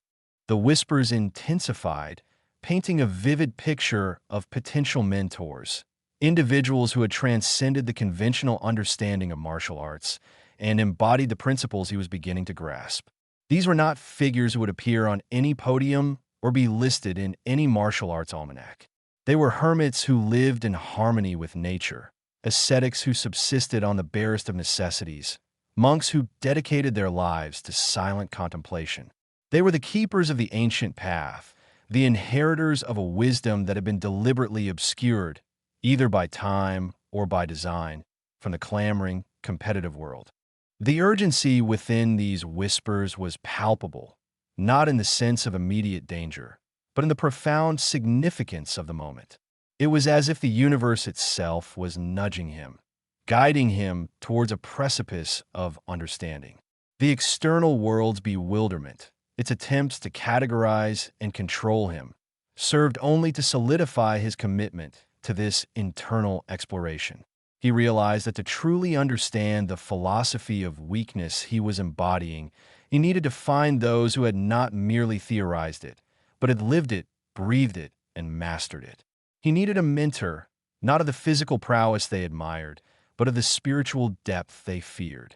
This realization marked a subtle but profound shift in his perspective. The accolades and pressures from the outside world, which had once occupied a significant space in his consciousness, began to recede, replaced by an inner compass now firmly attuned to the whispers of the ancient path. He understood that the true battle was not against any external opponent, but against the ingrained paradigms of the world, and indeed, against the lingering vestiges of his own past conditioning. The path ahead was uncertain, shrouded in the mystique of forgotten lore. But for the first time since his extraordinary rise, Li Wei felt a sense of true direction. He was no longer reacting to the world's bewilderment. He was embarking on his own pilgrimage, guided by the echoes of masters who had long ago understood the profound, unconquerable strength found in embracing what the world so desperately feared. This was the beginning of his search, not for an opponent, but for the ultimate teacher, a quest that would lead him far beyond the arenas of competition and the halls of power, into the heart of an ancient, forgotten wisdom. The world, in its magnificent, misguided certainty, continued its efforts to reclaim what it perceived as a lost asset. Diplomats, intelligence agents, and influential figures, each armed with their carefully crafted strategies, were like skilled fishermen casting their nets into a sea they believed held a particular, familiar prize. They spoke of legacy, of responsibility, of the essential need for Li Wei's return to the established order of strength. They pointed to the vast infrastructure of global power that had, in many ways, been built and maintained upon the very principles of dominance and competition that Li Wei was now quietly challenging. They could not fathom that the prize they sought was no longer interested in the bait they offered. The irony of their situation was almost poetic. They deployed the very tools of power and influence that Li Wei was beginning to understand as ultimately transient. Their attempts to persuade him through appeals to ego, duty, and even manufactured rivalry were met not with resistance, but with a gentle, unyielding detachment. He heard their words, he acknowledged their presence, but they no longer held the resonance they once did. It was like trying to convince a river to flow uphill. The natural course had irrevocably changed. The whispers from the ancient path had become his primary guide, and their direction was away from the clamor of the world and towards a deeper, more profound understanding of existence. He began to notice recurring symbols within the whispers, recurring imagery that hinted at the nature of the mystical location. One prevalent image was that of a solitary crane, its wings spread wide against a backdrop of mist-shrouded peaks. The crane, in many ancient traditions, symbolized longevity, wisdom, and a connection to the spiritual realm, often depicted in flight, effortless and graceful, transcending earthly boundaries. Another recurring motif was that of a flowing stream, its waters clear and pure, carving its path through ancient rock. This symbolized persistence, adaptability, and the power of yielding. These symbols were not merely decorative. They were signposts, subtly indicating the philosophical terrain he was expected to navigate. The whispers also spoke of the great silence, a state of being that was not an absence of sound, but an absence of internal chatter, of the ego's incessant demands and anxieties. It was a space where true understanding could arise, unhindered by the noise of external opinions or the urgency of worldly pursuits. This great silence, they implied, was the sanctuary where the true masters of the ancient path resided, and where Li Wei would ultimately find his guide. The journey, therefore, was not just about reaching a physical destination, but about cultivating an internal state that would allow him to perceive and connect with that destination. The world's bewilderment, while a constant backdrop, became increasingly irrelevant to Li Wei's inner journey. He saw their efforts not as malicious, but as a reflection of their own limited understanding, a product of a worldview that had elevated brute force and competitive dominance to its highest ideals. He harbored no resentment towards them. Instead, he felt a quiet sense of pity, a recognition that they, too, were trapped in a cycle, desperately trying to maintain a system that was already beginning to crumble from within, a system that he was helping, in his own unique way, to dismantle, not through opposition, but through a radical redefinition of power itself. The search for a mentor was not a frantic endeavor. The whispers had instilled in him a sense of patience, a deep understanding that such things could not be rushed. The right teacher, they suggested, would appear when the student was truly ready, when the inner landscape was sufficiently prepared to receive their wisdom. His current existence, while seemingly aimless to the outside observer, was a deliberate process of shedding, of unlearning, of creating the space for this profound encounter. He was preparing the soil, as the gardener with the bonsai tree had implied, for a seed of wisdom that would blossom into a new understanding of strength, of purpose, and of his place in the grand, unfolding tapestry of existence. The whispers, his silent companions, continued to guide him, promising that the true answers lay not in the roaring clamor of the world's bewilderment, but in the profound, transformative embrace of its deepest silence. The constant hum of the city, once a familiar symphony of his life, had begun to grate on Li Wei's nerves. The hushed awe of students, the frantic energy of professors, the sterile order of the campus, all of it felt increasingly out of sync with the ancient melodies that now resonated within him. The whispers, no longer mere suggestions, had coalesced into a clear, undeniable directive: to seek, to venture, to surrender himself to the unknown. The academic pursuit, the attempt to intellectualize the profound shifts occurring within him, felt like trying to capture the wind in a bell jar. It was time to step away, to shed the mantle of the celebrated scholar and the unintended disruptor, and to embrace a path dictated not by syllabi and lecture halls, but by the subtle currents of an ancient wisdom. He made the decision with a quiet resolve that surprised even himself. There are no grand pronouncements, no dramatic goodbyes. He simply packed a small bag, leaving behind the carefully curated life that had, until recently, defined him. His departure was as inconspicuous as he could make it. He eschewed the usual channels, the familiar faces, slipping away like a phantom in the pre-dawn hours. The university, so vibrant and alive just days before, now seemed like a stage set from which he had quietly exited, leaving the bewildered actors to ponder the abrupt ending of their scene. This was not an act of defiance, but an act of necessity. The legend he had inadvertently forged, the expectations he had inadvertently set, were becoming a cage. To truly understand the profound paradox of strength and weakness, he needed to dismantle the edifice of his own perceived invincibility, brick by painstaking brick. His journey began with a deliberate act of anonymity. He shed the trappings of his former identity, not through disguise, but through intent.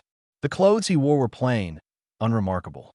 The methods of travel were chosen for their discretion, favoring long, winding bus routes that meandered through forgotten towns and quiet countrysides over the swift, direct lines of modern transportation. He was not running from anything, but rather, he was running towards something. He was seeking the source of the whispers, the wellspring of the ancient knowledge that had begun to reorient his very understanding of existence. This was not a quest for physical prowess, for the accumulation of more skill, or the refinement of techniques.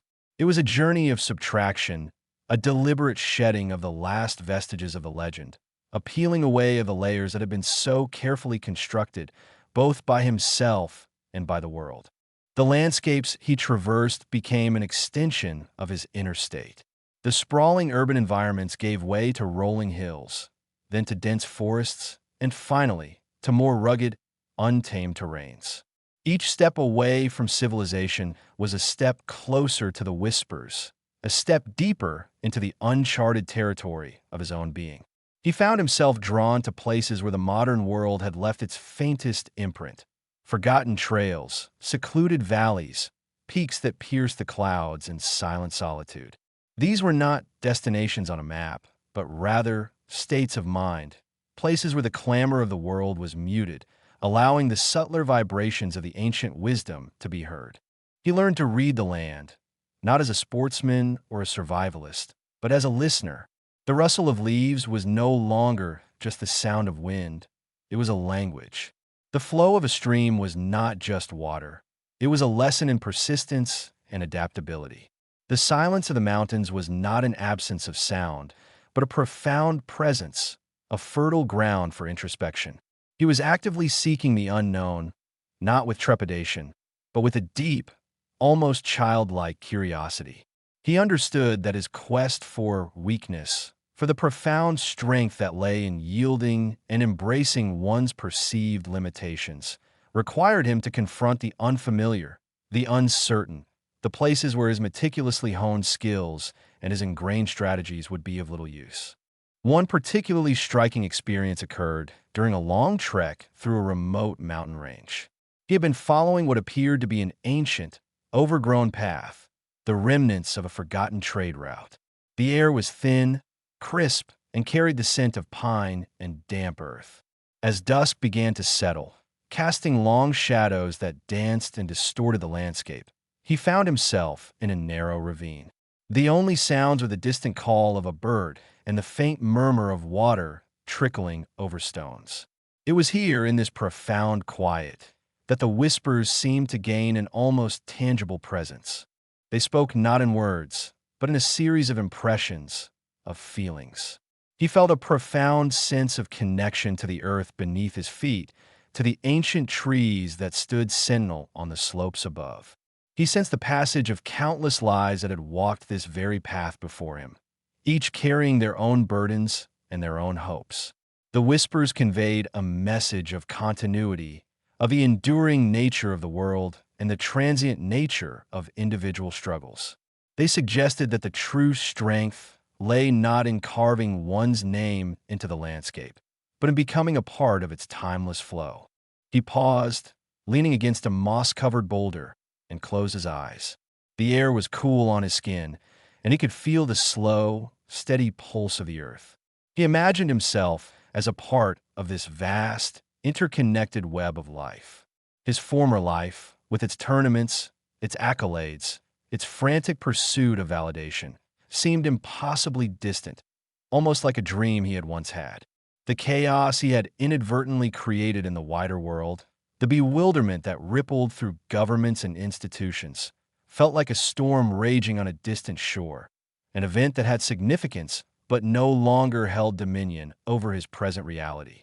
His focus was solely on the internal landscape, on the process of unraveling. He was actively seeking moments of weakness, not as a failure, but as an opportunity. This meant allowing himself to be vulnerable, to be uncertain, to admit when he didn't know. It meant stepping away from a need to have all the answers, to be in control, to always present a facade of unwavering strength. He observed the way the small streams carved their paths through solid rock, not by brute force, but by relentless, gentle persistence. He watched how the ancient trees, battered by wind and weather, bent and swayed, their resilience born not of rigidity, but of flexibility. These were the lessons he was seeking, lessons that could not be taught in a lecture hall or demonstrated in a sparring match. The journey itself became the classroom. He ate what he could forage or find in sparsely populated villages, his meals simple, his needs minimal. He slept under the stars, or in the shelter of ancient ruins. His comfort derived not from material possessions, but from a growing sense of peace. He embraced the solitude, allowing it to strip away the excess, to reveal the core of who he was, or rather, who he was becoming. The whispers guided him, not to a specific destination, but towards a particular state of being. They spoke of a place where the veil between the physical and the spiritual was thin, a place where one could truly hear the echoes of the ancient masters. He encountered individuals along the way, but these encounters were different from his previous experiences. They were not the powerful figures of his past, nor the anxious seekers of his recent life. They were often reclusive, living on the fringes of society, their wisdom conveyed not through elaborate pronouncements, but through quiet observation and simple gestures. An old woman mending nets by a deserted lake shared a story of patience, her hands moving with a practiced rhythm that mirrored the ebb and flow of the tides. A solitary shepherd, tending his flock on a windswept hillside, offered a silent nod of understanding as Li Wei passed, his gaze conveying a depth of knowledge that transcended words. These encounters were not about receiving direct instruction, but about recognizing the living embodiment of the principles he was beginning to grasp. They were living echoes of the whispers, tangible manifestations of the path he was treading. He understood that his previous life, the life of rigorous training and competitive ascent, had been a necessary foundation, but it was only a foundation. The true edifice of his understanding was being built now, in the quietude of his travels, in the embrace of the unknown, in the deliberate pursuit of what the world perceived as weakness. He was learning to trust not his physical prowess, nor his intellect, but an inner compass, guided by the subtle frequencies of the whispers. This quest was an act of faith, a leap into the void. He was divesting himself of his legend, not to disappear, but to reappear transformed. The external chaos he had left behind was a testament to the world's inability to comprehend this profound shift. They sought to categorize him, to control him, to pull him back into the familiar paradigms of power and dominance. But he was no longer playing their game. He was on a journey into the heart of the unknown, not to conquer it, but to understand it, and in doing so, to understand himself.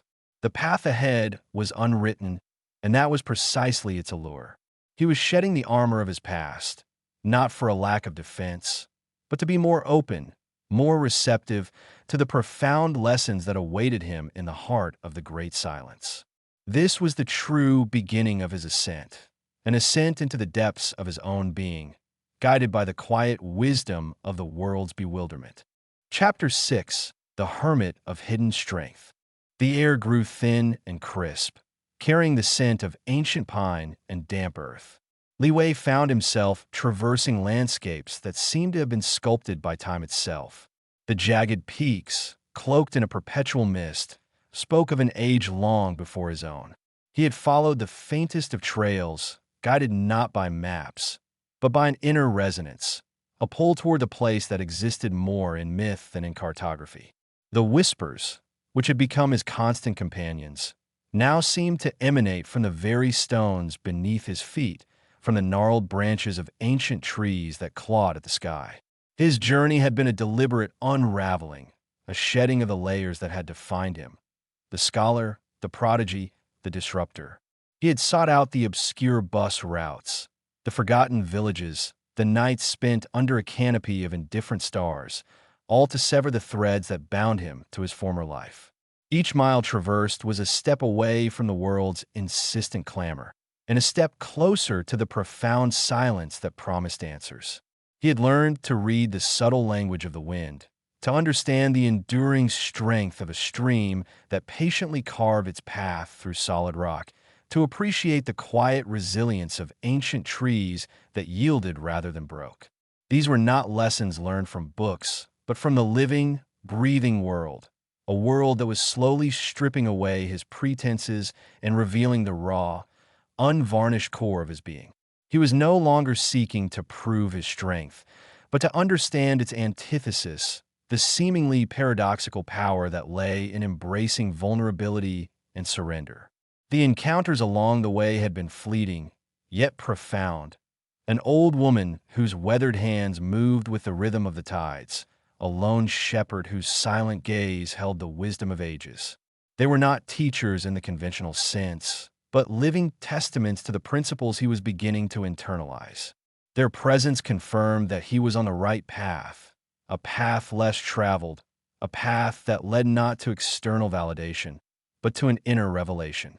The world outside remained a tempest of confusion and pursuit, a testament to its inability to comprehend his chosen trajectory. They sought to categorize, to control, to reclaim the legend he had inadvertently created. But Li Wei was no longer a part of their narrative. He was a seeker, a listener, drawn by an irresistible force towards the heart of the unknown. The monastery did not appear on any map, nor was it marked by any signpost. It was a place whispered about in hushed tones, a sanctuary rumored to exist where the veil between worlds was thinnest.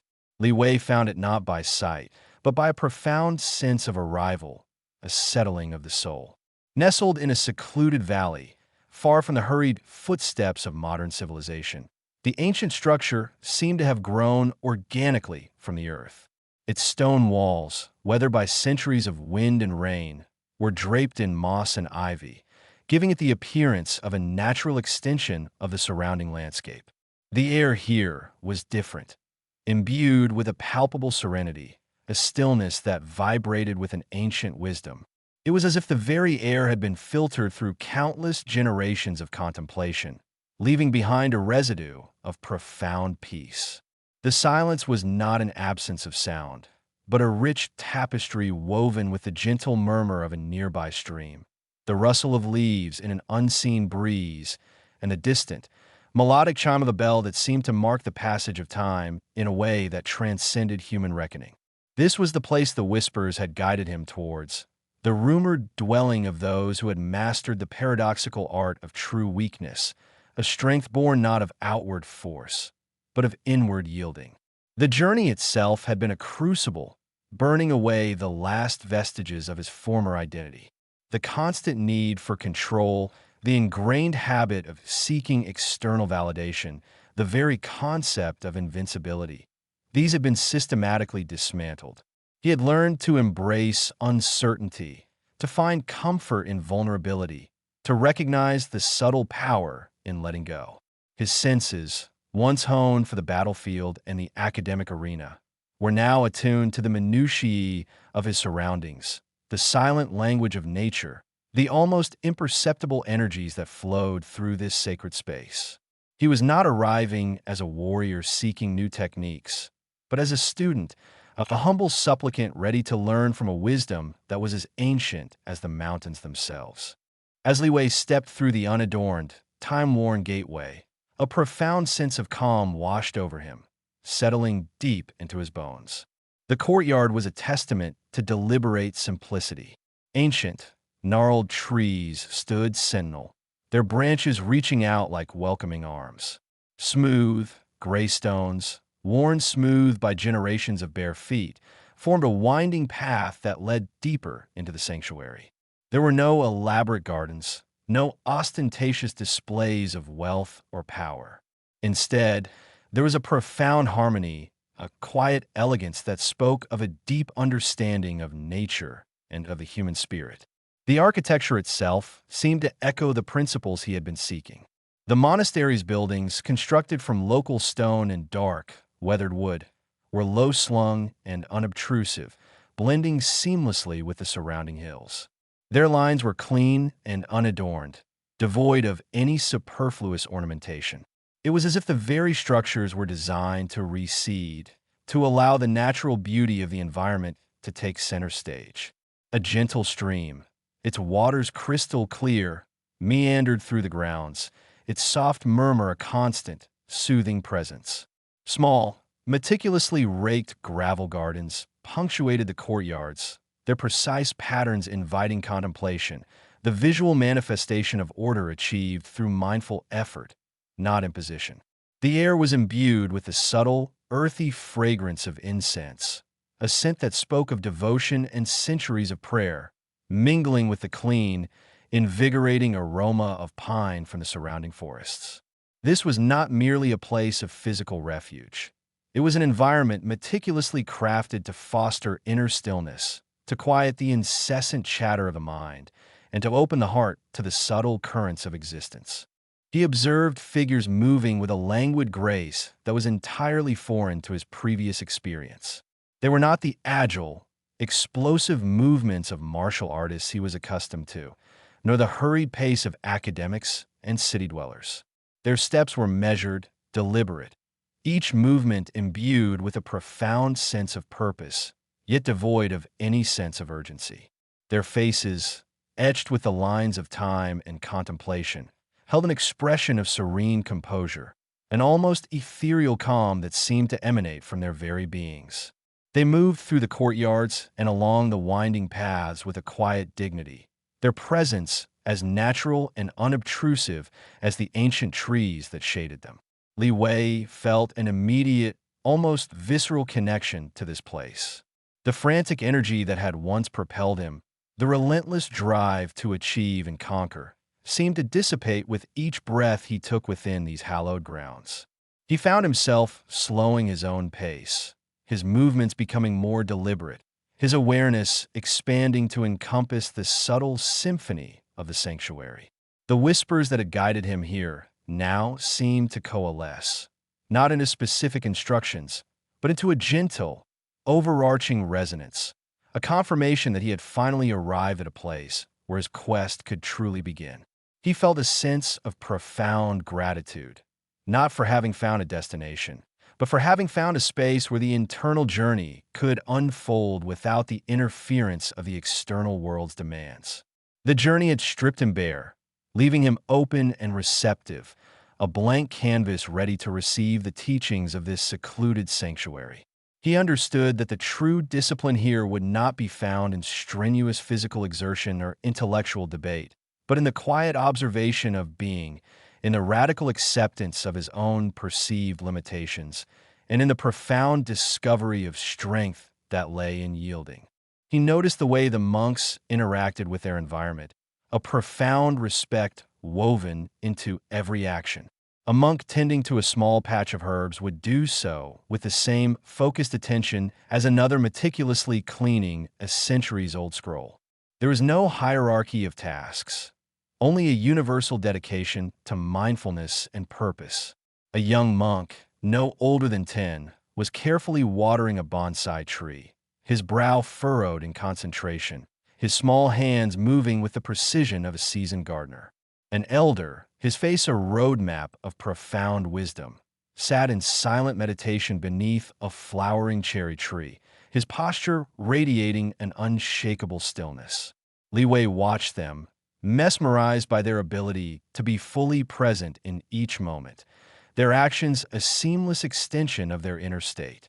There was no pretense, no performance, only an authentic embodiment of the principles that seemed to permeate the very air of the sanctuary. He recognized in their movements and their demeanor the living echoes of the whispers he had followed. They were not simply living in this place. They were of this place, their existence interwoven with its ancient rhythms. This was the paradoxical strength he had sought, not the ability to dominate, but the capacity to harmonize, to yield, and in so doing, to achieve a profound and enduring resilience. He felt the weight of his former life begin to lift, not with a sudden dramatic release, but with a slow, gentle shedding, like old leaves falling from a tree. The anxieties, the expectations, the lingering echoes of his past exploits, they seemed to lose their sharp edges, to become softer, more distant. He was no longer Li Wei, the prodigy who had shaken the foundations of the martial world, nor the fugitive seeking solace. He was simply a traveler who had found his way to a place of profound peace, a place where the true lessons of strength could be learned. The environment itself seemed to be a teacher, its silence a canvas upon which his own inner world could be more clearly observed. The monastery was not just a collection of buildings. It was a living embodiment of a philosophy, a testament to the power of stillness and the profound strength that could be found in embracing what the world often deemed weakness. He took a deep, cleansing breath, the scent of pine and ancient stone filling his lungs. The whispers had led him to the threshold, and now he was ready to step inside. The journey had been long, arduous, and fraught with uncertainty, but it had brought him here to the heart of the secluded sanctuary, with a true exploration of self and of strength was about to begin. The world outside might continue its frantic search for him, its attempts to categorize and control, but here, in this place untouched by its clamor, Li Wei was finally ready to unlearn everything he thought he knew and to embrace the profound emptiness that promised to be filled with a far greater wisdom. He felt a burgeoning sense of hope, not for a return to his former glory, but for a transformation into something entirely new, something forged in the quiet crucible of this ancient, secluded sanctuary. The courtyard's stillness was broken by the soft, rhythmic sweep of a broom against stone. Li Wei had expected a grand pronouncement, a dramatic unveiling. Instead, he saw an old man, his frame stooped, his movements slow and deliberate, his threadbare robes blending with the muted tones of the monastery. He was the epitome of unassuming, a silhouette against the dappled sunlight filtering through the ancient pines. His skin was a parchment of wrinkles, his hair a wispy halo of white, and his eyes, though ancient, held a clarity that seemed to pierce through the mundane. There was no imposing aura of power, no intimidating presence that would announce a master of esoteric arts. He was, in every outward respect, the antithesis of the formidable figures Li Wei had encountered throughout his life. This was the weakest man alive, the one whispered about in hushed tones, the paradox Li Wei had journeyed so far to find. Li Wei, accustomed to the sharp, focused gazes of warriors and the intense scrutiny of scholars, found himself disarmed by the monk's gentle demeanor. The man's presence didn't demand attention. It invited it, softly, like a warm ember in a cold hearth. As the broom continued its silent work, a subtle shift occurred in the atmosphere. The air around the old monk seemed to hum with a quiet energy, not one of raw power, but of profound tranquility. It was as if the very chaos that had swirled around Li Wei for so long, the anxieties of his past, the urgency of his pursuit, began to dissipate in the monk's vicinity, leaving behind a soothing balm. The frantic pulse of the world outside seemed to recede, replaced by the steady, unhurried rhythm of the broom, the gentle rustle of leaves, and the distant murmur of the stream. The monk paused in his sweeping, not to acknowledge Li Wei directly, but to gently nudge a fallen leaf with the toe of his worn sandal. His movements were economical, devoid of any wasted motion. It was a dance of subtle precision, a testament to a lifetime of practiced mindfulness. Li Wei watched, captivated. He had prepared himself for a confrontation, for a trial by combat, or a barrage of cryptic pronouncements.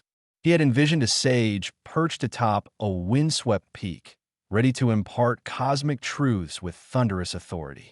This quiet, unassuming figure was a profound, living embodiment of the philosophy he sought to grasp, a stark and beautiful contrast to the flamboyant displays of strength that defined Li Wei's former world. The monk's frailty was not a sign of weakness, but a deliberate cultivation of stillness, a canvas upon which a different kind of strength was painted. Hesitantly, Li Wei bowed, a gesture that felt both ancient and deeply personal. "Master," he began, his voice softer than he intended, "I have traveled a great distance, guided by whispers, seeking wisdom." The monk turned his head, his gaze finally resting upon Li Wei. There was no flicker of surprise, no judgment, only a gentle curiosity, like a child observing a new and interesting insect. A faint smile touched his lips, crinkling the skin around his eyes. "Whispers," he echoed, his voice a dry rustle of leaves, surprisingly clear and resonant despite its apparent fragility. "They often lead to the quietest places." He gestured with the broom towards a smooth, moss-covered stone bench near a flowering plum tree. "Sit, seeker. The journey tires the body, but more so, it tires the spirit. Rest is a different kind of strength." Li Wei complied, his movements still carrying a residual tension from his travels and his ingrained sense of anticipation. As he sat, he felt the subtle energy emanating from the monk intensify, not in a way that threatened, but in a way that seemed to embrace and soothe. The air around them felt clearer, cleaner, as if the very act of the monk's presence purified the immediate surroundings. He observed the monk's hands as he resumed his sweeping, gnarled and spotted with age, seemingly incapable of inflicting any harm, yet possessing a profound grace. These were not the calloused, powerful hands of a warrior, capable of crushing bone. They were the hands of a gardener, a calligrapher, a humble servant of the monastery. "You seek strength," the monk stated, his voice a soft observation, not a question. "Yet you come from a world that equates strength with force, with dominance, with the ability to break and to conquer." He swept a small circle around his feet, as if meticulously tending to his patch of the world. "You have learned to build walls, to hone weapons, to project an unyielding facade. But tell me, What happens when the walls crumble, when the weapons shatter, when the facade cracks under pressure? Li Wei remained silent, the monk's words resonating with a truth he had only begun to glimpse. He had spent years mastering the art of resistance, of offense, of imposing his will. He had sought to become unbreakable, a fortress against any onslaught. Yet, the memory of moments where his defenses had faltered, where his strategies had failed, lingered. He recalled the gnawing fear that accompanied the possibility of defeat, the constant vigilance required to maintain his formidable image. The monk's question was not an accusation, but an invitation to examine the very foundations of his understanding of strength. The world you left behind, the monk continued, his gaze now fixed on a single plum blossom, celebrates the oak that stands defiant against the storm.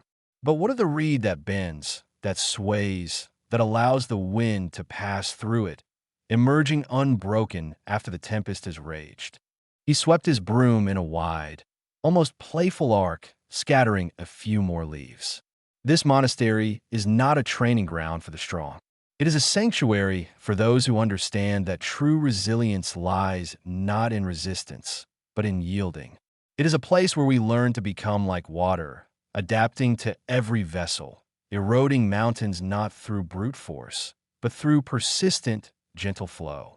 Li Wei felt a profound sense of disorientation, a gentle unraveling of his carefully constructed worldview. The monk's philosophy was so utterly alien to everything he had ever known. The martial arts he had mastered were built upon the principles of overwhelming power, of striking with decisive force, of breaking an opponent's will. Here, the very concept of breaking was being reframed, not as an act of destruction, but as a path to inner peace. He looked at the monk's frail form, the delicate way he held the broom, the unhurried pace of his movements, and he saw not weakness, but a profound, almost unimaginable form of control. Control over ego, control over ambition, control over the very impulse to assert and dominate. But master, Li Wei finally ventured, if one always yields, if one never resists, how does one defend oneself? How does one protect what is precious? The question was born from years of ingrained instinct, the warrior's perpetual need for defense. The monk chuckled, a soft, dry sound that seemed to emanate from his very core. Ah, defense. The world teaches you to build a thicker shield, to forge a sharper sword. We teach you to become the air. Can you strike the air? Can you defend against the wind? When you are as the air, you are everywhere and nowhere. You cannot be contained, you cannot be broken, because you offer no solid form to grasp, no vulnerability to exploit. Your strength lies not in resisting the storm, but in becoming one with it, in understanding its currents and flowing with them. He gestured to Li Wei's own powerful physique, the coiled potential evident even in his relaxed posture. You carry immense power, but power, unexamined, untempered, can be a cage. It binds you to the need to wield it, to prove it, to defend it.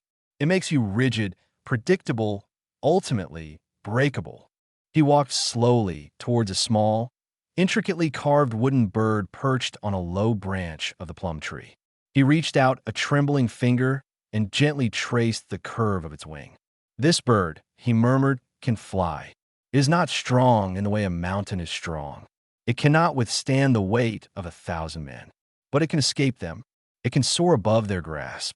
Its strength is in its lightness, its freedom, its ability to adapt to the winds. He looked back at Li Wei, his eyes twinkling.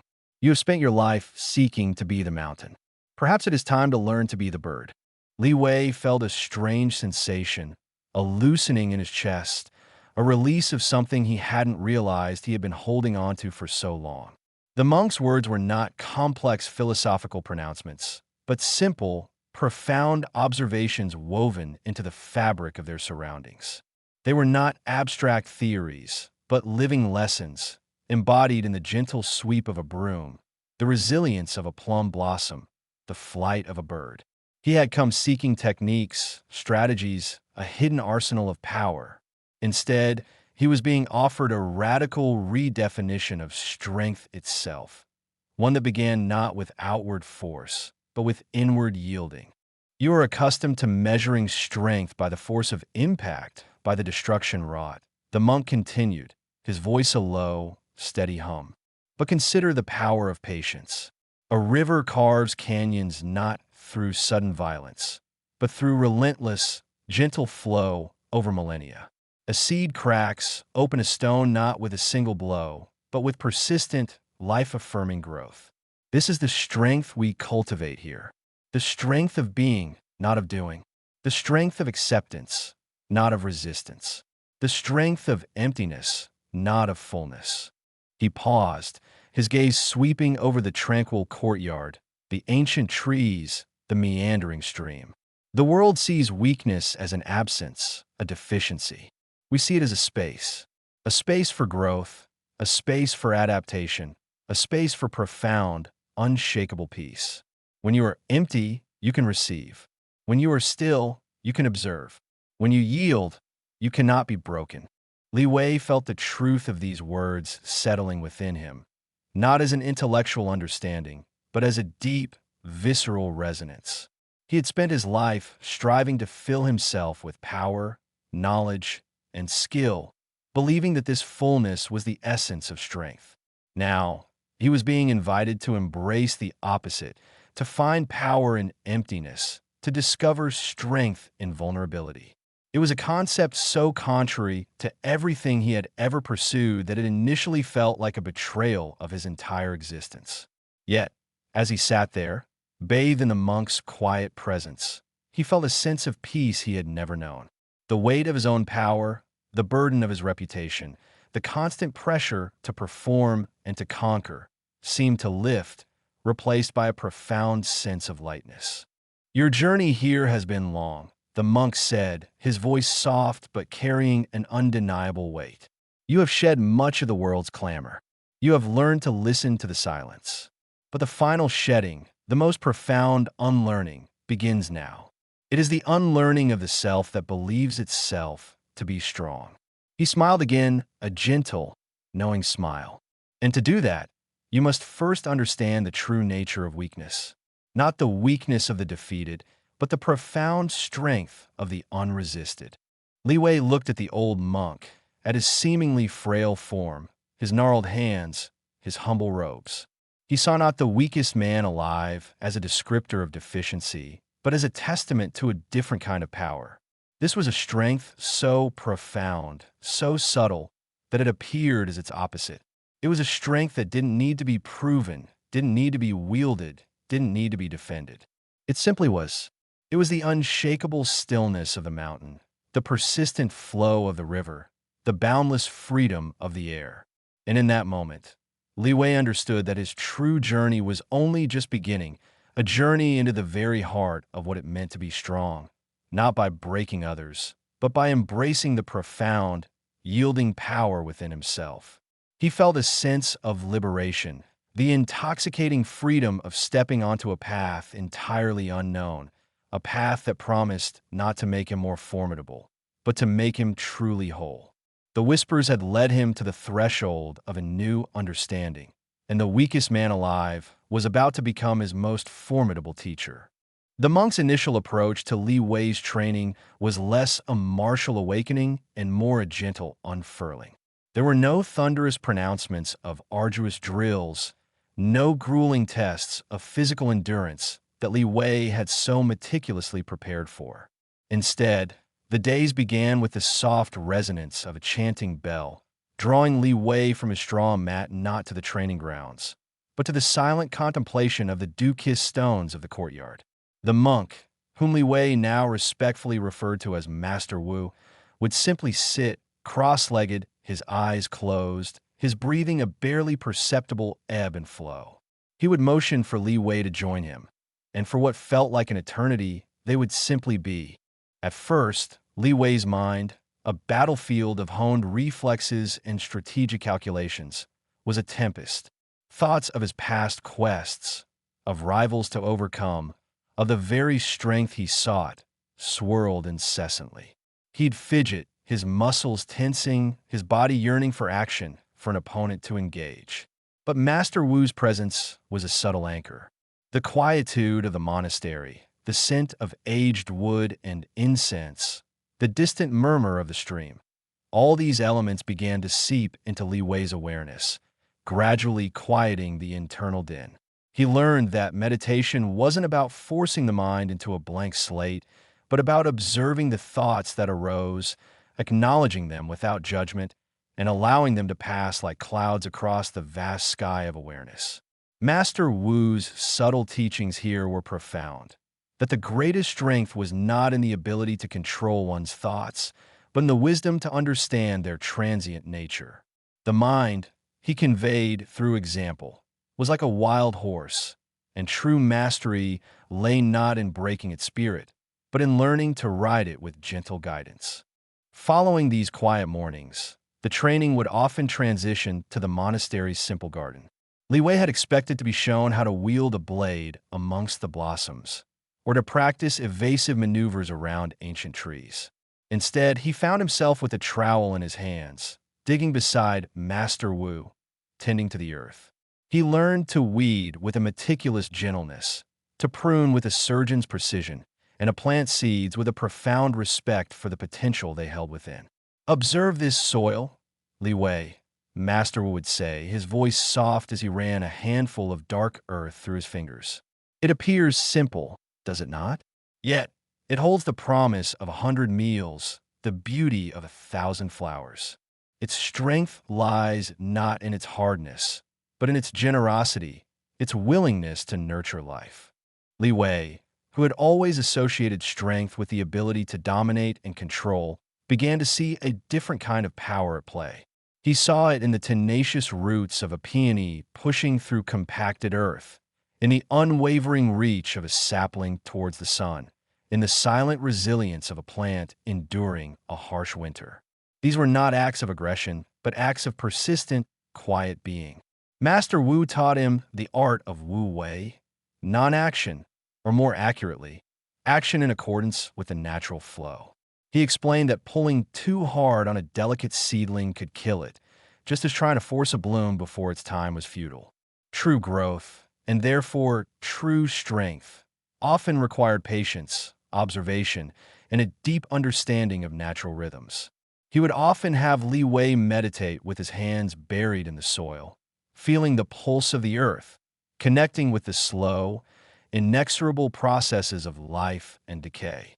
This was not about physical exertion, but about cultivating a profound connection to the world, a sense of belonging that transcended the individual ego.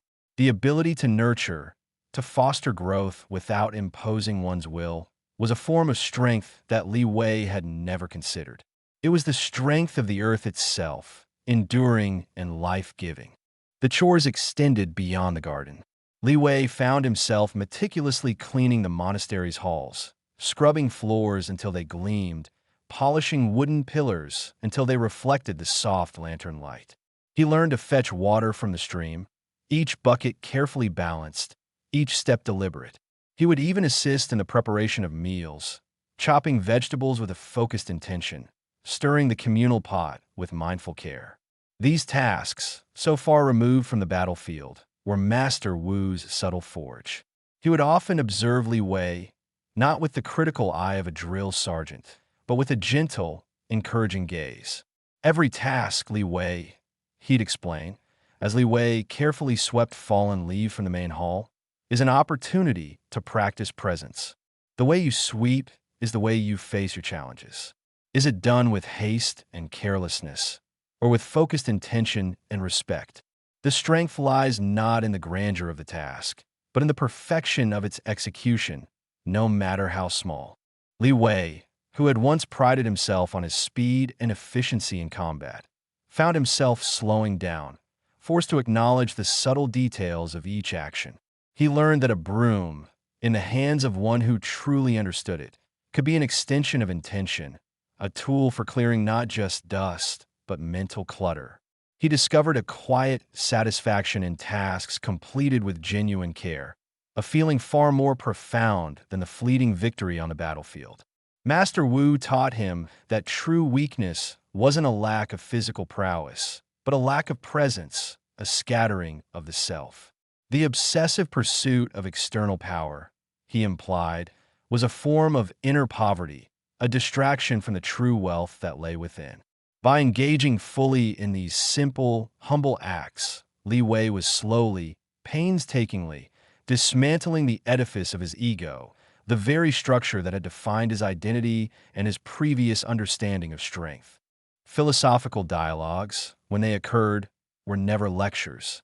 They were gentle inquiries, probing questions that unraveled Li Wei's ingrained assumptions. Master would often use parables, simple stories that held layers of meaning. One afternoon, while they were mending a torn robe, Master Wu asked, "If a garment is torn, Li Wei, what is its purpose?" Li Wei, accustomed to thinking in terms of utility and function, replied, "To be repaired, Master. To be made whole again." Master Wu smiled, his eyes crinkling. "And if it cannot be repaired, is it then worthless?" Li Wei hesitated. In his world, uselessness was synonymous with weakness, with failure.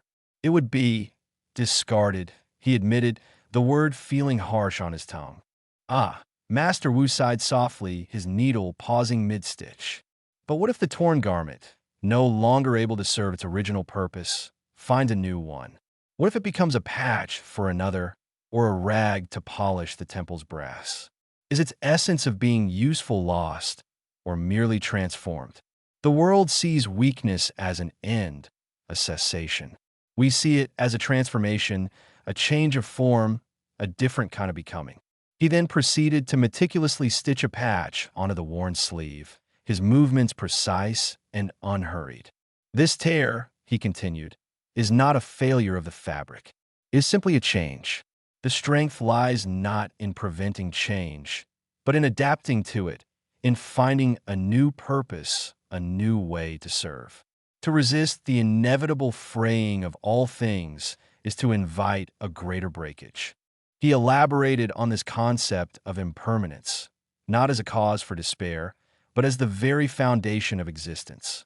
He spoke of the plum blossoms that bloomed so vibrantly in spring, only to fall and return to the earth. He spoke of the seasons, each giving way to the next in a cycle of renewal and decay. "Your pursuit of strength," Master Wu explained, "has been an attempt to build a fortress against this natural flow, to preserve yourself eternally in a state of unyielding power. But a fortress, by its very nature, is rigid. And rigidity, my friend, is the precursor to being shattered. True resilience comes from understanding that all things pass, and in that acceptance, finding a profound peace. The strength of the soul is not in its ability to resist dissolution, but in its capacity to endure, to love, and to continue to be through all transformations." The monk's teachings were a constant, quiet dismantling of Li Wei's old paradigms. He was learning that true weakness wasn't the absence of brute force, but the presence of an unresilient ego, a spirit that clung desperately to a fixed identity, that feared change and decay. The strength he sought was not a shield to ward off the world, but an inner core of peace that allowed him to navigate its currents. Master would often point out seemingly insignificant things: an ant carrying a crumb many times its size, a spider patiently weaving its web, a fallen leaf decomposing into the soil. Each was a lesson in enduring strength, in persistent effort, in the quiet dignity of existence. "You see the ant, Li Wei," Master Wu said one morning, watching a tiny creature struggle with its burden. "It is insignificant in the grand scheme of things, easily crushed. Yet it perseveres. It does not question its strength, it simply acts. Its focus is singular, the task at hand. It does not dream of becoming a lion or lament its small size. It simply is an ant, and it performs its ant-like duties with unwavering dedication. This is a form of strength, is it not? The strength of purpose, of unwavering focus, of accepting one's nature and fulfilling it completely." Li Wei began to understand that his relentless pursuit of power had been a form of grand distraction, a way of avoiding the deeper, quieter work of self-discovery. He had been so focused on acquiring the tools to break others, he had forgotten to strengthen the very core of his own being. Master Wu's teachings were a subtle, yet revolutionary redefinition of strength. It wasn't about the ability to inflict pain, but the capacity to endure it. It wasn't about controlling others, but about mastering oneself. It wasn't about the accumulation of power, but the cultivation of inner peace. The monk's philosophical dialogues often revolved around the concept of the soul's resilience. He taught Li Wei that the soul, like a perfectly tempered sword, could withstand immense pressure. But unlike the sword, its tempering came not from fire and hammer, but from experience, from love, and from the acceptance of sorrow. The world, Master Wu would say, his voice imbued with a gentle weariness, teaches you to armor your heart, to shield it from pain. We teach you to open it, to embrace the pain as you would embrace the rain. For it is through the softening of the heart, through its willingness to feel deeply, that it gains its true fortitude. A heart that has known sorrow and has not hardened, Li Wei, is a heart of immense, unassailable strength. He would then guide Li Wei through exercises designed to foster empathy, to connect with the suffering of others. Sometimes, it was through listening to the stories of the monks, who had all come to the monastery having shed lives of hardship and regret. Other times, it was through observing the simple lives of the villagers who occasionally visited, their quiet struggles and their unwavering hope. Li Wei, who had spent years honing his ability to remain detached, to suppress emotion in the face of conflict, found these exercises deeply challenging. Yet, with each act of listening, each moment of shared vulnerability, he felt a subtle loosening in his chest, a thawing of a long-frozen part of himself. He was learning that the capacity for love, for compassion, was not a weakness to be overcome, but the very wellspring of true, enduring strength. It was the strength that allowed one to be vulnerable, to be open, and yet remain unshaken. This was the strength of the soul, a force that external circumstances could never truly diminish. He also learned about the acceptance of impermanence, not as a passive resignation, but as an active engagement with the flow of life. Master would often use the analogy of a river. A river, he would explain, does not resist the rocks in its path. It flows around them, over them, through them. It does not demand that the landscape conform to its will. It adapts, it finds its way, and in its persistent, gentle movement, it shapes the very world it traverses. You, Li Wei, have been trying to force the world to conform to you, to bend it to your will. But true strength lies in becoming like the river, adaptable, persistent, and deeply connected to the unfolding of time. The obsessive pursuit of external power, Master Wu argued, was an attempt to control the uncontrollable, to build walls against the inevitable tide of change. This effort, while demanding immense energy, ultimately led to a brittle rigidity. It was the oak tree that refused to bend in the wind, only to be snapped by a storm, while the reed that swayed gently survived. Li Wei was beginning to see that his obsession with being unbreakable was precisely what made him, in the monk's eyes, the most vulnerable. He was so determined not to break that he had lost the ability to flex, to adapt, to simply be in the face of life's constant flux. Master Wu's seemingly mundane training was a profound process of unlearning, of shedding the heavy armor of his former identity, and discovering the profound strength that lay in humility, in compassion, and in the quiet acceptance of what is. He was not being trained to fight, but to live, and in living fully, to find a strength that no external force could ever conquer. The silence in the monastery was no longer a balm. It was an arena.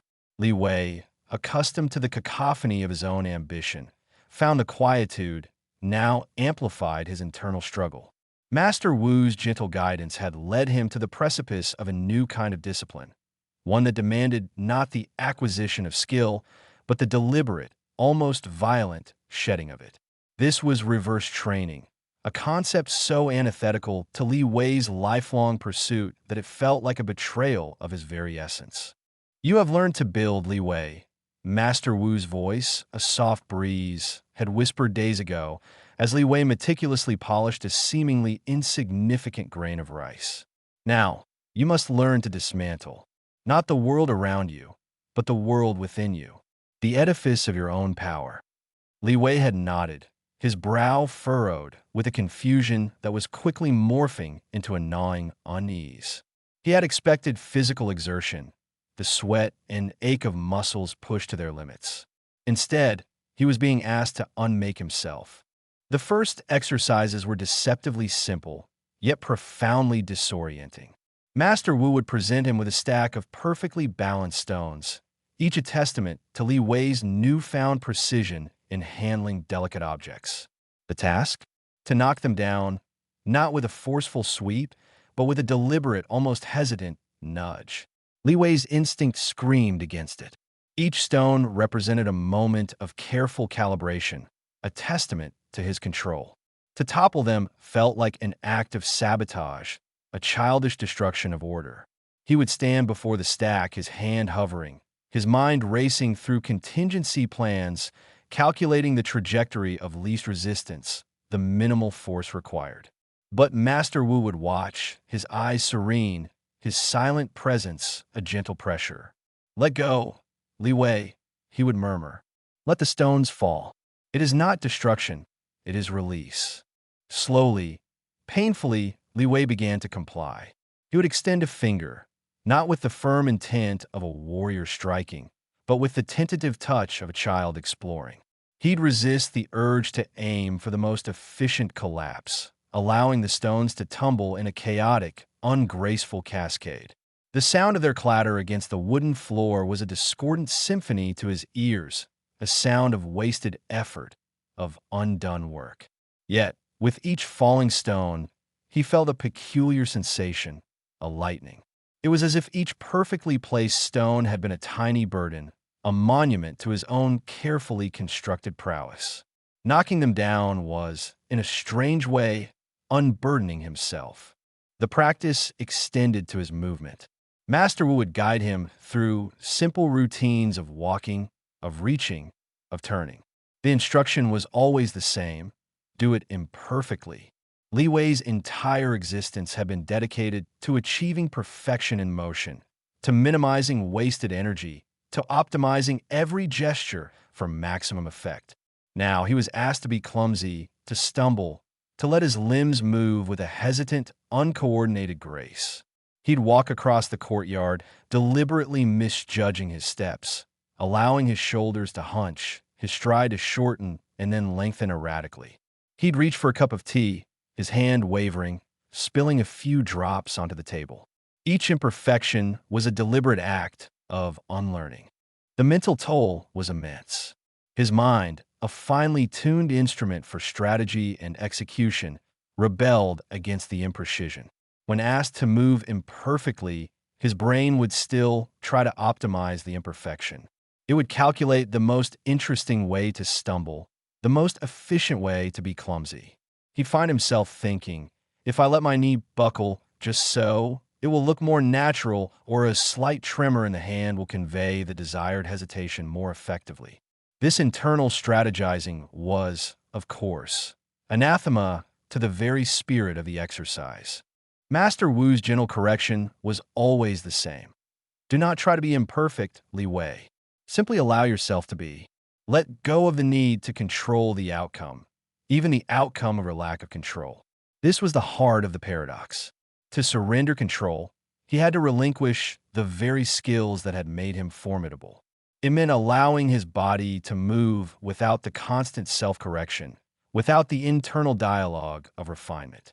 It meant accepting the possibility of true error, of genuine awkwardness, without the immediate impulse to analyze and correct. He remembered a particularly frustrating afternoon. Master Wu had asked him to practice pouring water, not into a cup, but into a shallow bowl, with the explicit instruction to spill some. Li Wei, the warrior who could thread a needle blindfolded with a sword's tip, felt a wave of indignant frustration. He'd spent years honing his control, and now he was being asked to waste it. He tried. He consciously tilted the pitcher too far, too fast, but his body, ingrained with years of precision, fought back. His hand would steady just as he intended it to wobble. His wrist would adjust automatically to prevent an excessive pour. It was like wrestling with his own reflexes. "You are trying too hard, Li Wei," Master Wu said, his voice soft yet penetrating. "You are fighting yourself. The water is not your enemy. The pitcher is not your adversary. Let them be. Allow the flow. If it spills, it spills. What does it truly matter?" Li Wei looked at the small puddle on the polished wooden floor. It was a minor mess, easily cleaned. But to his hypervigilant senses, it was a testament to his failure, a visible manifestation of his inability to abandon his lifelong pursuit of mastery. He was accustomed to the binary of success and failure, of perfect execution and utter defeat. This new realm of imperfect success was confounding. He began to realize that his most formidable abilities were not just physical. They were deeply intertwined with his mental discipline, his strategic thinking, his relentless drive for control. To unlearn these was to dismantle the very scaffolding of his identity. He had always defined himself by what he could do, by the height of his achievements, the precision of his techniques. Now he was being asked to define himself by what he could undo, by the depth of his surrender, the grace of his imperfections. The emotional toll was perhaps the most significant. For years, Li Wei had cultivated a shell of invincibility. He had learned to suppress fear, to dismiss doubt, to remain unperturbed in the face of adversity. This new training chipped away at that shell, forcing him to confront the vulnerability he had so carefully buried. When he stumbled, when he fumbled, when he failed to execute even a simple task with the desired imperfection, a flicker of shame would ignite within him. He, Li Wei the Invincible, was struggling to spill a cup of water. Master Wu, sensing his turmoil, would offer a different kind of wisdom. Vulnerability, Li Wei, he'd say, is not weakness. It is the doorway through which true strength enters. A fortress, however strong, is also a prison. It keeps out the enemy, yes, but it also keeps out the light, the air, the possibility of growth. By allowing yourself to be imperfect, you're opening the door. You are letting in the possibility of failure, but also the possibility of discovery, of unexpected grace. He began to notice subtle shifts. The constant tension in his shoulders started to ease. The habitual clenching of his jaw lessened. It was as if layers of hardened defense, built over decades of combat and striving, were slowly flaking away. He started to experience moments of genuine surrender, moments where his mind quieted not through deliberate effort, but through a sheer exhaustion of resistance. In these moments, his movements, though still unpracticed and imprecise, began to feel more natural, more fluid. It was as if his body, freed from the tyranny of perfection, was remembering a more organic way of being.